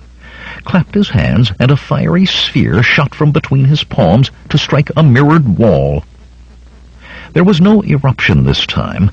Rather, the ball of the fire spread and hollowed, like the flames of a hot coal touched to parchment. In only a moment it extinguished, leaving behind a roughly circular doorway melted in the crystal wall. "There," Akiro said. "Now, Malik, have you seen anything to surpass—" This time the palace danced and swayed, and a portion of another crystalline wall fell with a shattering crash. "We'll talk of our triumphs later," Conan said, grabbing Jenna's arm. The others hesitated not a moment in following him through the way Akiro had provided. Down glittering corridors of ethereal beauty they ran, and when the corridor bent away from the direction they wished to go, Akiro melted yet another hole in the sparkling crystal walls. Faster and faster the shocks came, until they blended into one continuous gyration of the entire palace. Ornaments of unearthly exquisiteness burst apart, walls toppled in bounding chunks of pellucid stone, and twice entire stretches of the ceiling fell in solid blocks behind them. Then Akiro's magic burned its way through yet again, and they rushed out onto the landing. The lake was in turmoil, choppy waves radiating out from the palace. Conan heaved the hide boat, heavier for Bambata's armor already lashed in its bottom, to the water, handed Jenna into it, then had to hold the craft against the scar-faced warrior's attempt to push off before the others could scramble aboard. When all were in, Conan leaped into the boat and snatched up a paddle. "Now!" he growled at Bambata. The other man dug his paddle in without speaking. Behind them the crystal palace scintillated with all the hues of the rainbow gone mad. Lightnings leaped from tall spires up into cloudless skies. "Faster!" Akiro urged, staring anxiously over his shoulder. "Faster!" He glared at Conan and Bambata, wielding their paddles with all their might, and grunted. Trailing his hands in the water, the wizard began to chant, and slowly the water mounded beneath the boat. Swelling, the wave rushed forward, carrying the frail vessel faster than all their stroking could have. Malik loudly tried to pray his way through all known pantheons. "Too much magic," Conan grumbled. "Perhaps," Akiro replied, "you would rather wait until that palace—" With a roar like the rending of the earth, the crystal palace burst asunder. A hammering wind smote their backs, and then the wave they rode was caught and overwhelmed by a greater wave. Bowed down at a precipitous angle, the hide craft hurtled across the lake. All Conan could do was dig in his paddle and hope to hold them straight. Did they turn sideways to that wall of water, all was lost. The beach of black sand approached at incredible velocity, then disappeared beneath the wave. Abruptly, the bow of the boat struck against the crater's slope, and the vessel cartwheeled, catapulting them all into frothing water. Conan struggled to his feet, fighting the water's attempt to pull his legs from under him. Jenna, floundering, swept by him, and he seized a handful of her robes and pulled her to him. She flung one arm around his neck and clung to him, panting, as the water rushed away, leaving them standing a quarter of the way up the slope of the crater. "Are you all right?" he asked her. She nodded, then held up the hand not clutching him. "And I did not lose the key." A crimson glow seeped between her fingers. The Cimmerian shivered, and did not try to stop her when she moved away from him. From beneath her dripping robes she produced a black velvet bag, into which she slipped the gem. Conan shook his head. The longer this journey went on, the less he wanted to do with it. And yet, his hand closed around the golden amulet at his neck, the amulet Valeria had given him. And yet there were reasons. He was surprised to realize that all of the party were not only alive, but on their feet, if soaked and bedraggled, and staring at one another in disbelief that they still lived. Fear had apparently driven the horses despite their hobbles, for they stood, wickering nervously, higher still on the slope. The boat lay below them, and from there to the water were scattered the remains of their camp, such as was left. The cooking pot was gone, and half the water bags, and a single blanket remained tangled in the rushes. On the far side of the lake, the only sign that the palace had ever been was a vast hole, which the waters of the lake were quickly filling. Akiro stared toward it with something approaching sadness on his face. "All a creation of his will," he said quietly. "It was magnificent."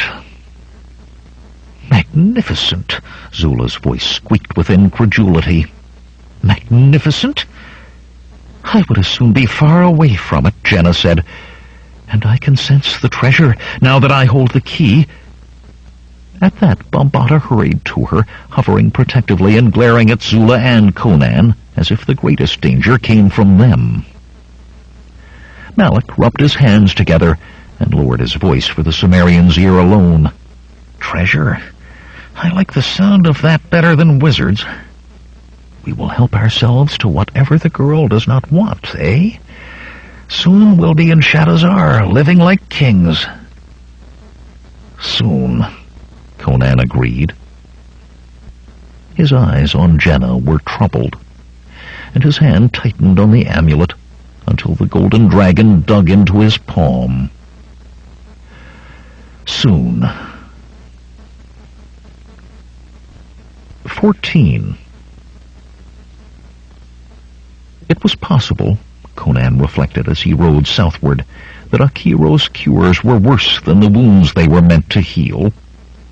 Gray-flanked mountains reared about him, cut with 100 narrow valleys that could serve as roads for attack, and an endless string of pinched passes where ambush could blossom in blood. But he found it hard to keep his mind on anything but the bandages, smeared with foul-smelling ointment that covered the gashes the ape creature had opened. Worse than the stench, they itched with a fury. Surreptitiously, he scratched the linen folds wrapped around his chest. "Do not do that," Jenna said briskly. "Akiro says they must not be disturbed." "They are foolishness," Conan grumbled. "I have had scratches such as these before. Wash the blood off, then let the air to them. That's all I ever needed before." "They are not scratches," she said firmly. "And this grease stinks. It is a pleasant herbal smell. I begin to wonder if you have sense enough to take care of yourself." She went on, oblivious to his dumbfounded stare. "You will leave your bandages alone. Akiro says that his ointment will heal your wounds completely in only 2 days. He said I must keep an eye on you, but truly I did not believe it." Conan twisted in his high-pummeled saddle to glare back at the wispy-haired wizard. Akiro met his stare calmly, and the others were watching him as well. Malik and Zula wore looks of smug amusement. Bambata seemed lost in thought, but his eyes rested on Conan in a fashion that made it clear he would not have wept had the ape-inflicted gashes proved fatal. "I must say you do not seem grateful," Jenna continued. "Akiro labors to make you well, and you—" "Mitra's mercies, girl," Conan said abruptly. "Do you have to go on so?" Hurt clouded her face, and the look in her big eyes made him feel it was his fault. "Forgive me," she said shortly, and let her mount fall back. Malik replaced her. "Sometimes," Conan told the small thief, "I think I liked that girl more when she was affrighted of her own shadow." "I like them with more to fill the arm," Malik said, and flinched at the Sumerian's cold gaze. "Ah, look you, it's not the girl I want to talk of. Do you know where we are?" Conan nodded. "I know. Then why are you not turning another way? Inti put his hand over us. Another league at most, and we'll be getting close to the village where we found Zula." The wiry man made a sound half sigh and half groan. "They'll not be glad to see us again, Sumerian. It will be luck if we get no more than a fistful of arrows from ambush." "I know," Conan said again. He looked back at Jenna. She rode with her head down, and the hood of her pale cloak pulled far forward to hide her face. Every line of her spoke of a deep sulk. "Must we ride all the way back to the village?" he called. Jenna jerked erect, blinking. "What? The village?" She looked around, then pointed to the east, to a straight pass rising between two dark snow-capped peaks. "We must go that way. Praise all the gods," Malik breathed. And at that moment 200 mounted Corinthian soldiers burst upon them with long swords gleaming in their fists. Conan wasted no wind on curses. He had not a moment for it in any case. His broadsword came into his hand barely in time to block an overhand strike that would have split his skull. He kicked a foot free of its stirrup to boot another Corinthian in red-crested helm from his saddle, and as if it were all one motion slashed open his first attacker's throat. He saw Malik bend beneath a flashing blade to sink his dagger under the bottom of a polished breastplate. Then another cavalryman was upon him. "Conan!" The shrill scream reached him even as he engaged. "Conan!" The one glance the Cimmerian could spare was enough to freeze the breath in his throat. A laughing soldier had his hand tangled in Jenna's dark hair, and their two horses danced in a circle, only her frantic grip on the tall pommel of her saddle keeping her from being unseated. One glance Conan could spare, and when his eyes turned back to his opponent, the Corinthian gasped at what he saw in those icy sapphires, for it was his own death. The man was no mean hand with his long cavalry sword, but he had no chance against the grim Northland fury he faced now. Thrice their blades met. Then Conan was turning away from a bloody corpse that toppled to the rocky ground behind him. Desperately, Conan raced his horse for Jenna. The slender girl had loosed one hand from her saddle to clutch at the first in her hair. Her other hand had only a precarious clawed hold on the pommel. The horses pranced and circled, and the Corinthian threw back his head in gales of laughter. "Ehrlich take you, dog!" Conan snarled, and stood in his stirrups so that his backhand blow had all the strength of his massive body driving the whipping blade. So great was his rage that he barely felt the shock as his razor steel sheared through the laughing soldier's neck. Mouth frozen forever in mirth, the Corinthian's head flew from his shoulders, blood fountained from a torso that remained erect for moments longer, then rolled over the rump of the prancing horse. Fingers twisted in Jenna's hair almost pulled her from her saddle before they slackened in death. She slumped across the pommel, sobbing wildly and staring with bulging eyes at the headless body beneath her horse's hooves. It took Conan no more than an instant to take in the situation on the small battlefield. Malik now rode one of the smaller Corinthian horses, and even as the Cimmerian looked, he leaped from that to another, pulling back the rider's head by the red crest on his helmet and slitting his throat. Flashes and roars accompanied Akiro on his mad dashes about the narrow valley. Every time the rotund wizard found time to breathe, he began the arm motions that heralded his major displays of power. But each time, horsemen in polished breastplates would close about him, and with a shouted curse, Akiro would startle them with a burst of light and a clap of thunder. The deflagrations and deafening bangs hurt no one, though, and the old man was finding less time after each to try his greater wizardries. Zula and Bombata each attempted to fight to Jenna's side, but flashing tulwar and whirling staff were hard-pressed simply to keep back the soldiers who strove to cut them down. In the first fury of battle, the very numbers of the Corinthians made it inevitable that the balance of dead would favor the Zamorans, but there were simply too many riders and red-crested helms. And dying bravely and stupidly when there were alternatives was one custom of the cities that had never found favor with Conan. "Scatter!" he roared. Two cavalrymen closed with the big Cimmerian. His blade swept in a circle, severing a sword arm at the elbow, axing deep into the second man's shoulder. He wrenched his steel free without slackening his bellow. "Scatter! There are too many! Scatter!" Seizing Jenna's reins, Conan booted his horse toward the narrow pass she had indicated as the way they must go. 3 Corinthians spurred to put themselves in the fugitives' way. Surprised grins of anticipation blossomed on their faces when Conan did not wheel in another direction. The grins turned to consternation when the Cimmerian galloped straight into them, his tall Zamoran mount bowling over a smaller animal. The Corinthian screamed as his thrashing horse rolled atop him, grinding him into the stony ground. Stunned, the pair remaining fell back on defending themselves rather than attacking. Burdened with pulling Jenna's mount behind him, Conan knew he would have been hard-pressed at best to fight a way past. Cold and methodically deadly, he taught them of their fatal mistake. He rode on from 2 fresh corpses and 1 Corinthian screaming and coughing frothy blood, with eyes locked on the narrow pass, eyes as grim as death.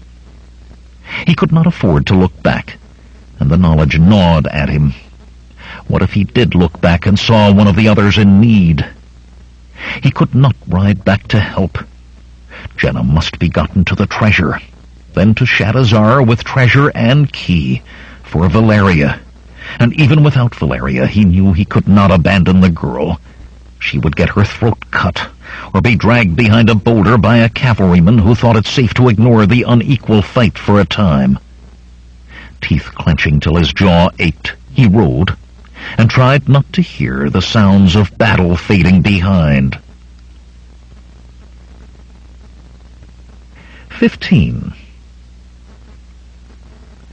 The valleys were purple with the shadows of mountains when finally Conan drew rein. He had not galloped all that time.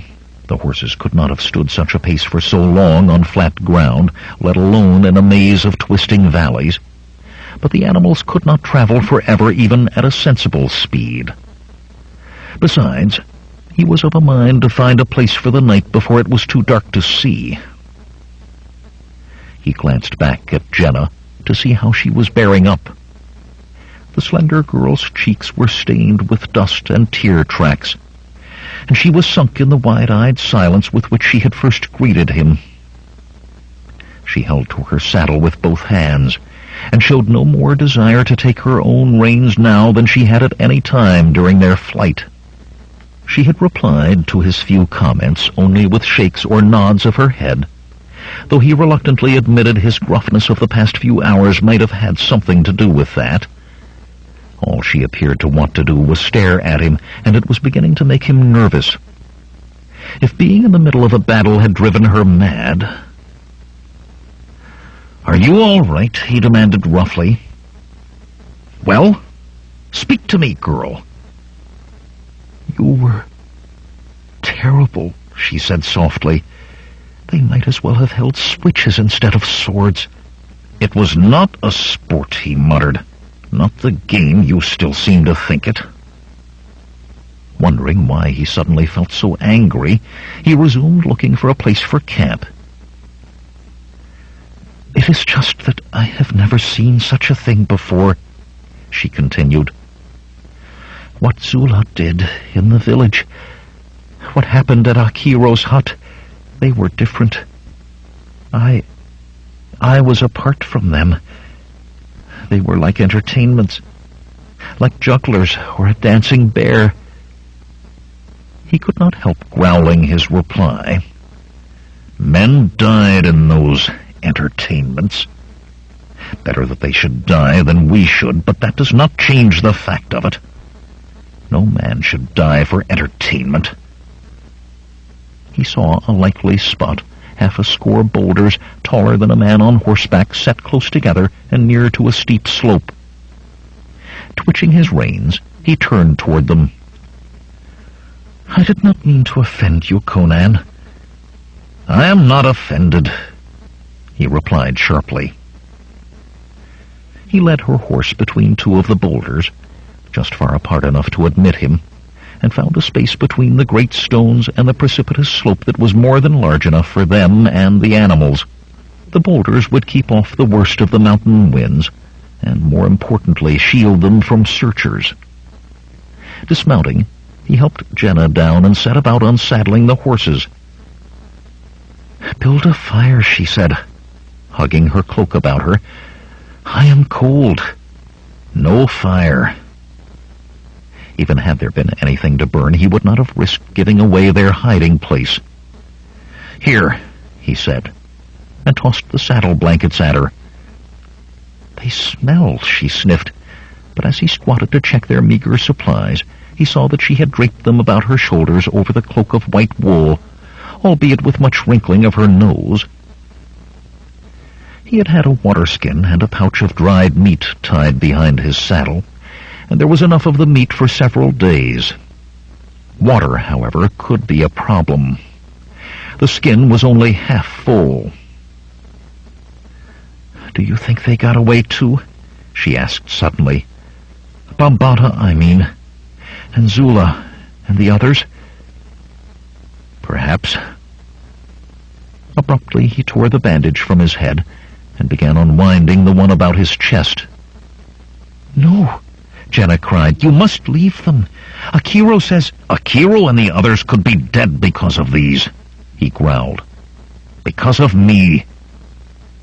He used the bandages to wipe off the wizard's greasy ointment. End of side 3.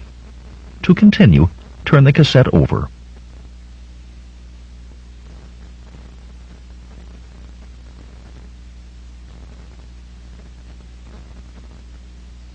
Side 4. Conan the Destroyer, by Robert Jordan. Continuing on page 178. To his surprise, the gashes were only slightly swollen pink lines, as if they had had days of healing already. I was worrying about these, about the itching and the stink. If I had had my mind about me, those Corinthians would never have been able to take us by surprise so easily. With an oath, he tossed the wadded cloth aside. "It was not your fault," she protested. "It was me. I was sulking like a child when I should have been telling you the way to go. Had I not been, we would have turned aside before they attacked us." Conan shook his head. "'Tis foolishness, Jenna. In this twisted maze you could have seen the true way but moments sooner at best, and the Corinthians would have attacked as soon as we turned away from them." He chewed on a strip of dried mutton, as tough as ill-tanned leather, and of equal taste, while she frowned pensively.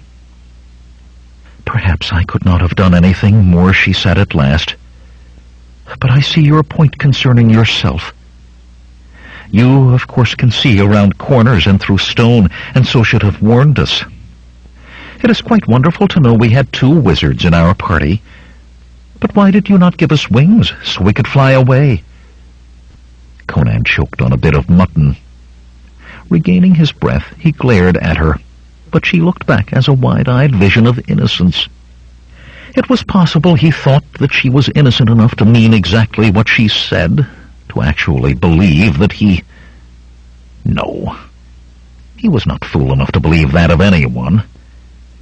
He opened his mouth for a retort, and closed it again with the certainty that anything he said would only end in making him feel truly the fool. "Eat," he said sourly, throwing the pouch of dried meat at her feet. She chose a piece delicately. He could not be sure, but he thought as she nibbled at it with small white teeth that he detected the edges of a smile. It did little for his disposition. Light faded from the sky, and amethyst twilight descended on the mountains. Finishing the meager meal, Jenna began to shift about, as if seeking for a more comfortable spot on the stony ground. She hitched the blankets this way and that, finally complaining, "I am cold, Conan. Do something." "No fire," he said curtly. "You have the blankets." "Well, get beneath them with me, then. If you'll not allow me a fire, at least you can share the warmth of your body." Conan stared. More innocent than any child, he thought. "I cannot.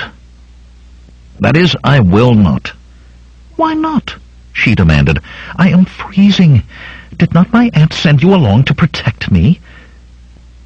Conan laughed and groaned at the same time. Ask the wolf to protect the sheepfold. He shook his head to rid it of unwanted thoughts. "You must have a care of Taramis, Jenna, when you are back in Shadazar." "Of my aunt? But why?" "I have no true reason," he said slowly, "but kings and queens, princes and princesses do not think as do ordinary folk. They do not see right or wrong the same way. Are you troubled by the dream I had? Pambata was right. It was just a dream, Conan. Anyone could have bad dreams in a place like that crater. Taramis loves me. She has cared for me since I was a child." "Be that as it may, Jenna. Should you ever have need for help, send word to the Tavern of Abuletes in Shadazar, and I will come. I know many places where you would be safe." "I will," she said. But he knew she did not believe in even the possibility of it. "I am still cold," she went on, smiling and lifting a corner of one blanket. A moment longer the big Cimmerian hesitated. Then, telling himself that it was indeed becoming colder, that a sharing of warmth could harm nothing, he removed his sword belt and seated himself next to her. She pulled not only a saddle blanket, smelling strongly of horse, over his shoulders, but part of her cloak as well. The blankets began to slide from them, and as they shifted to secure them, he realized that she was leaning against him. Instinctively, he put an arm around her. His hand landed on the warm curve of her hip, jumped away as if burned, brushed the soft roundness of a breast, then settled on the indentation of her waist. "'Tis warmer than I thought," he muttered. There was sweat on his forehead. "Perhaps I should move." How much forbearance, he wondered, could even the gods ask of a man? Jenna snuggled herself more firmly against him, touching the golden dragon at his chest with a single finger. "Tell me of Valeria." He stiffened, and she glanced up at him. "I overheard you and Malik, and Akiro. I am not deaf, Conan." "What kind of woman was she?" "A woman," he replied, but the offhandedness of that would not let him leave it. "She was a woman in thousands upon thousands, perhaps the only one of her kind in the world. She was a warrior, friend, companion, and lover," she supplied when he let his words trail off. He drew breath, but she hurried on before he could speak. "Can there be room in your life for another woman?" How to explain about Valeria and him, he thought. Valeria, a woman who would neither own nor be owned. A woman who could come to his bed with the passion of a tigress, and 2 hours later nudge him so he did not miss eyeing a particularly toothsome serving wench. "There are things about men and women," he found himself saying, "that you simply would not understand, girl." "Much you know," she retorted hotly. "Zula and I had long talks about the proper methods of handling a man." Abruptly, she seized his free hand and thrust it beneath her robes. Involuntarily, he cupped a warm, hard-tipped mound. The thought returned to him, made to nestle in the palms of a man's hands. "You know not what you are doing," he said hoarsely. Before the words were out of his mouth, she threw herself on him. So great was his surprise that he toppled over backwards so that she lay atop him. "Then show me," she murmured, and honey lips drove rational thoughts from his head. The cold night wind swept hard out of the plain across Shadazar, as if seeking to scour the city of its corruption. It was an omen that the wind blew so, Taramis thought. A symbol of the sweeping away of old ways and the coming of a new dawn. Her robes of sky blue slashed with gold had been chosen as well to speak of that new sunrise, that inexorable new coming. Her dark eyes surveyed the courtyard, the largest in her palace. Tiled with huge blocks of pale polished marble, it was surrounded by an alabaster colonnade. The balconies overlooking the court were empty, and no light showed at any window. Guards within the palace made sure no slave's curious eye fell on what occurred there this night. Before her rested the great form of Dagoth on its couch of crimson marble. More perfect than any mere mortal male born of woman, she thought. In a circle about her and the massive shape of the sleeping god stood the priests of the new religion, of the ancient religion reborn. Shimmering golden robes covered the priests to their sandaled feet, and on each head was a golden crown with a single point above the brow graven with an open eye, symbol that though the gods slept, never did they sleep in his service. The crown with the tallest point was on the head of he who stood by her right hand, his snowy beard fanning over his chest, his parchment-skinned face the very picture of kindly mildness. His tall staff of gold was topped with a blue diamond, carved into an eye of twice human size. He was Xantares, the high priest, and highest indeed he was, Taramis thought, after herself. "'Tis the third night," she said suddenly, and a sigh as of exultation rose from the circle of priests. "The third night from the night of awakening." "Blessed be the night of awakening," intoned the priests. "The sleeping god will never die," she called, and their reply came back to her. "Where there is faith, there is no death." Taramis held her arms straight out to either side. "Let us anoint our god with the first of his anointings." "All glory to she who anoints the sleeping god," they chanted. Flutes began to play, softly and slowly at first, then quickening, rising higher. 2 more crowned priests appeared from the colonnade. Between them was a girl, her raven hair pinned in tight coils about her small head, her body swathed in robes of pristine white. At the circle, the 2 priests slipped the robes from her, and she entered, unashamed in her slender nakedness. Her eyes, on the form of Dagoth, bore a look of purest rapture as she stopped at the god's head.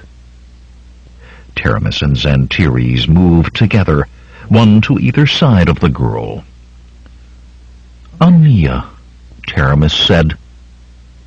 The naked girl reluctantly tore her gaze from the sleeping god.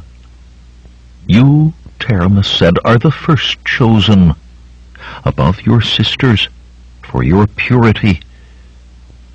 "This poor one is honored greatly," the girl whispered. "At your birth were you sealed to the sleeping god. Do you now willingly serve him?" Taramis knew the answer even before the light of ecstasy appeared in the girl's eyes. The cruel-eyed noblewoman had prepared both long and well. "This poor one begs to serve," the girl replied, her voice soft yet eager. The flutes now shrieked in frenzy. "O great Dagoth," Taramis cried, "accept this our offering and pledge to thee. Accept thy first anointing against the night of thy return." His face still a portrait of gentleness, Xantares' clawed fingers gripped Ania's hair, bent her forward over the head of the alabaster form, then bent back her head so that her neck was a tight curve of smooth skin. From within his robes he produced a dagger with a gilded blade, and the gilded steel bit smoothly into the smooth curve. A crimson fountain splashed over the god's face. "O great Dagoth," Taramis shouted, "thy servants anoint thee." "O great Dagoth," the priests echoed, "thy servants anoint thee." Taramis sank to her knees, bowed her head to the marble. Wrapped in her own intentness, she was unaware of the rustle as the priests knelt and bowed as well. "O great Dagoth," she prayed, "thy servants await the night of thy coming. I await the night of thy coming." The masked voices of the priests followed fervently on hers. "O great Dagoth, thy servants await the night of thy coming." Aenea's body jerked one last time, and was still where it had fallen, forgotten, her glazing eyes staring at the no longer spreading pool of her blood on the pale tiles. 16. Conan's horse picked its way along the stony valley floor, its rider wearing a stony expression. He kept his mind focused on the way before him, not allowing thoughts to stray. "We must go on," Jenna told him, and his face hardened more. "I know the way, and we must go on." He waited until they topped a notch, its far slope leading into another valley, before speaking. "I can have you safe in Shadazar in 2 days, 1 if we near kill the horses." From that rise he could see out of the mountains toward the rising sun, out onto the Zamoran plain. 2 days, he thought, without pushing the animals too hard. No thoughts but how far the horses could travel, and how fast. "It is my destiny," she protested. "Your destiny is not to die in these mountains. I will return you to your aunt's palace." "You cannot interfere with my destiny." "Erlich, take your destiny," he growled. She drew alongside of him. "What of Valeria?" she demanded. "Yes, I heard that too. I know what reward my aunt promised you." It was a titanic effort to keep his face free of emotion, but Conan did it. A debt to be repaid, no matter the cost. But cost to himself, not to Jenna. "I can protect you as we travel, but not if we hunt danger. Or do you think this treasure will simply be lying about unguarded?" "Valeria, she did not ask me to trade your life for hers," he snapped. "Now be quiet and follow me." For a time she was indeed silent, though sulking and muttering angrily under her breath. Occupied with his own troubles, Conan refused to acknowledge her anger. Abruptly she said, "It is there. I know it is, Conan. We must go there, please." Despite a resolve not to, he looked where she was pointing. The gray-sloped mountain was not high, but near the base its stone flanks split unnaturally into hundreds of granite fingers and spires. A maze, he remembered Jenna calling this journey. That was a maze in truth, where an army could lie in wait unseen until you were in their midst. It was no place to take a young girl, not in the Karpash Mountains, not even if the treasure Teramis wanted was in there. They would circle to the south, he decided, giving that particular mountain a wide berth. He rode on in silence. "Conan!" He closed his ears, refused to hear. "Conan!" Suddenly it impinged on the Cimmerian's mind that it was not Jenna's voice he heard. His hand went to the worn hilt of his broadsword. That the caller knew his name could mean much or little. Then, from where a fold of land had momentarily hidden it, a horse appeared, with a Corinthian military saddle and a wiry, dark-eyed rider. A broad grin split Conan's face. "Malik!" he shouted. "I feared you were dead." "Not I," the small thief roared back. "I am too handsome to die." On Malik's heels the others came, Bombata and Zula, Akiro easing his seat in his saddle and complaining about his old bones. The black woman rode straight to Jenna, and the two of them put their heads together for talk pitched not to travel to any ears but their own. "What happened with the Corinthians?" Conan demanded, "and how did you find us?" Akiro opened his mouth, but Malik rushed in. "When they saw you two topping the pass, about half the fools rode off, shouting about being first to ride the girl. Don't you all glare at me? Mitra, they said it, not me. In any case, cutting the numbers down gave Akiro a chance to work. Tell them what you did, Akiro." Akiro opened his mouth again. "He made a tiger appear," Malik laughed. "It was as big as an elephant, Fidesa witnessed my words. The horses went mad."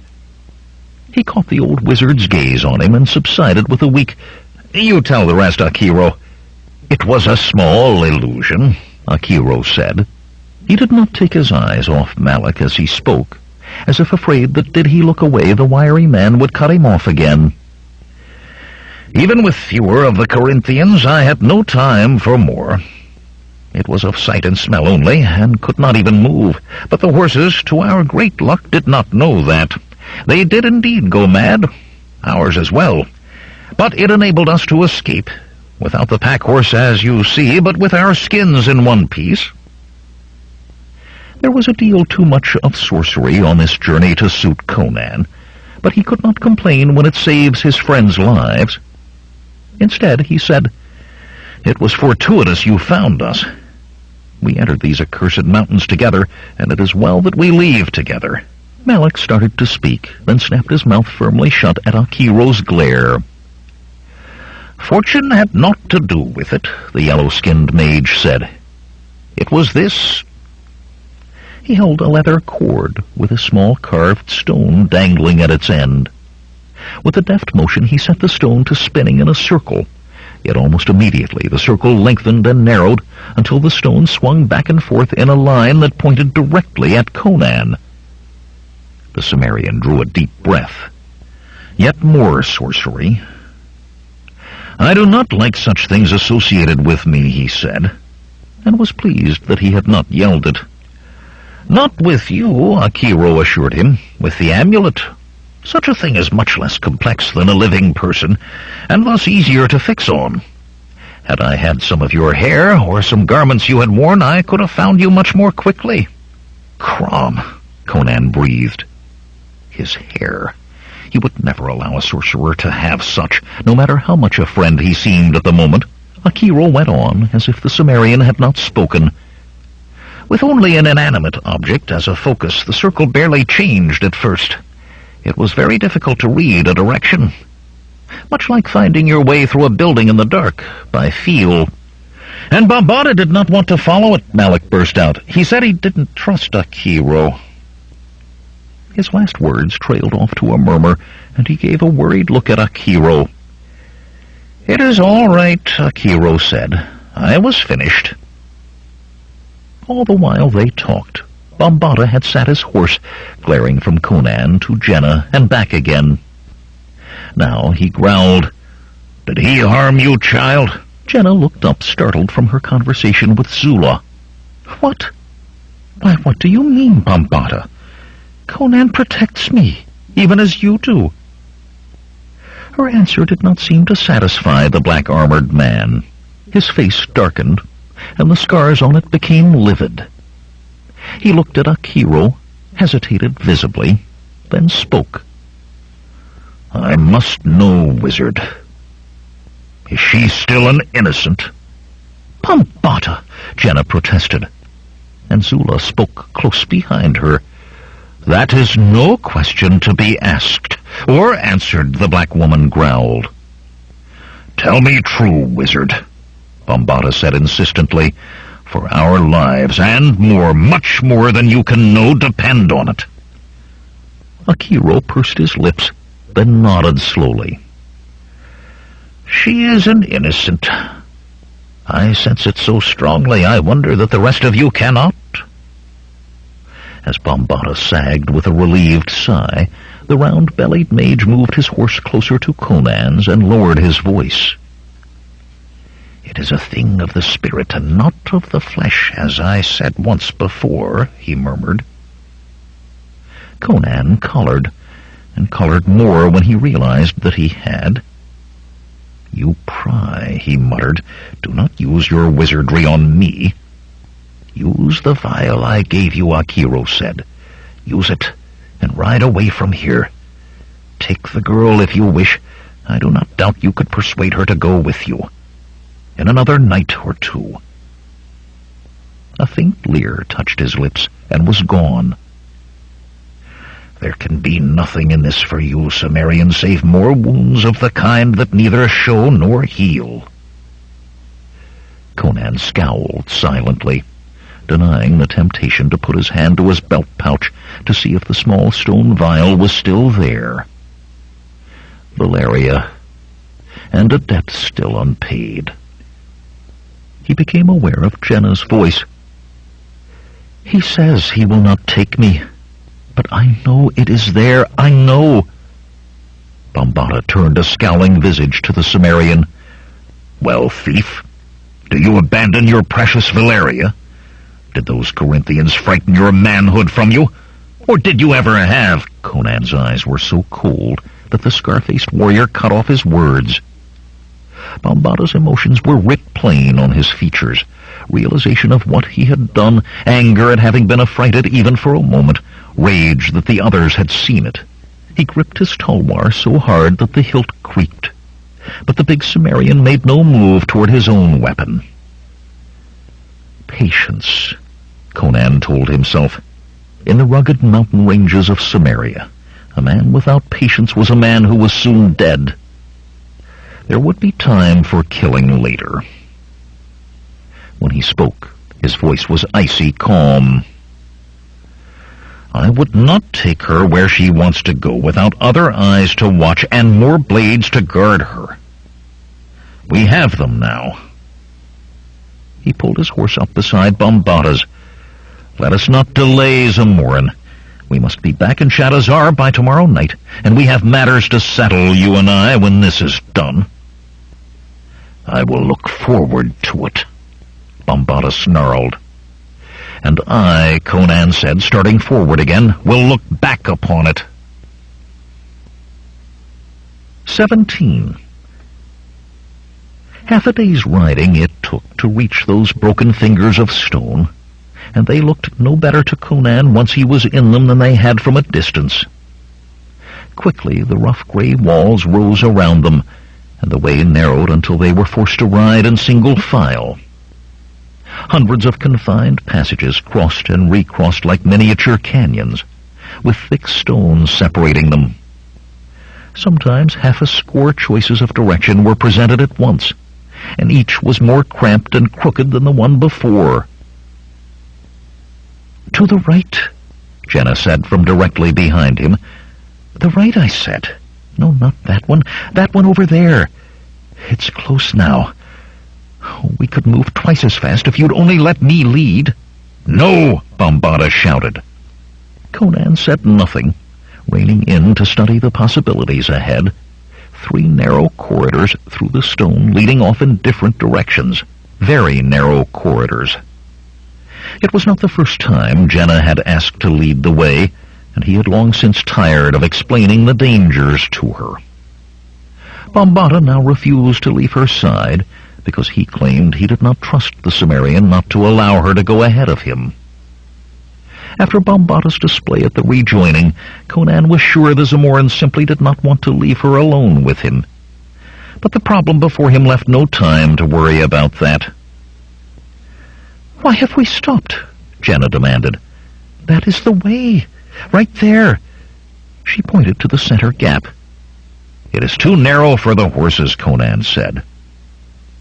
With some difficulty, for the grey walls were already close, he swung down from his saddle and moved ahead of his horse. "We will have to leave them." He did not like doing it. Hobbled, they would not wander far, but even a short distance could make a difference in this. And without horses there was no hope in Xandro's 9 hells of reaching Shadazar in time. The others had dismounted and were fastening hobbles between their mounts' forelegs, or pushing past the animals to join him. "Malik," he said, "best you stay with the horses." The small thief started and stared at the stone around them with a sickly look. "Here? Sitchin's bowl, Conan, I don't think we should divide ourselves. Keep our forces together, eh? A man can't even breathe in here." About to make a sharp retort, Conan stopped. He himself had been thinking much about how close the stone was, how it seemed almost to cut off the air, but he was not one to be affected by tight passages or close spaces. He studied the others' faces, trying to see if any of them felt what he did. Jenna was all impatience, while Zula had the set face of one who expected combat at any moment. Bambata glowered as usual, and Akiro appeared thoughtful, also as usual. Perhaps it was all in his imagination, and perhaps not. "Yes, we'll stay together," he said. He drew his sword in one hand, his dagger in the other. "Thus will I mark our way." With the dagger he scratched an arrow on the stone, pointing toward the horses, "that we can find the horses again. Stay close."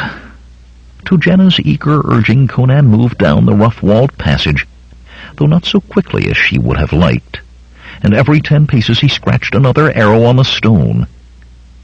If the worst came, he thought, even Jenna could find the animals with these. Even alone she might have a chance of escape.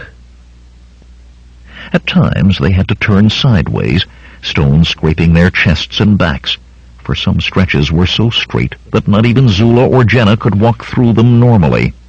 However Conan walked, he kept his sword advanced and his dagger ready for anything that managed to get past the longer blade. As he moved deeper into the maze, his sense of something ill grew. Almost could he put a name now to what seemed to permeate the stone through which they made their way. It was like the remembrance of a memory of the stench of death, so faint the nose could not smell it, so tenuous the mind could not grasp it, yet there to be touched by the most primitive instincts. He looked back at the others, and this time found his unease mirrored on their faces, all save Jenna's. "Why do we move so slowly?" the slender girl demanded. Vainly she tried to push past the big Cimmerian, but there was barely width enough for him to pass alone. "We are almost there." "Akiro?" Conan said. The gray-haired wizard's face was twisted as if he had a bad taste in his mouth. "I have sensed it since we entered these passages, but it grows stronger as we go. It is a foulness." He stopped to spit. "But it is old, ancient, and I do not think it threatens us. We are more than a few centuries too late for that." Conan nodded and continued on, but he was not convinced. His own senses might not be magical, but they had kept him alive in many places where he could well have died, and they told him there was danger here. He kept a firm grip on his weapons.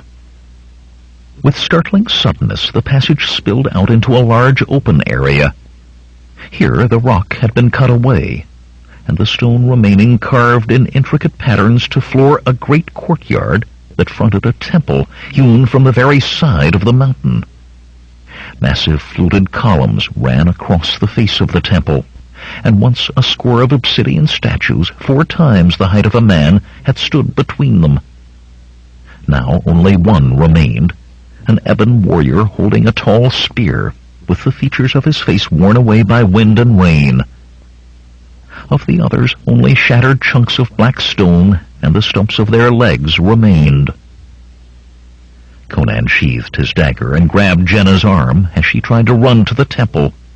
"Take care, girl," he told her. "I'll risk much here, but you risk as little as possible." Bombata seized her other arm, and the 2 men stared coldly at one another above her head. The promise of death was strong between them. It was another reason to wish the journey done, Conan thought. Such promises as that could not remain unfulfilled forever. "Let me go," Jenna said, twisting in their grasp. "I must find the horn. It is inside there. Let me go." Zula, sneering at both men, put her hands on Jenna's shoulders. "Will you tear her apart, then, or perhaps crush her between you?" Conan let his hand fall away, and Bombata was only an instant behind. Zula drew the girl away, speaking softly in her ear. Conan met Bombata's glare unblinkingly. "This will be settled, thief," the scar-faced man said. "In Shadazar," Conan said, and the other jerked a nod of agreement. When Conan reached the temple, Akiro was attempting to trace with his finger weather-worn carving in the pedestal on which the obsidian statue stood. Little was left. "What are you trying to do?" Malik laughed at the old wizard. "Read decorative carving? And to speak of it, I've seen better scroll work done by a one-eyed drunkard." Sighing, Akiro straightened and dusted his hands. "I could read it, in part at least, were it not so badly eroded. It is script, not scroll work. This place is much older even than I believed. The last writings in this language were done more than 3,000 years ago, and even then it was a dead tongue. Only scattered fragments remain. Perhaps I can find more inside." "We are not here to decipher old languages," Bambara growled. Privately, Conan agreed, but all he said was, "Let us get on with it, then." Rock doves burst from their nests high behind the massive columns, their wing beats like an explosion in the stillness, as Conan strode to the tall bronze doors, covered with the verdigris of centuries. Through the thick green could be seen a huge open eye, worked deeply into the metal of each door. A large bronze ring hung below each eye. "We'll never get that open," Malik said, eyeing the corrosion. Conan grasped one thick ring for an experimental heave. To his surprise, the door swung out with a squeal of hinges long ungreased.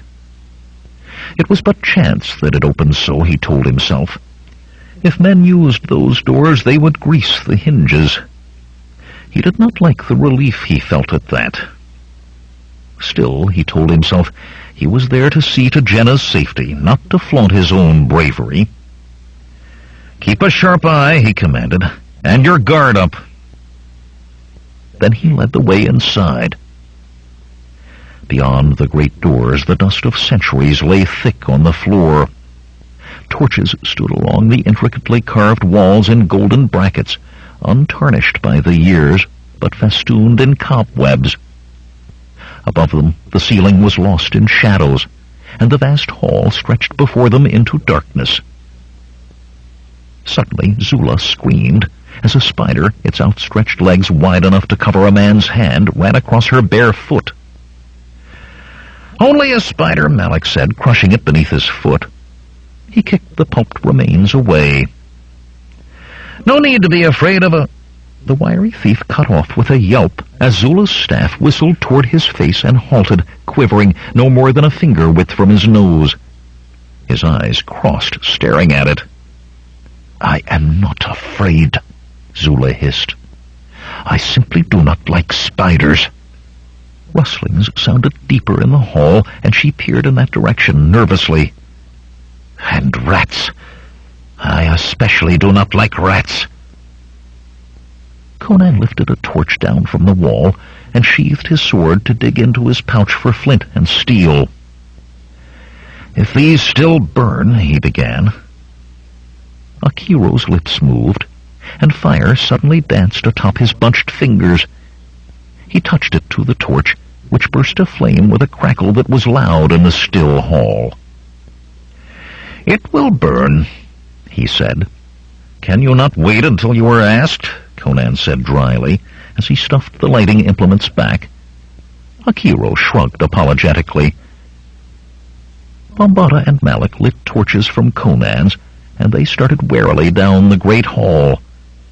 Their feet disturbed dust unmarked, save for the small tracks of rats. The bones of small animals and birds lay scattered about, some buried in the dust, some atop it. Long had it been since anything had moved there, save the rodents and their prey. The chittering of rats held back by fire, and the strange smell of humans followed them, and the torch's flames were reflected in hundreds of tiny, hungry eyes. Zula muttered, and swiveled her head as if trying to watch all ways at once. Malik no longer made fun of her discomfort. He rigidly avoided looking at those glittering eyes, and mixed curses and prayers to a score of gods in a low monotone. At the far end of the hall were broad stone steps, leading up to a dais, atop which sat a high-back throne of marble. Before that throne lay a small pile of age-dried bones, and on its seat Another pile with a human skull in its midst, empty shadowed eye sockets staring at Conan and his companions.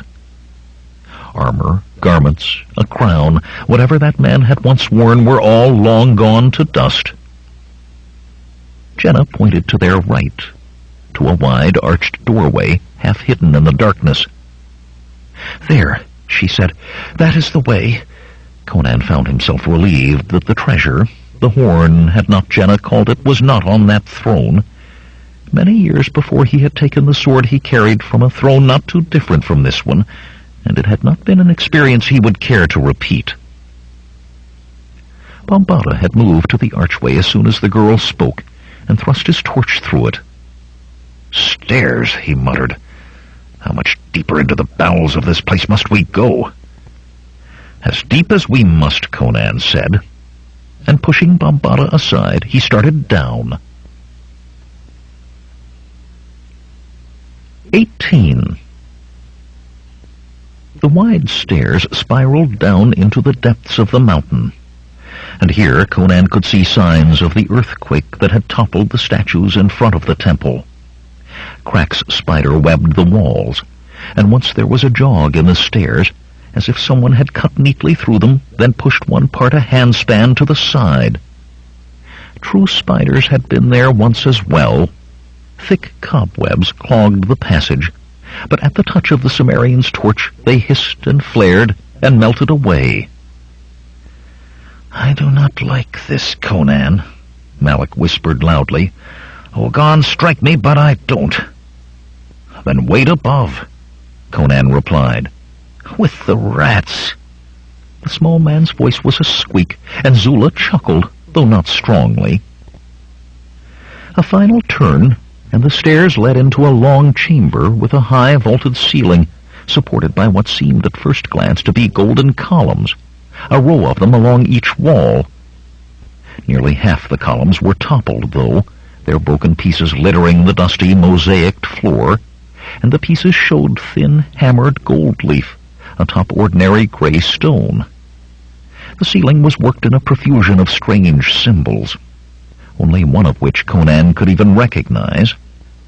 An open eye, as on the bronze doors, repeated over and over among the other designs.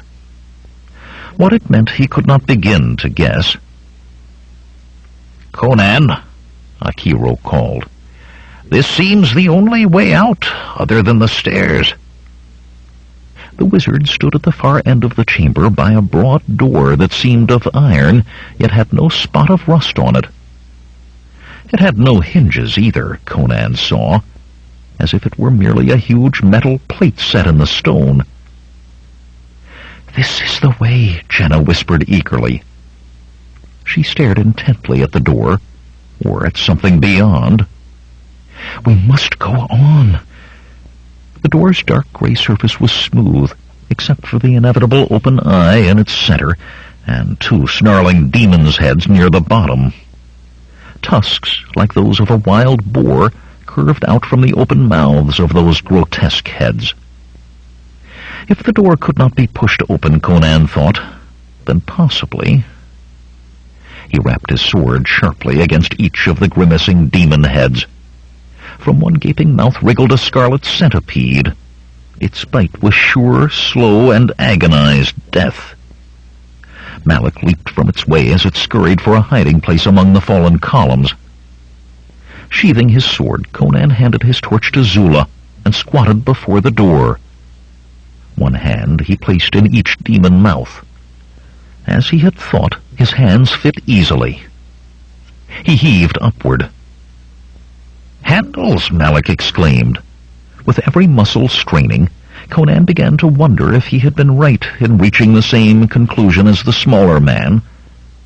The metal slab moved no more than if it were a part of the mountain.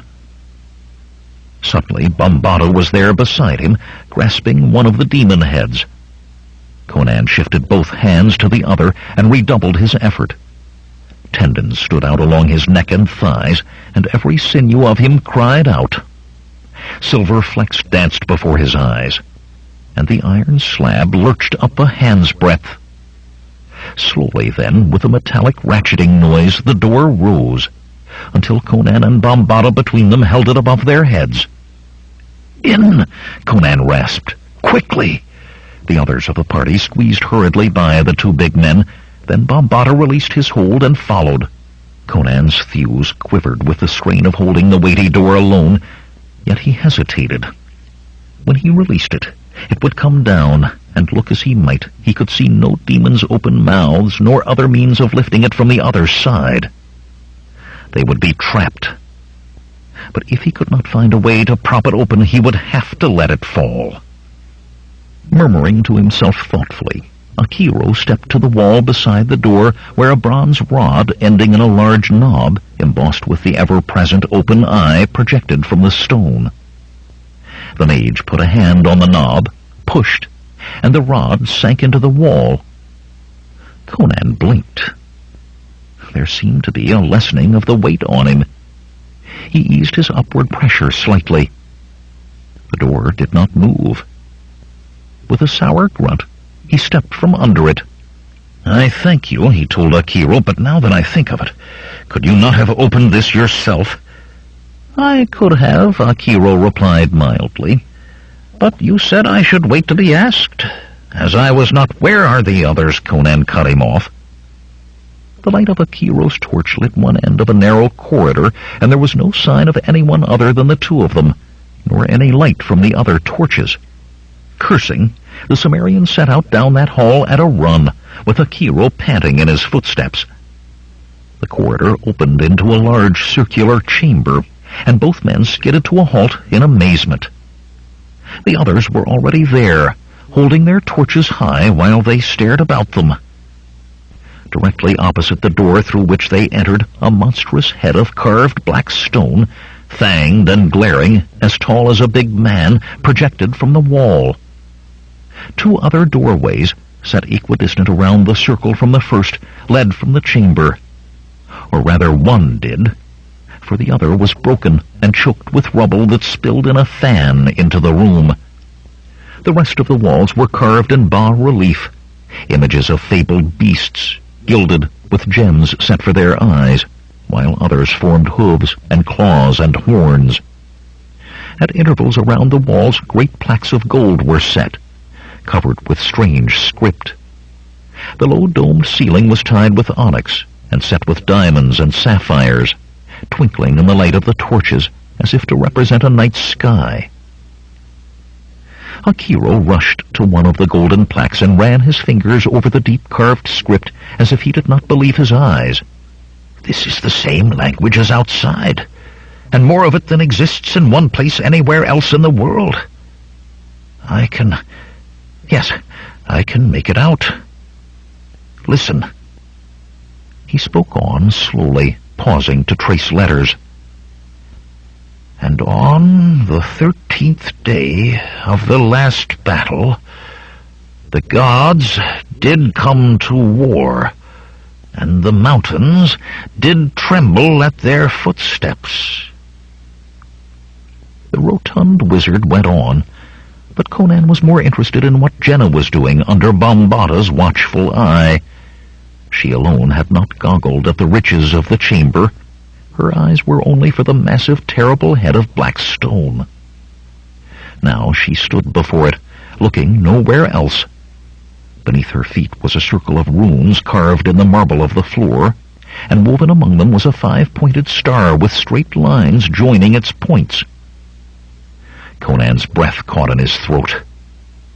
He knew the symbol of the star of old, knew it to his regret.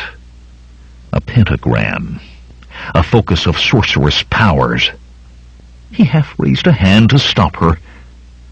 But there was Valeria, and Jenna said this was her destiny, that she had been born to do this thing. The hand he had raised clenched into a fist until his knuckles cracked. He could do nothing else but see it through to the end. From beneath her robes, Jenna produced the black velvet bag in which she carried the heart of Ahriman. As the blood-red gem slipped into her palm, its sanguine glow filled the chamber, and the jewels set in the ceiling seemed to glitter more fiercely. Carefully she set the heart down before her in the pentagram. There was a small niche carved into which it fit exactly. As she straightened, awareness faded from her eyes. In a trance, she chanted, and her words rang round the walls. As she intoned the words, the radiance of the heart increased, yet now it was focused, shining only on the great stone head, bathing it in crimson light. The black stone eyes especially seemed to reflect its glow, and crimson shadows danced in their depths that had not been there moments before. "It lives," Zula hissed, and Malik began muttering prayers. "You must stop her," Akiro said suddenly, urgency riddling his voice. "Quickly, Conan, you must—" He broke off with a moan of denial that seemed wrung from his bones. Soundlessly, the stone jaws of the monstrous head opened, spreading wide enough to swallow 3 men whole. And in that mouth burned fire such as no eye there had ever before seen.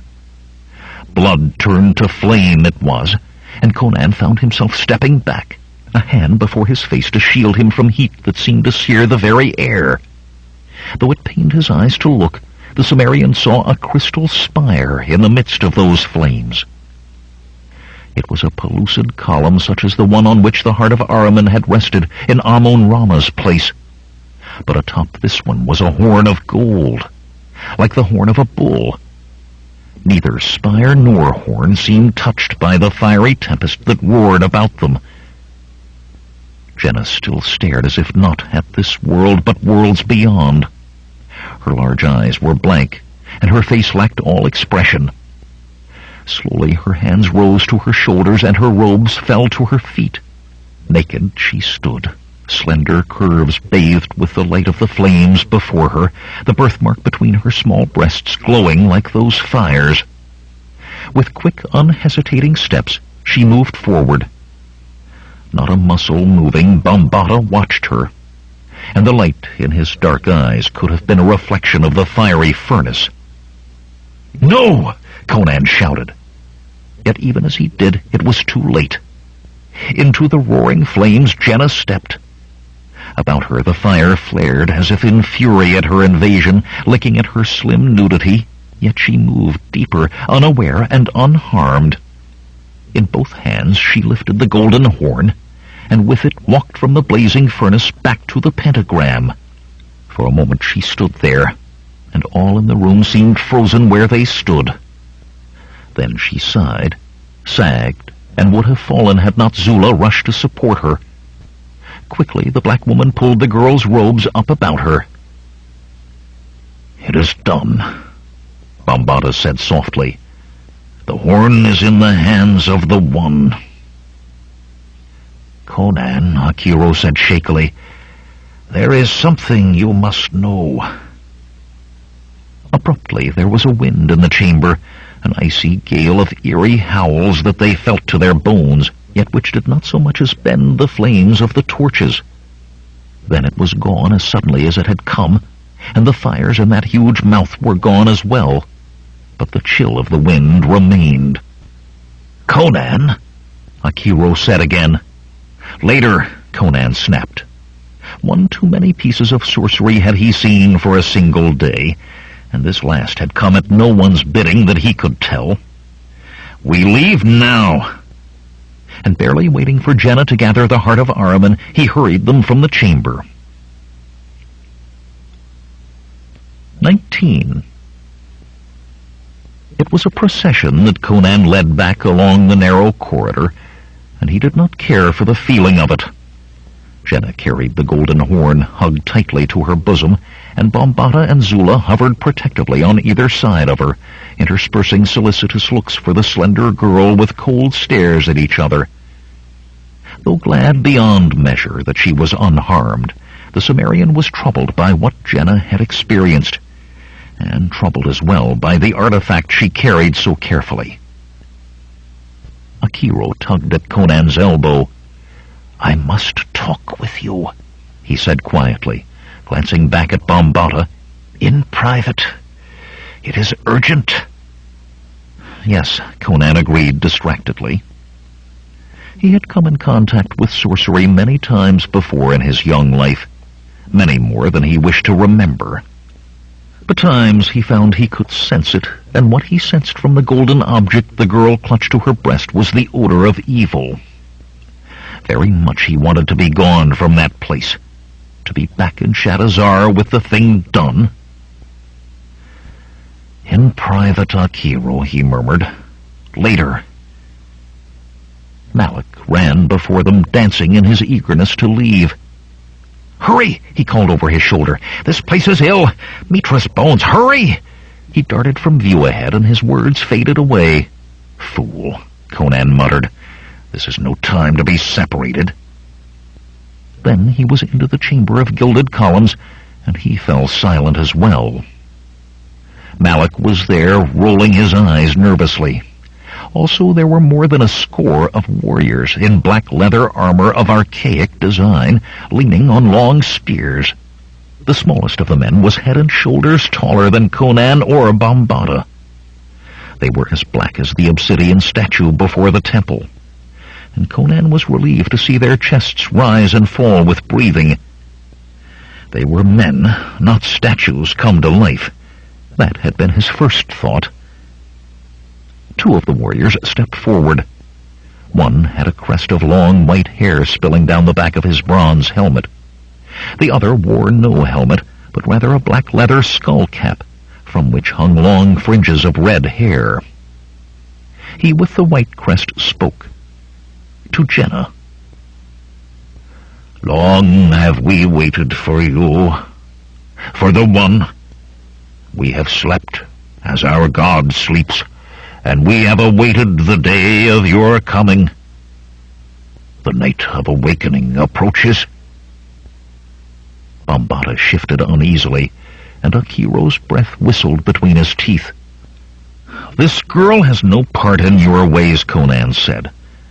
"We crave pardon if we have disturbed your temple, but we have far to travel and we must go." All the while he noted the disposition of the ebon warriors.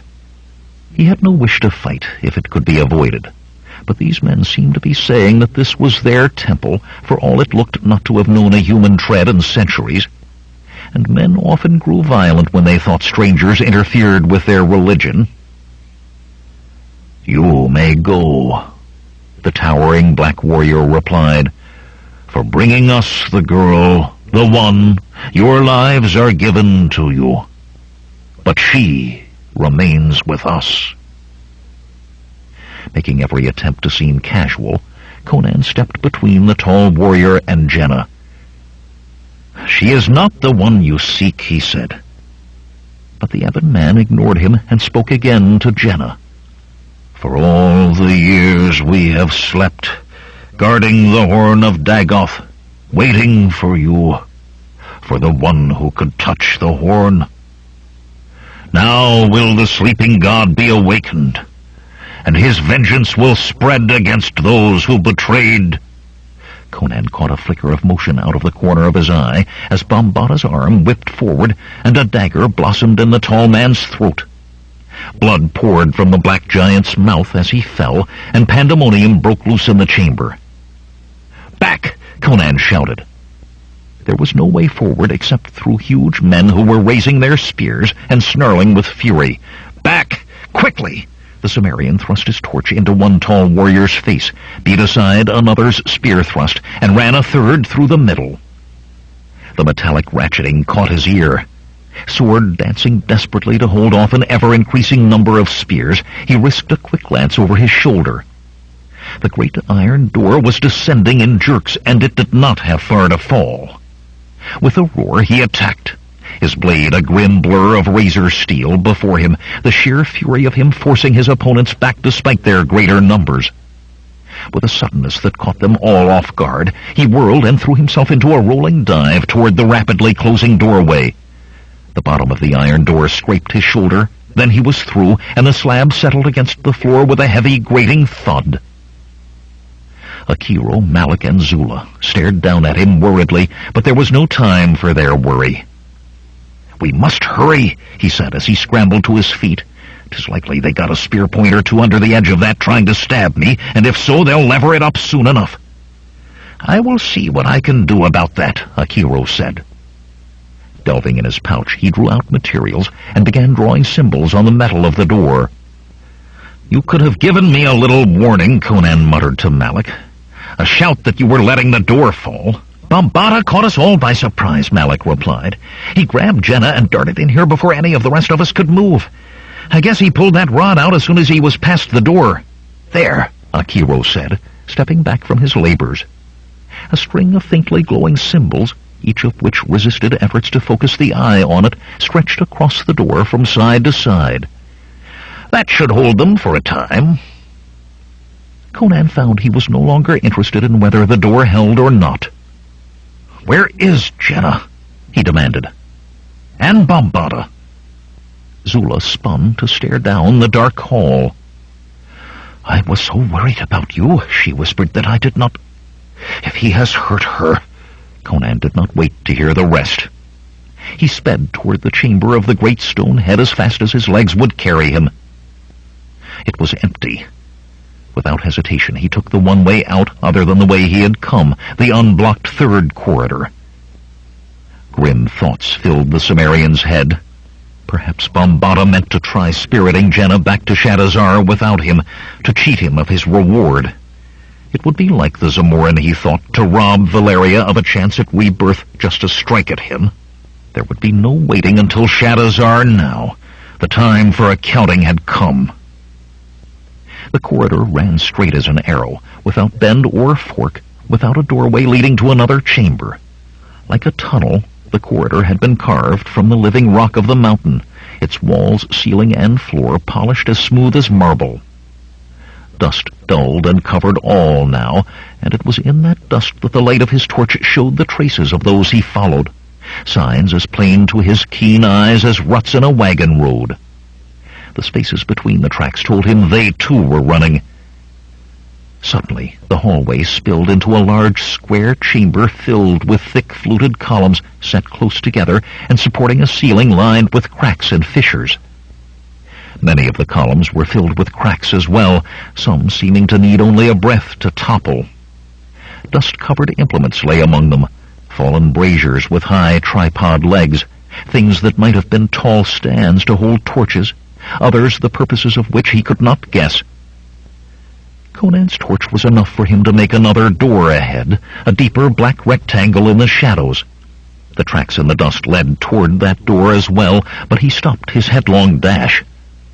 Bambata could be hidden anywhere among those myriad columns, and tracks so plain could lead to an ambush. In a cautious crouch, poised to spring in any direction, broadsword at the ready, the big Sumerian advanced. His eyes probed the dark about him for the slightest hint of movement. "Jenna?" he called softly. Then louder, "Jenna!" The name echoed, and he shouted over it louder still, "Jenna!" Then he saw Bambata, standing beside the far doorway with a thick rod of rusted iron, a good 3 paces long in his hands. The Zamoran moved quickly for such a big man. He thrust the rod crossways between 2 cracked pillars like a lever, and heaved. Time seemed to slow for Conan as the columns bowed outwards in opposite directions, began to fall in chunks. The ceiling above him groaned. Bits of stone and dirt pelted him. In one smooth motion the Sumerian turned and threw himself back the way he had come, away from collapsing stone. The roar of falling rock reverberated through the chamber. Something struck Conan's head, and darkness swallowed him. Jenna crouched where Bambata had left her, peering down the corridor down which they had fled. He had fled, she thought angrily. She had been dragged behind him like a bundle. Until reaching this spot he had refused to listen to her pleas that he help the others. Then he told her to wait and dashed back. It was all very well that he put her safety first, but he should have listened to her sooner. Golden-red sunlight shone through a crack at the top of the huge stone slab behind her, but she did not look at it. Daylight and the way back to Shadazar lay on the other side of that thick slab, but Conan was still behind her, in the depths of the mountain. What if he were injured? and needed her. What if... Running footsteps announced Bombada's return. He scrambled up the slope of the corridor in haste. "Is he unharmed?" she demanded. Dust and dirt covered the scar-faced man, and blood trickled from a scratch on his cheek. He started past her, then stopped suddenly, his face paling.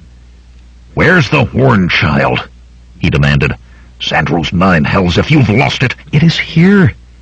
She showed him the bundle she had made, wrapped in strips torn from her cloak. It was her destiny, she knew, this quest for the horn of Dagoth. But there was something about the golden object that made her want not to touch it. The heart of Ahriman and the horn of Dagoth were together, swathed in layers of white wool, and she truly wished there were more layers, many more. Where are the others?" "Dead," Bombada replied curtly. Huge muscles straining, he threw his weight against the massive slab of stone. Jenna sat as if pole-axed. Dead? Conan could not be dead. She could not imagine him as dead. Or the others, she told herself quickly. Zula, Akiro, even Malik had taken on special meaning to her. She did not want to think of any of them being harmed. But the tall youth with the strange sapphire eyes, and the hands that were so gentle when they did not hold a sword, he was more than special. "I cannot believe it," she whispered. The great slab fell outwards with a crash, raising a cloud of dust and letting in a flood of fading sunlight. "I heard him call my name. I know that I did." "Come, Jenna. We have little time, child." Bombada seized her wrist in his huge hand, pulling her after him through the opening. They were on the very edge of the large courtyard before the temple. The sun set crimson on the mountain tops to the west. With a wary eye on the tall bronze temple doors, and cursing under his breath, Bombada hurried her into the maze of high stone fingers and spires. "I will not believe Conan is dead," she told him. "One of the marks," the black-armored man said, pointing to an arrow scratched in the rock. "Now to find the horses. We can cover leagues before full dark." "Bombada, I will not believe it. Did you see him fall?" "I saw," Bombada said harshly. He did not slow his pace, and his iron grip on her wrist made certain she kept up. "He was running, like the thief and dog that he was. And the black warriors cut him down. Him and the others as well. I had to pull down the ceiling to block them off from us. Ah, the horses." The hobbled animals were still bunched together. Jenna could not have told whether they had wandered far from where they were left, even had she thought of it, and her mind was on other matters.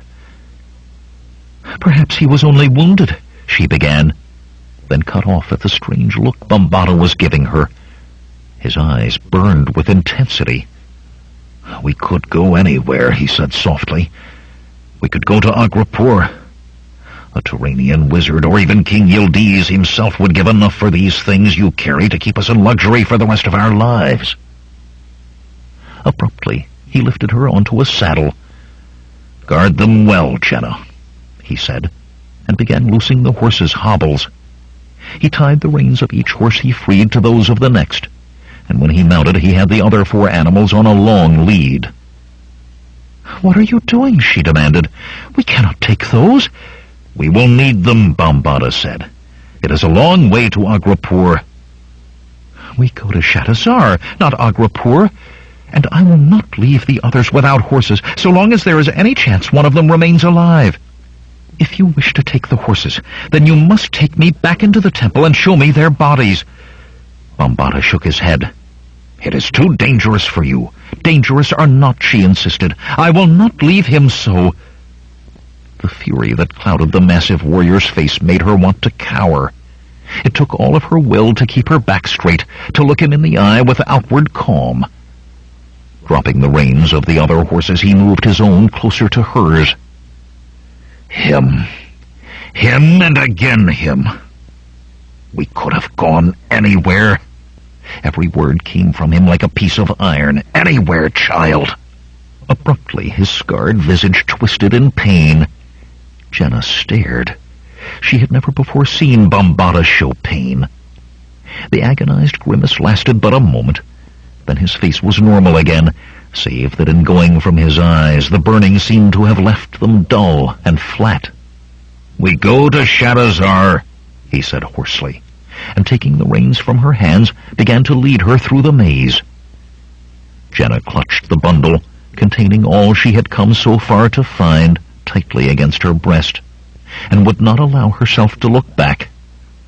Conan, or her destiny, one at the cost of the other. She wondered how there could be such pain. How could the gods allow it? Slumping, no longer able to find the strength to sit straight, she wept softly and let herself be led. 20. Through thick clouds of smothering darkness, Conan clawed his way back to consciousness and scrambled to his feet with sword in hand. Akiro and Zula stared at him in amazement. Malik tossed a fist-sized rock into the shadows between the columns and dusted his hands. "About time you were awake," the small thief said. "By Mihen's scales, I was beginning to think you were going to sleep until we were all dead." "How long?" Conan said. He felt the side of his head. It was tender, and a fan of dried blood descended from his hair. Malik shrugged, but Akiro said, "Perhaps 2 turns of the glass, perhaps a little longer. It is difficult to tell exactly. We found you lying like a stunned ox. I did what I could, but it is best with head injuries to let wakefulness come naturally." "I have a few herbs that help blows to the head," Zula said, "but there is no water to steep them in." The Cimmerian nodded, and immediately wished he had not, as the chamber seemed to spin around. Desperately he fought off the dizziness. He could allow no weakness now. The far end of the dim chamber was now a mass of stone. Fragments of fluted columns mixed with chunks of the mountain above, in sizes from that Malik had held to boulders larger than a man. 3 of the rusted metal stands Conan had thought made to hold torches had been set upright. Their torches burned atop them, casting a pale yellow pool about the 4, a pool that quickly faded into shadows among the columns. Not all the light came from the torches, however. From down the unblocked passage came a flickering azure glow that was painful to the eye. "What is that blue light?" Conan asked. "A ward," Akiro told him. "I managed to lay 9 sets before those tall fellows got the door open. Then I had to trigger the first and could lay no more. It is dangerous to place one of those while another burns close by." "How long?" Conan began, and got his answer before he could complete the question. The azure flickering increased in speed, and Akiro bent to draw symbols in the dust with a finger and mouth his silent incantations. With the last flash of brilliant blue, the light was gone. In an instant, it began again, and a shriek echoed down the corridor as it did. Akiro tilted his head as if listening, then sighed. "One was very fast, but not their wizard, worse luck. If Bambata had to slay one of them, he could as well have killed the one with the red crest. He is their mage, and without him they would never even have gotten that door open, much less reached my wards. And I must fight him with little more than my bare hands." "I do not see why he had to kill any of them," Zula said angrily.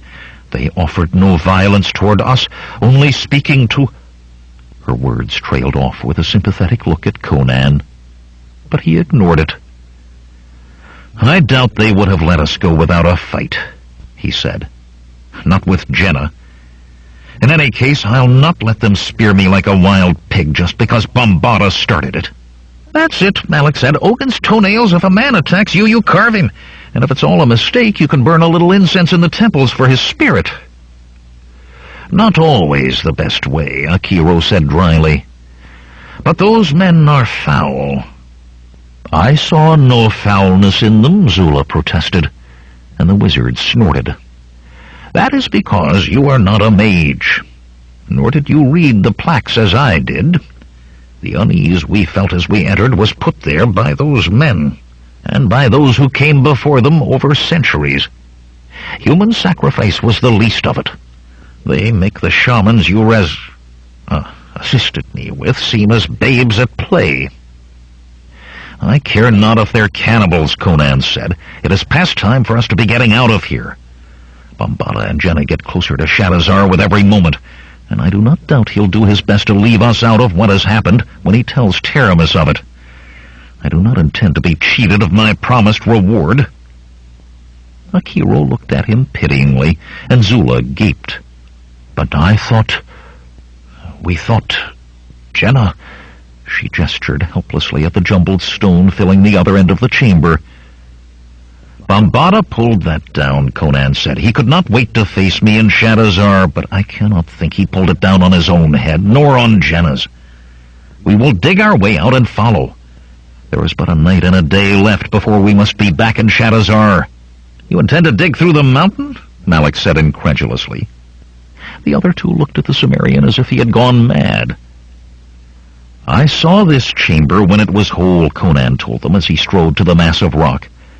"I know how much of it is gone." He seized a torso-sized piece of a column and heaved it loose. Smaller stones slid free and bounced around his feet.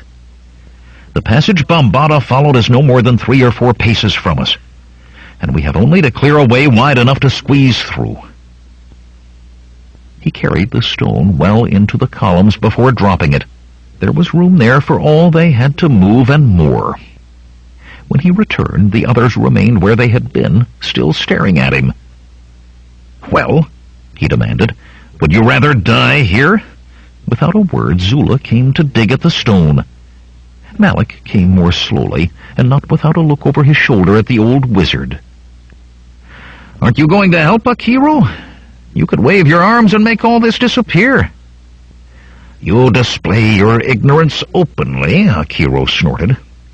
"In any case, I must watch to trigger the next ward when this one fails. Unless you want your first warning of those spearmen to be when one spits you like a lamb. You trigger all of them now, old man. Then you could help."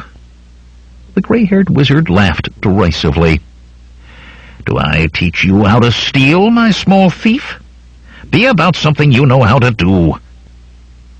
Conan labored like an automaton, fixing his mind on the goal of freedom, refusing to allow the immensity of the task to daunt him. 2 stones he moved for every one moved by Zula and Malik together. Sweat oiled him till he glistened in the torchlight, and there was always more sweat to wash away the dust. When, with a loud rumble, rock cascaded from above to replace all they had done, he chivied the others back to work without ceasing himself. He must reach Jenna. He must repay his debt to Valeria. Jenna. Valeria. The two swirled in his mind, till he could not tell which drove him most. When another ward failed, and Akiro chanted to replace it, Malik stopped to watch, knuckling the small of his back. "You really read those plaques, Akiro?" he asked. "Work," Conan said. And after one glance at the Sumerian's grim face, Malik bent back to the stones. Akiro, however, seemed to want to talk. He settled himself against a column and began. "Yes, I read them. Enough of them, at least. The golden horn that..." He frowned at Conan, then went on. "It is the horn of Dagoth." "The Black Warrior called it that," Malik panted. "Do not interrupt," the wizard replied acerbically. "Millennia ago there was a war between the gods, which was not a rare thing in those times. In a great battle, Dagoth was defeated by having the horn ripped from his head and carried far away. The horn carried what might be called his life force, and without it he slowly turned to stone. According to the plaques, he sleeps, and when the horn is placed again on his head, he will wake. "So that is why Taramis wants it," Conan said, still laboring. "To wake a god. Surely a god could bring Valeria back to life." "Yes," Akiro sighed. "I suppose Dagoth could restore her to the living." "So Taramis did not lie," Conan said with satisfaction. As if he had received rest and cool water, the Cimmerian increased his efforts. As the others slowed, he carried stones with greater speed. Zula fell trying to keep up with him and could not stand. Conan paused to carry her back to Akiro, then rushed back to his labor. Later, when Malik dropped, the Cimmerian merely dragged him clear of the path he must follow from the stony blockage to where he threw the rocks. He knew vaguely that they had dug past the end of the chamber into the corridor, and still rock was piled before him. He knew it in a dim recess of his mind, but to acknowledge it might be the beginning of defeat, and he suppressed it ruthlessly without even being aware that he did so. Time lost all meaning to him. Effort lost all meaning. As if he were himself made of stone, incapable of tiring, he attacked the barrier relentlessly. Twin images drew him on. Valeria. Jenna. He would not stop while life remained. He tugged at a stone jammed into the tangle, tugged harder. It came free, and as it did, the wall of rocks fell toward him. He stumbled back, cursing, barely avoiding being buried to the waist. Starting to turn away with the stone, he stopped abruptly with the realization that he had been looking over piled stone at a pale spot of light in the distance. He looked again, just to be sure he was not imagining it. The glow was still there. Letting the stone he had fall, he moved back to the chamber of columns. Akiro sat cross-legged, staring gravely at the azure light from the corridor. Zula barely looked up, but Malik said tiredly from where he lay, "So you're finished too, eh, Cimmerian? Well, we gave it a good try. Erlich take us if we didn't." "I am through," Conan said. "There is light. Sunlight, maybe." Malik made a strange sound and quivered. It took Conan a moment to realize the small thief was laughing.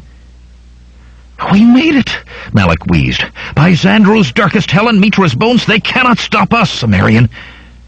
"You are certain, Conan?" Akiro said worriedly.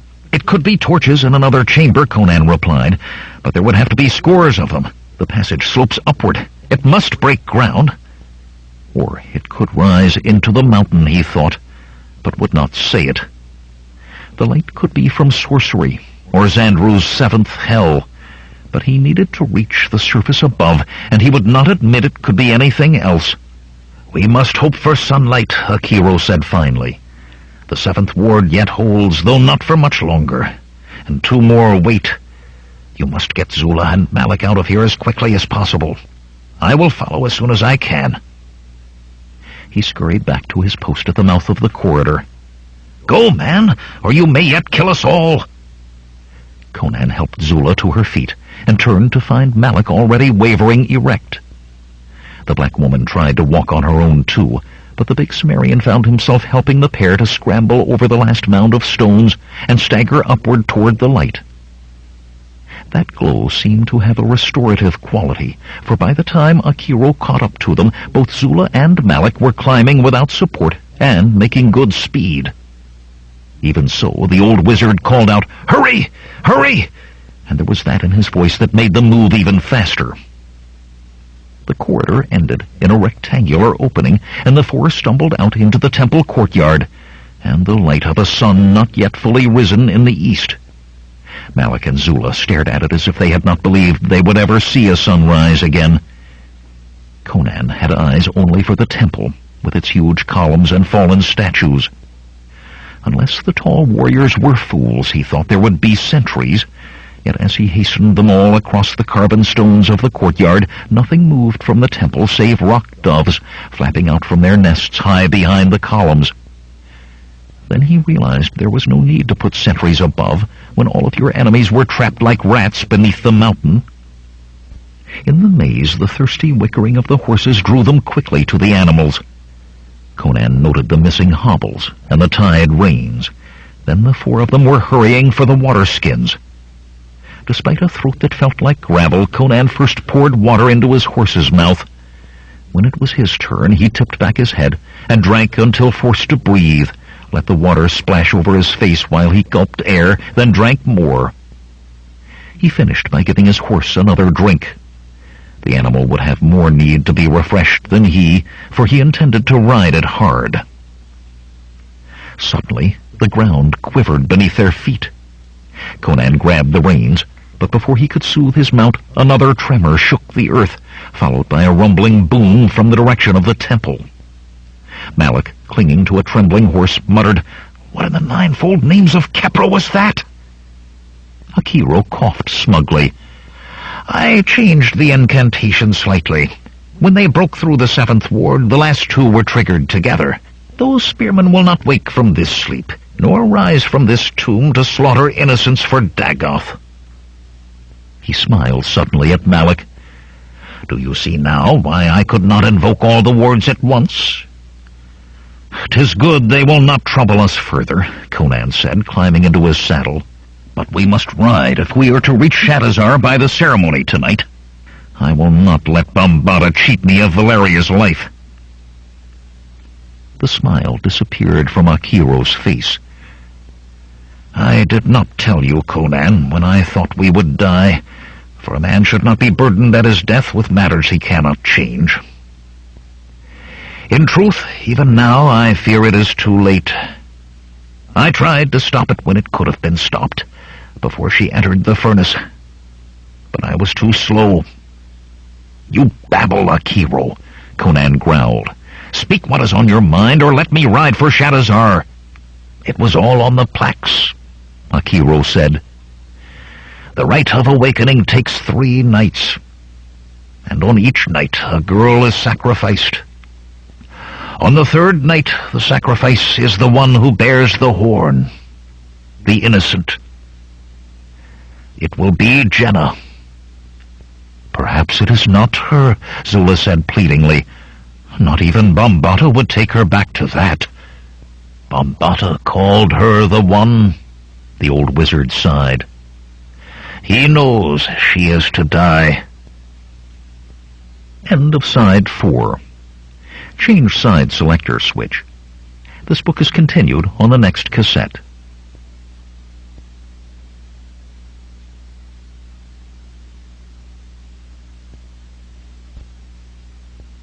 Side 5. Conan the Destroyer by Robert Jordan. Continuing on page 235. Conan touched the dragon amulet on his chest. Pain filled him, and he wanted to howl it aloud as he had never given voice to pain before. Valeria. "Jenna will not die," he said through clenched teeth. "I like the girl too," Malik protested, ignoring Zula's glare. "But Baitba's holy buttocks were all exhausted, and we could not reach Shadazar before nightfall if we killed the horses trying." "Then when my horse dies," Conan replied grimly, "I will run, then crawl. But before all the gods, I vow Jenna will survive this night if I must die for it." Without waiting to see if the others followed, he kicked his horse into motion, into a race with the rising sun. 21. From a balcony, Taramis looked down on the marble-tiled courtyard where rested the sleeping god.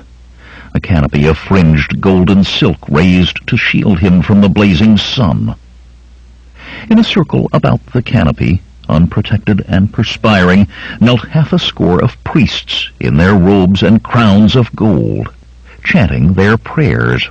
Since the first anointing, there had continually been a circle of priests offering their devotions to Dagoth, with only a pause the night before for the second anointing.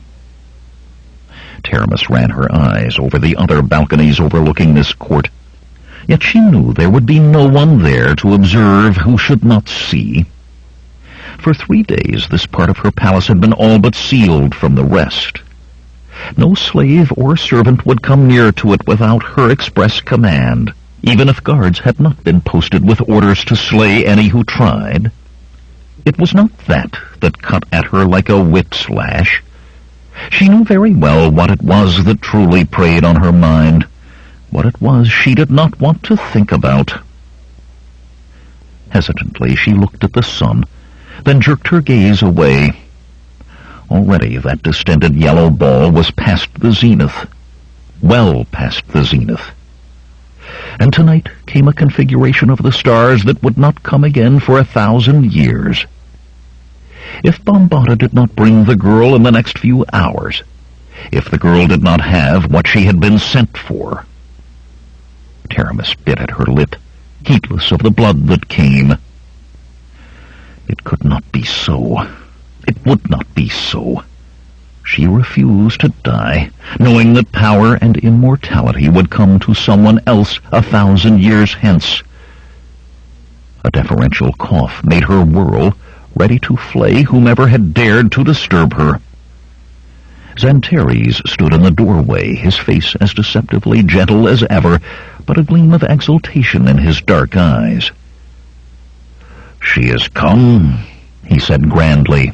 "Bombata has brought her." Taramis abandoned dignity. She pushed past the white-bearded high priest and ran, speeding down corridors and stairs, till she came to the great alabaster-columned entry hall of the palace, with its high vaulted ceiling. And there, dusty, bedraggled, and travel-stained, stood Bombata, with his helmet under his arm, and Jenna, clutching a dusty bundle, barely recognizable as once white wool, to her bosom. Taramis hardly even noticed the massive black-armored warrior. Her eyes were all for the girl. "Do you have it?" she whispered, approaching slowly. "By all that is sacred and holy, child, do you have it?" Hesitantly, Jenna held out the bundle she had clasped to her breasts. She swayed, and Taramis saw that she was exhausted. But the time for rest was not yet. Other, more important matters came first. The tall Zamoran noblewoman looked around frantically for the high priest, ready to shout for him, but he was there. Reverently, Xantares held forward an elaborate golden casket, within which were crystal supports wrought with all of Taramis' sorceress skill and cunning. "Place them there, child," Taramis said. From the bundle, Jenna produced the heart of Ahriman, sanguinely glowing, and placed it in the casket. Taramis held her breath. The dirty white wool dropped to the marble floor, and Jenna was cradling the golden horn of Dagoth in her hands. As that, too, was laid on crystal supports within the casket, Taramis' hand twitched with the desire to touch it. Not yet, she reminded herself. Now it was death for any hand but Jenna's. Later, it would be hers alone to know. With great reluctance, Taramis closed the golden casket. "Take it," she commanded the high priest. "Guard it with your life." Xantares bowed himself from her presence, and she turned her attention back to Jenna and Bombata. The girl swayed again. "Where are the bath girls?" Taramis demanded. "Must I have the fool wenches flayed?" Two white-robed young women, black hair pinned in curls close to their heads, sped into the hall and fell to their knees before Taramis. "The Lady Jenna is travel-weary," the beauteous princess told them. "She must be bathed and massaged. She must be properly garbed." Jenna smiled warmly, if tiredly, at the woman as they hurried to her. "It is so good to see you again," she said. "It seems years since I have had a proper bath. But where are Ania and Liella?" The white-robed women's faces went blank, and Taramis hastened to fill the silence. "They are ill, child. You will see them later. Take her away. Can you not see she is near collapse?" She watched them lead Jenna from the hall, then turned smiling to Bombata. "It is done, then," she sighed. "It is done," he said. But something in his eyes made her frown. Her mind raced, searching for what could possibly be left yet undone. "The thief," she said.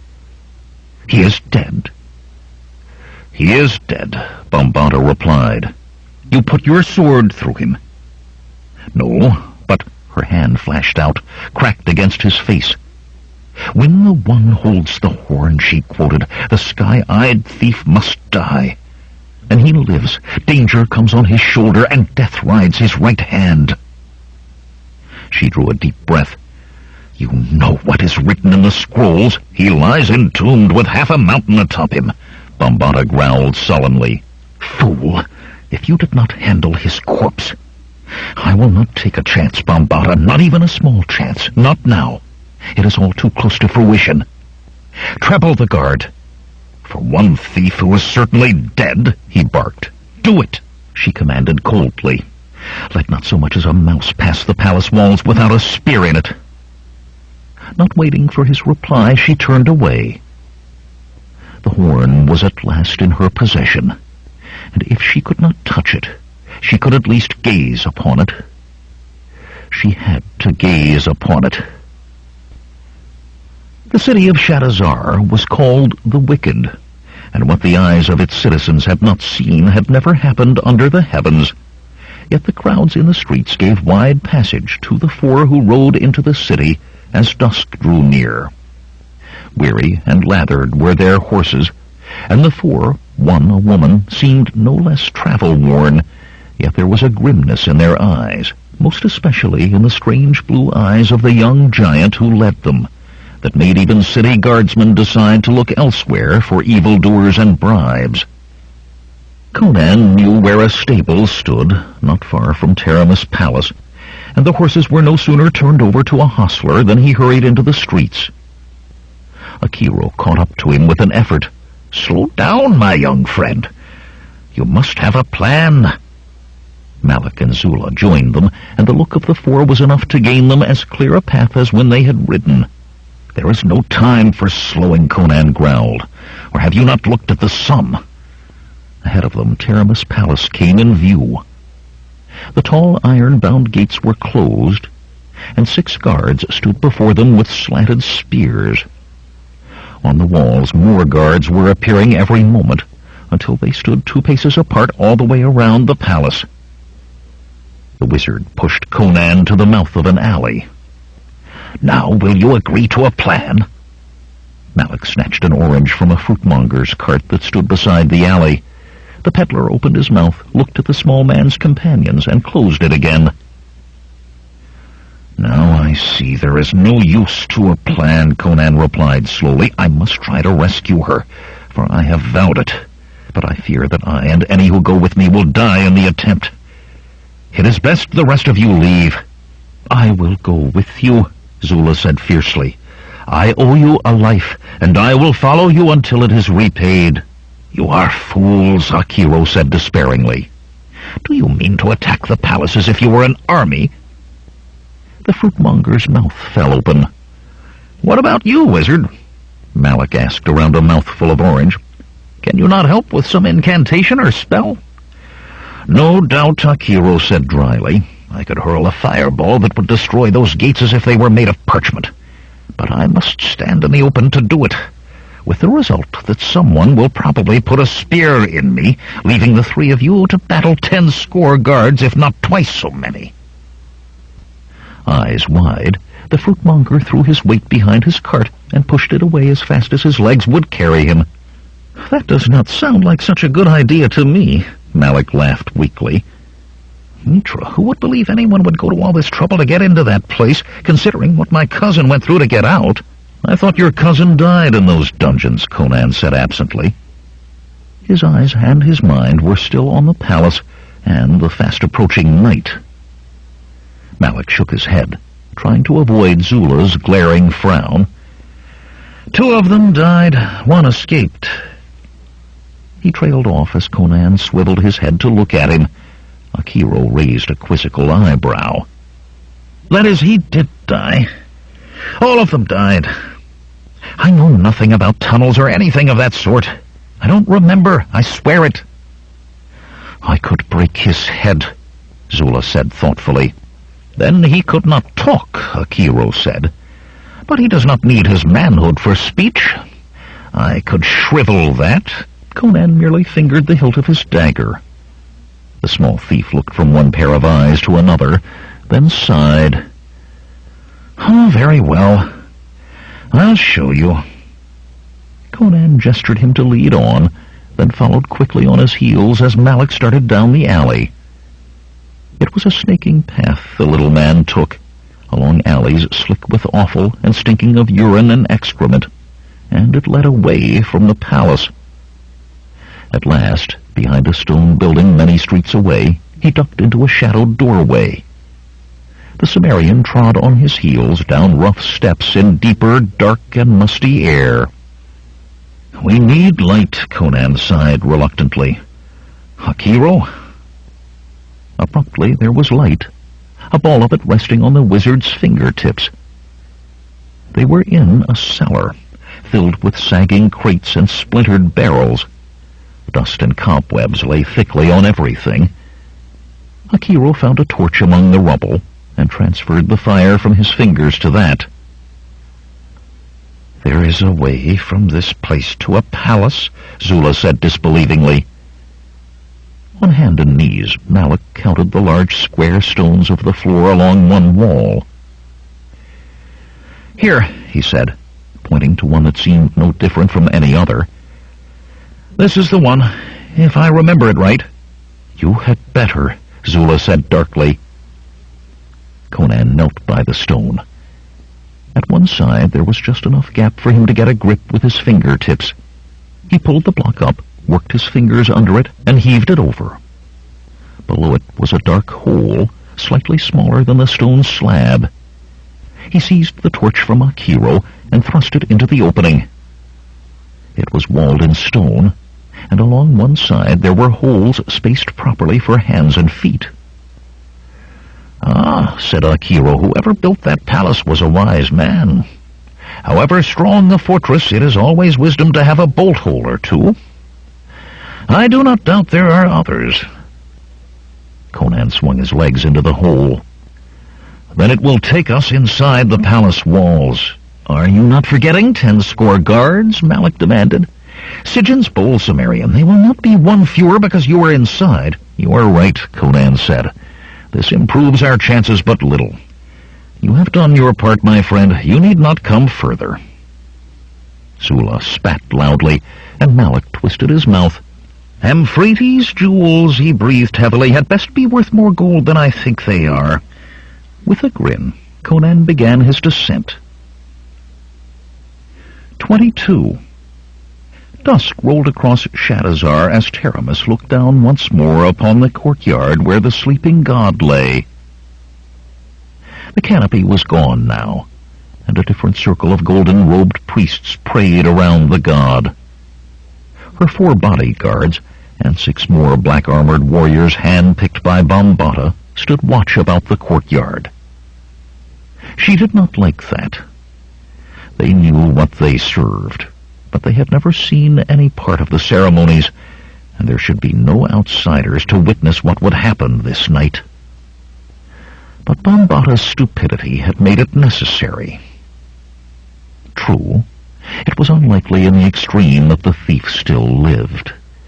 Even did he live, surely one man, and he, a thief out of the streets, could do nothing to hinder her plans in the slightest.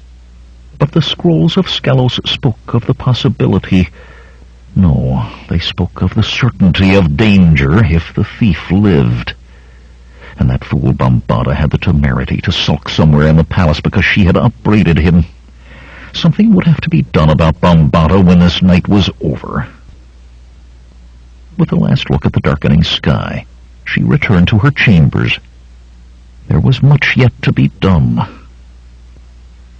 From the chest of ebony inlaid with silver, she took a twist of parchment. Wine she poured from a crystal flagon into a goblet of chased gold. The parchment gave up a white powder which dissolved quickly in the wine. A second goblet stood beside the first on the lacquered tray. It was not sorcery, this potion, but it had no taste and would do its work well, and all spells were forbidden this night, save those required by the rite of awakening. She clapped her hands, and when a slave woman in short white tunic appeared, commanded, "Bid the Lady Jenna attend me." Soon now, she thought. Soon.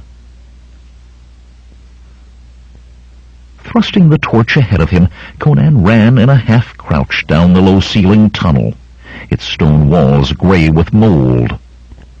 "Not so fast," Malik complained. "Mitra's bones could not whoever built this have given it enough height for a man to stand up." "You can almost stand as it is," Zula said, prodding the small thief to greater speed with her staff in his ribs. Malik glared at her, but only said, "I hope at least they have stairs at the other end. I don't fancy another climb of 50 paces in the dark." Conan cursed as the torchlight showed him a blank wall ahead. Then he became aware that the ceiling was higher here. He straightened and found himself in another shaft like the one they had descended, complete with holes along one wall for hands and for feet. Without hesitation, he climbed. "A plan," Akiro called after him hoarsely. "You know not what is up there." Conan climbed on. It was not easy with the torch in one hand. The method required keeping both feet in place and balancing while the one free hand darted to a higher handhold. A single miss in that quick grab, and the long fall back down the shaft was inevitable. Too, it was a way of climbing that should have been done slowly and carefully, but Conan had no time for being careful. He pushed on as if it were stair-steps he climbed. At the top of the shaft, there was a black iron bracket on one stone wall for the torch, and a foothold on the opposite side of the shaft from those he had climbed, so that a man could straddle it if he did not mind getting close to the torch's flame. The stone above had a ring in its center, no doubt to aid closing the bolt hole behind refugees should the palace's lords and ladies ever find the need to use the route. There had been none on the stone at the other end, as no one had ever been expected to enter from that direction. The torch seared Conan's back as he heaved against the stone above him. With a mighty shove, he toppled it away from the shaft and raised his head into a dungeon, lit only by the obstructed glow of his torch. The walls were a rough-cut stone, and the floor was covered with pale straw, dried to dusty brittleness. A small creature chittered and rustled away as the Sumerian climbed out. Pausing only to secure the torch, Conan moved to the thick iron-bound door. An iron plate on the outside of the door covered a slot for checking on prisoners. A careful push showed the huge lock was not fastened. Slowly he cracked the door, grimacing at the squeal of the crudely wrought iron hinges.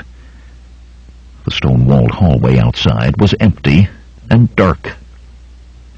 "You should have waited," Akiro panted, scrambling from the shaft. "You had no way to know what lay on this side of that stone." "It had to be a dungeon," Conan said. "Malik's cousin could hardly have made his escape from the Great Hall or from Taramis' bedchamber." The old wizard stared at him, astounded. "Logical. I did not expect such thinking from you. You always seem to go at problems with a sword rather than logical thought." Malik, who was allowing Zula to help him into the cell, muttered, offended. "How do you know my cousin did not escape from Taramis' bedchamber? All the men of my family have a great attraction for women." Zula snorted, and Malik opened his mouth again, but Conan cut short any argument with a sharp gesture. "Do that later," he said, and slipped into the hall. A choice of direction was easy. One way lay more darkness, the other a glow of light. Dropping his torch on the bare stone floor of the corridor, Conan drew his sword and moved toward the light. Short of the dim glow that spilled into the hall, he stopped in consternation. This was the jailer's chamber, a large cube with a rough cot in one corner, well lit by torches and iron sconces. On the far side, stairs led upward, and at a table of crude-hewn planks by those stairs sat the jailer, a big balding man with as much hair on his arms and legs as he had once had on his head. He chewed at a joint of beef held in one thick-fingered hand, while the other scratched casually beneath his leather jerkin. He faced the hall where Conan stood, hidden only by darkness, and from where he sat he could be halfway up the stairs shouting an alarm before the Cimmerian could reach the table. As Conan tensed to take the chance, Zula touched him on the arm and shook her head. Swiftly she doffed the strip of cloth that covered her small breasts. Malik licked his lips ostentatiously, but she ignored him, tucking the cloth into the other piece she wore about her loins. Then, with a welcoming smile on her face, she padded into the jailer's chamber, using her staff as if it were a walking stick. The balding man froze, with the joint half raised to his mouth. "Where in Xandru's nine hells did you come from?" he growled. "You're no prisoner of mine." Zula did not speak, but the roll of her slim hips increased as she continued toward him. The jailer tossed the joint onto the table, missing a cracked pottery plate, and scrubbed the back of a broad hand across his greasy mouth as he stood and moved around the table. "If you're not a prisoner, you're not supposed to be here," he said thickly. "And being where you're not supposed to be can get you put to the question. Painful, that. Why don't you talk? You got a tongue? No matter. If you want to avoid the hot irons and the strappado, wench, you're going to treat me like a walking god and the love of your life all rolled into one." He reached for her then. Zula's face did not change as her staff, suddenly gripped with two hands, whipped up into the big man's crotch. A strangled squawk burst from his throat, and his eyes bulged almost out of his fat face. He doubled over, and her staff whirled around to crack the side of his balding head. With a sigh, he crumpled to the floor stones. Calmly, Zula donned her halter once more. "Most effective," Akiro said with a smile, as the others joined her. Malik studiously avoided looking at her bosom even after she was covered. Conan did not wait for talk. The coming of night weighed him like massive stones on his shoulders. Sword in hand, he raced up the stairs, barely hearing the clatter as the rest followed behind. "You sent for me, my aunt?" Jenna said from the door. Taramis put on a smile, pleasant, and she believed familial. One more role the girl had to fill, she thought, and for that Jenna had been prepared well. Thin black silk covered her to the floor, hugging her slender curves.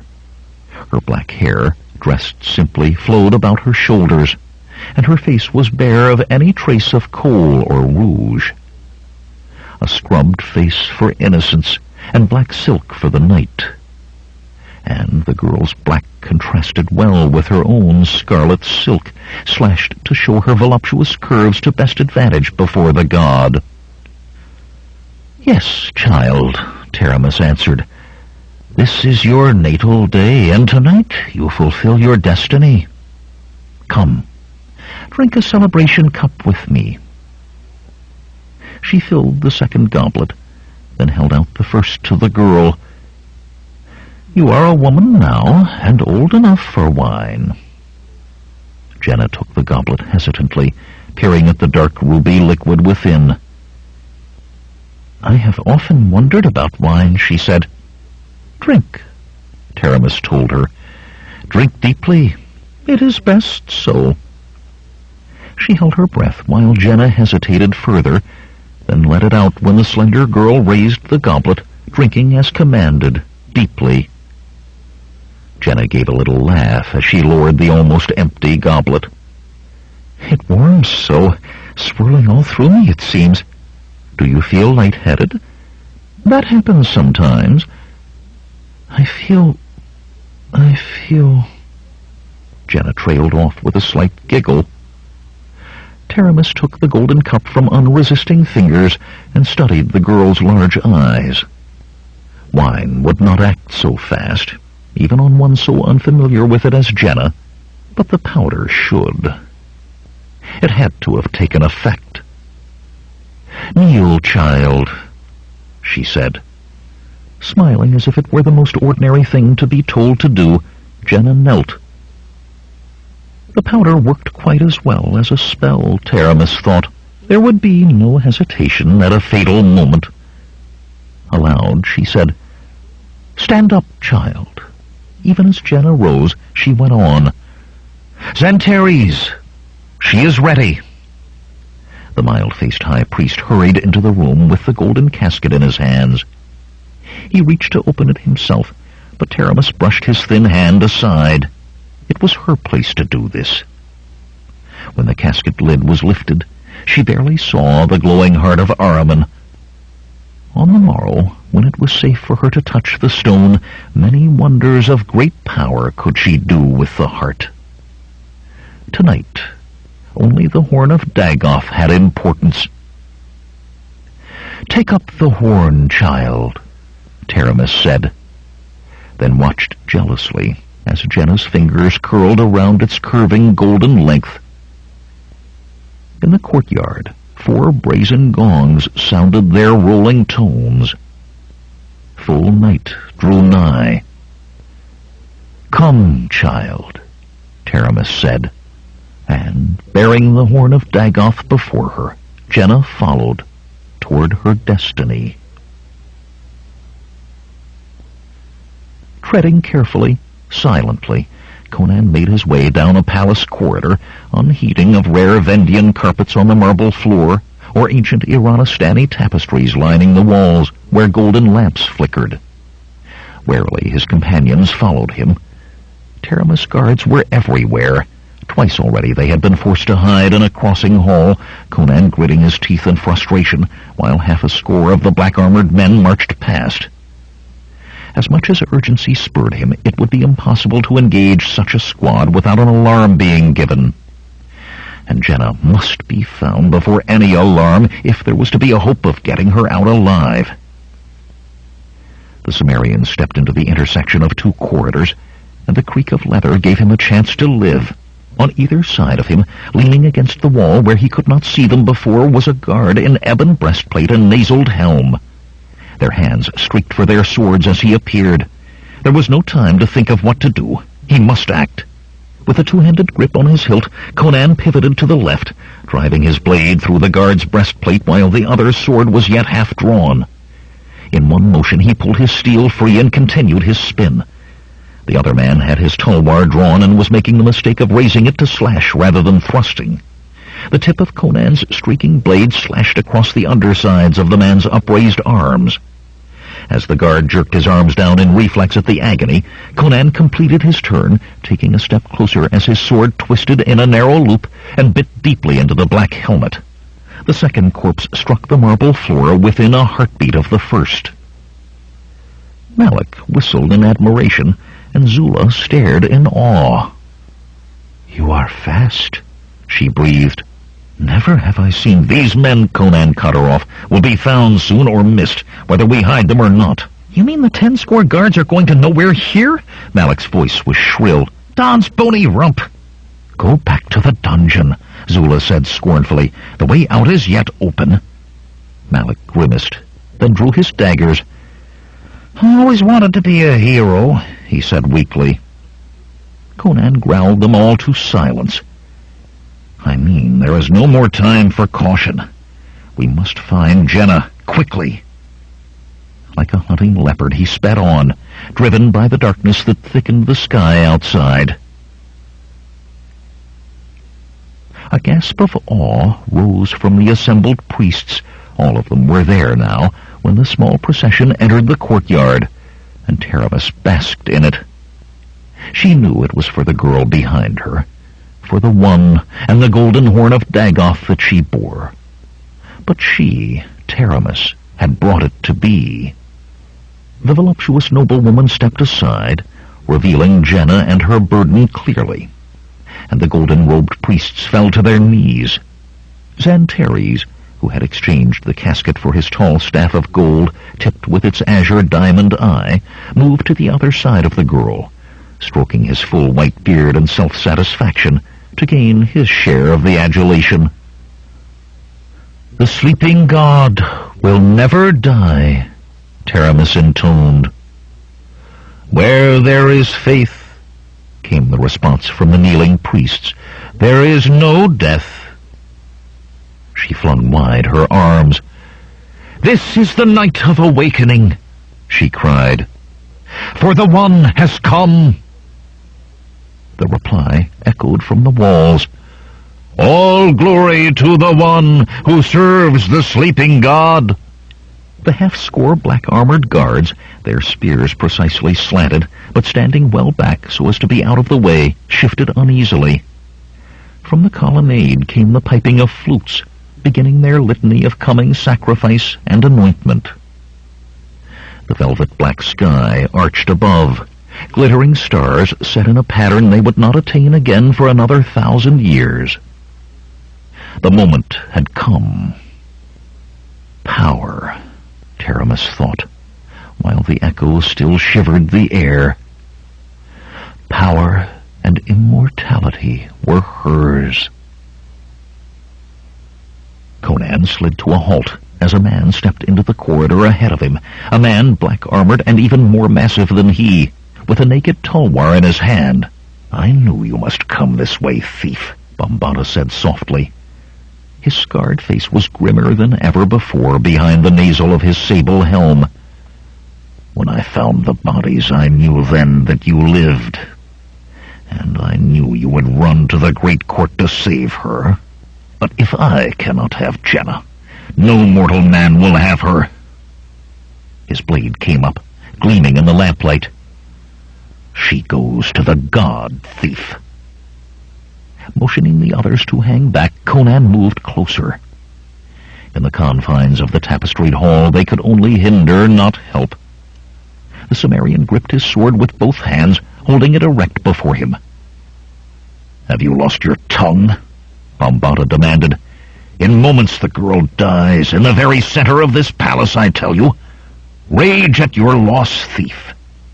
Let me know your despair, and lose my own in the slaying of you."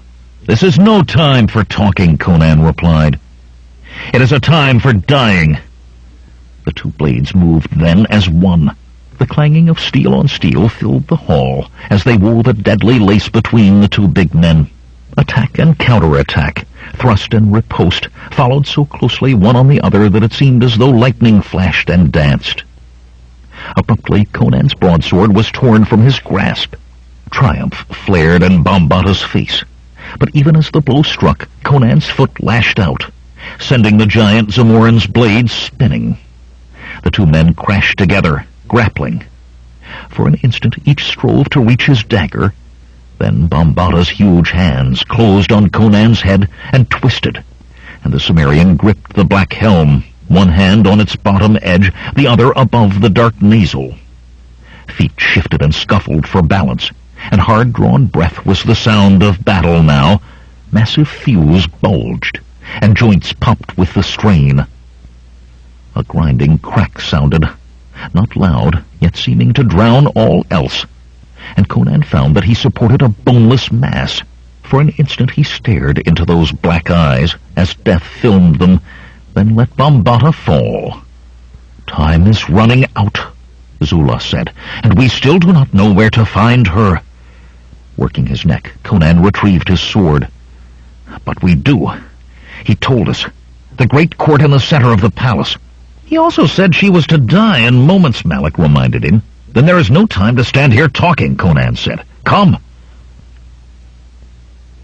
"O great Dagoth," Taramis intoned, "on the night of awakening, we, thy servants, come to thee."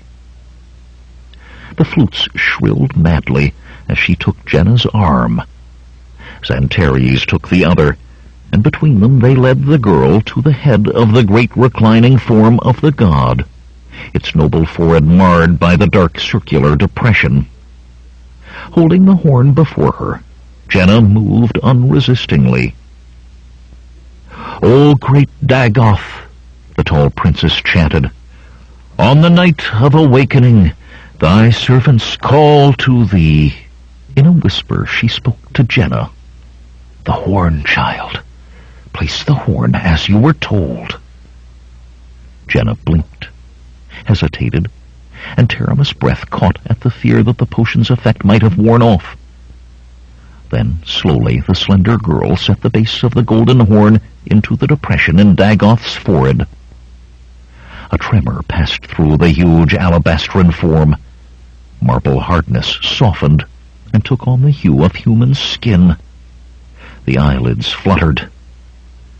Relief flooded through Taramis. Nothing could halt it now. The sleeping god was awaking, and the horn was no longer sacrosanct to Dagoth and the One alone. But it all had to be finished, and quickly now.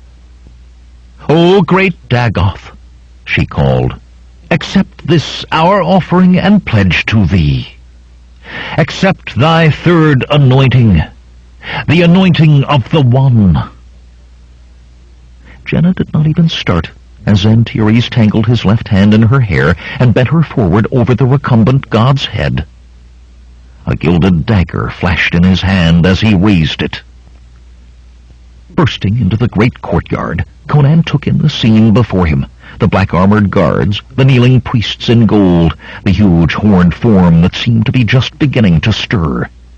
And Jenna, throat arched for the knife in the hands of the white-bearded man. An instant it took him to see, and in that same instant he was moving. His sword was tossed from right hand to left, the fisted pommel smashed into the ebon helmet of a guard, his right hand tore the spear from the guard's grasp. As the dagger moved toward Jenna, he threw. The spear lanced a dark streak across the courtyard, and the dagger dropped to the marble tiles, as the white-bearded man, a wavering shriek rising from his throat, clutched at the thick black shaft that pierced him. An instant, and in that instant the courtyard swirled into chaos.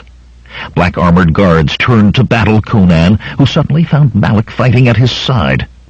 Zula dashed across the court, beating golden-robed priests from her path with her staff, to seize Jenna's arm and drag her away from the huge, now quivering form. "There is yet time!" Taramis screamed. "It must be done! It must be!"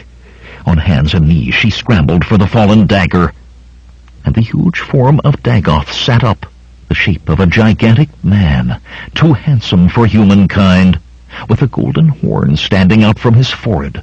The air in the court turned chill as it moved, and no man or woman there but froze. The noble head turned, great golden eyes surveying the courtyard. Then suddenly the head was thrown back, and Dagoth howled. Staggering to his feet, he howled such agony as had never been known on the face of the earth. As if the terrible sound had freed him from paralysis, Conan found he could move again. He gripped his sword and set himself, but the guards before him threw down their spears and fled, brushing past him as if what else was in that courtyard made the steel in his hands no longer worth fearing. Dagoth's form rippled now, as though knots grew beneath the skin. Bulging, writhing, it grew and changed. In the twinkling of an eye, its skin became coarse. The brow sloped back, and the jaw grew forward. Fangs thrusting past lips, arms and legs thickened, and claws sprouted on the ends of fingers. The skin of the back split, and leathery wings as of a monstrous bat came forth. Grotesquely male, hunched and twisted, yet 3 times the height of a man, Dagoth stood, and only the huge golden eyes were unchanged. Those eyes came to rest on Taramis, kneeling with the dagger clutched to her breasts, and her face slack with horror. "You!" It was as if thunder had spoken, and with the tongue of thunder. "Out of your own mouth, Taramis, are you promised to me?" Hope dawned on Taramis's face. "Yes," she breathed.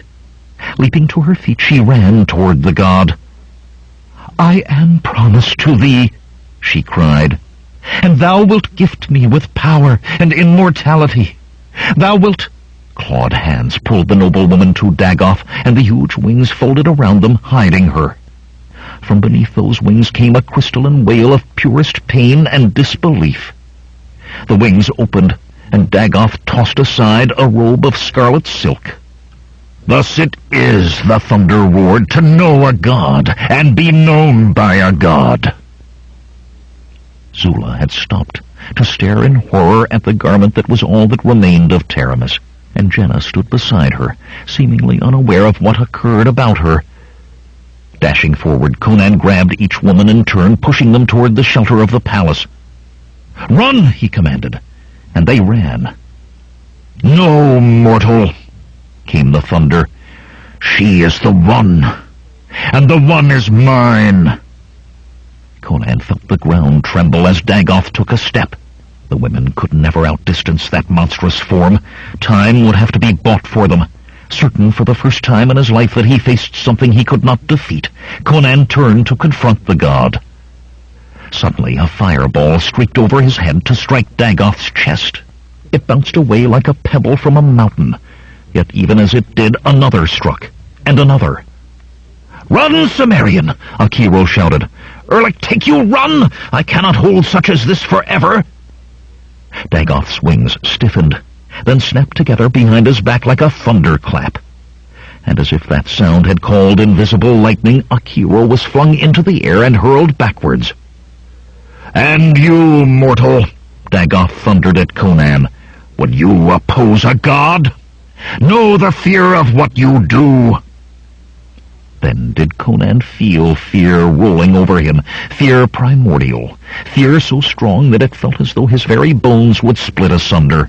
Overpowering waves of it crashed on him, pushing that which called itself Conan of Cimmeria back beyond knowledge of civilization or fire or speech, back to the ancient creature that knew no gods, the creature that survived its lack of claws and fangs because it was more deadly than leopard or bear. That creature knew but one response to fear. With a roar, the cave sloth knew and feared. Conan attacked. His broadsword slashed deep, and Dagoth laughed like a storm at sea as bloodless wounds healed even as they were made. Claw-tipped hands seized the Cimmerian, lifted him toward gaping fangs, and still Conan hacked with a mad fury that would not quit till death overtook him. Yet as he fought, dim words penetrated Conan's brain. The horn! Part of him struggled to listen, while the greater part raged to kill. Akiro, that small part thought. "He is only vulnerable through the horn," the wizard shouted. Conan was raised before the golden eyes, and he returned their gaze unafraid. Fear had been purged from him by the blood-red madness that screamed to slay or die. The Cimmerian laughed as he let his sword fall and seized the horn. It was like seizing lightning, yet he voiced his deathly grim laughter. Massive shoulders nodded. He tore the golden horn from that monstrous head. Pain flared in the god's xanthic eyes, and the fanged mouth opened wider to rip at the human who had wounded him.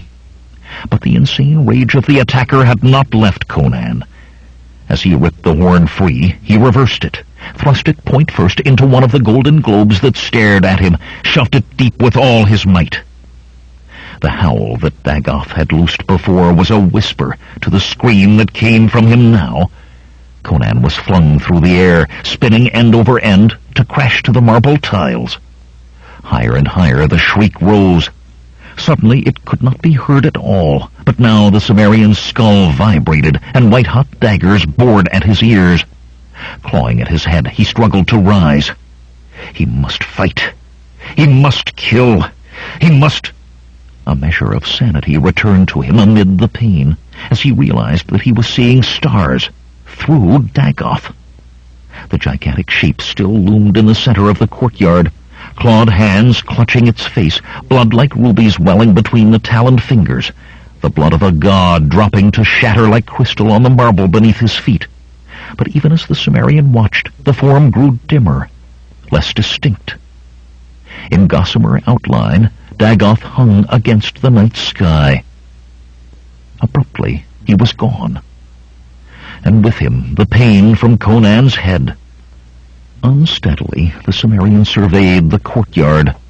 The priests were fled, and of the black-armored guards none remained, save those he and Malak had slain. Zula crouched beside Jenna, cradling the slender girl in her arms. "She collapsed," the black woman told Conan, "when you tore out that horn. But it is only a sleep, I think. She will be well." "Hey, Conan!" Malak called. The small thief was propped against the marble pillar of the colonnade. Akiro, who moved as if he were one bruise from head to foot, was binding a cloth about Malak's bloody thigh. "I took a spear, but we won. Hanuman's stones, man, we won." "Perhaps," Conan said tiredly. He grasped the dragon amulet on his chest as if he would crush it. "Perhaps." Epilogue. From an alabaster balcony of the vast marble palace that had once been Taramis's, Conan watched the sun rise from the far horizon. It was the second time he had watched a sunrise from that same spot. A day and a night to rest and think, to reach decisions. He had made his decisions, then given a few commands, and showed a handbreadth of steel when those commands were questioned. "My lord Conan," said a servant behind him, "the Princess Jenna begs your presence." The woman blushed, flustered at stammering, flustered because a Zamoran noblewoman never begged, most especially not a princess. "I am not a lord," Conan said, then quickly added, "Take me to the Princess Jenna," before she could become flustered further. The tapestry-hung chamber to which he was led was meant for informal audiences with a dais only one step high and an unadorned high-backed chair of polished ebony for a throne. Jenna looked well on it, he thought, in her robes of white silk.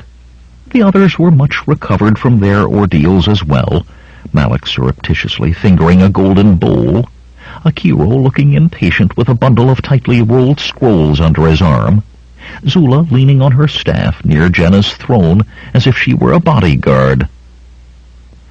"Conan," Jenna said brightly as he entered, "it has come.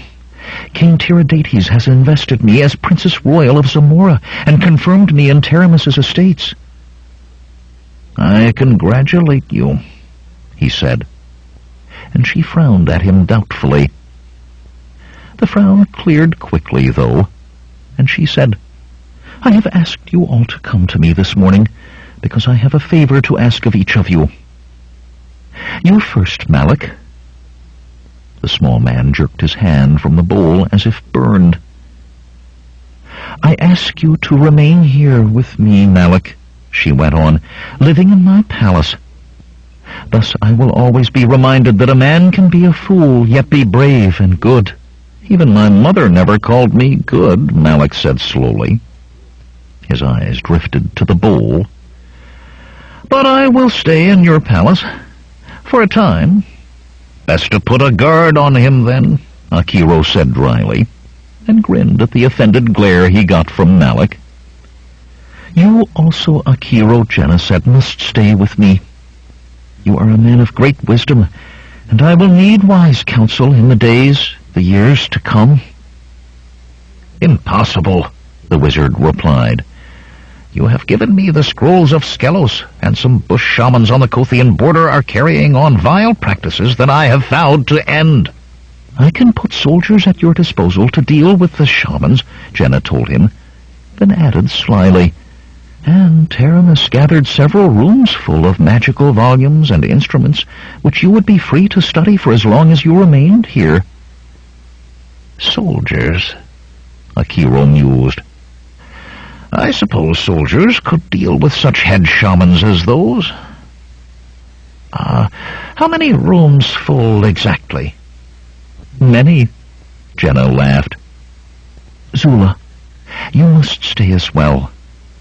You have showed me that a woman need not be confined by others' boundaries, but there is much yet to teach. The staff, for instance." The black woman sighed regretfully. I cannot. I owe a life to Conan, and I must follow him until I can No, Conan said sharply.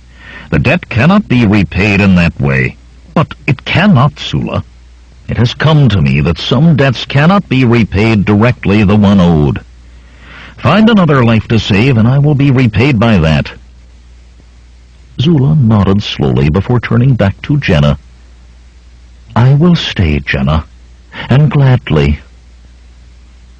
Conan, Jenna said, and hurried on when he opened his mouth. Listen to me, Conan.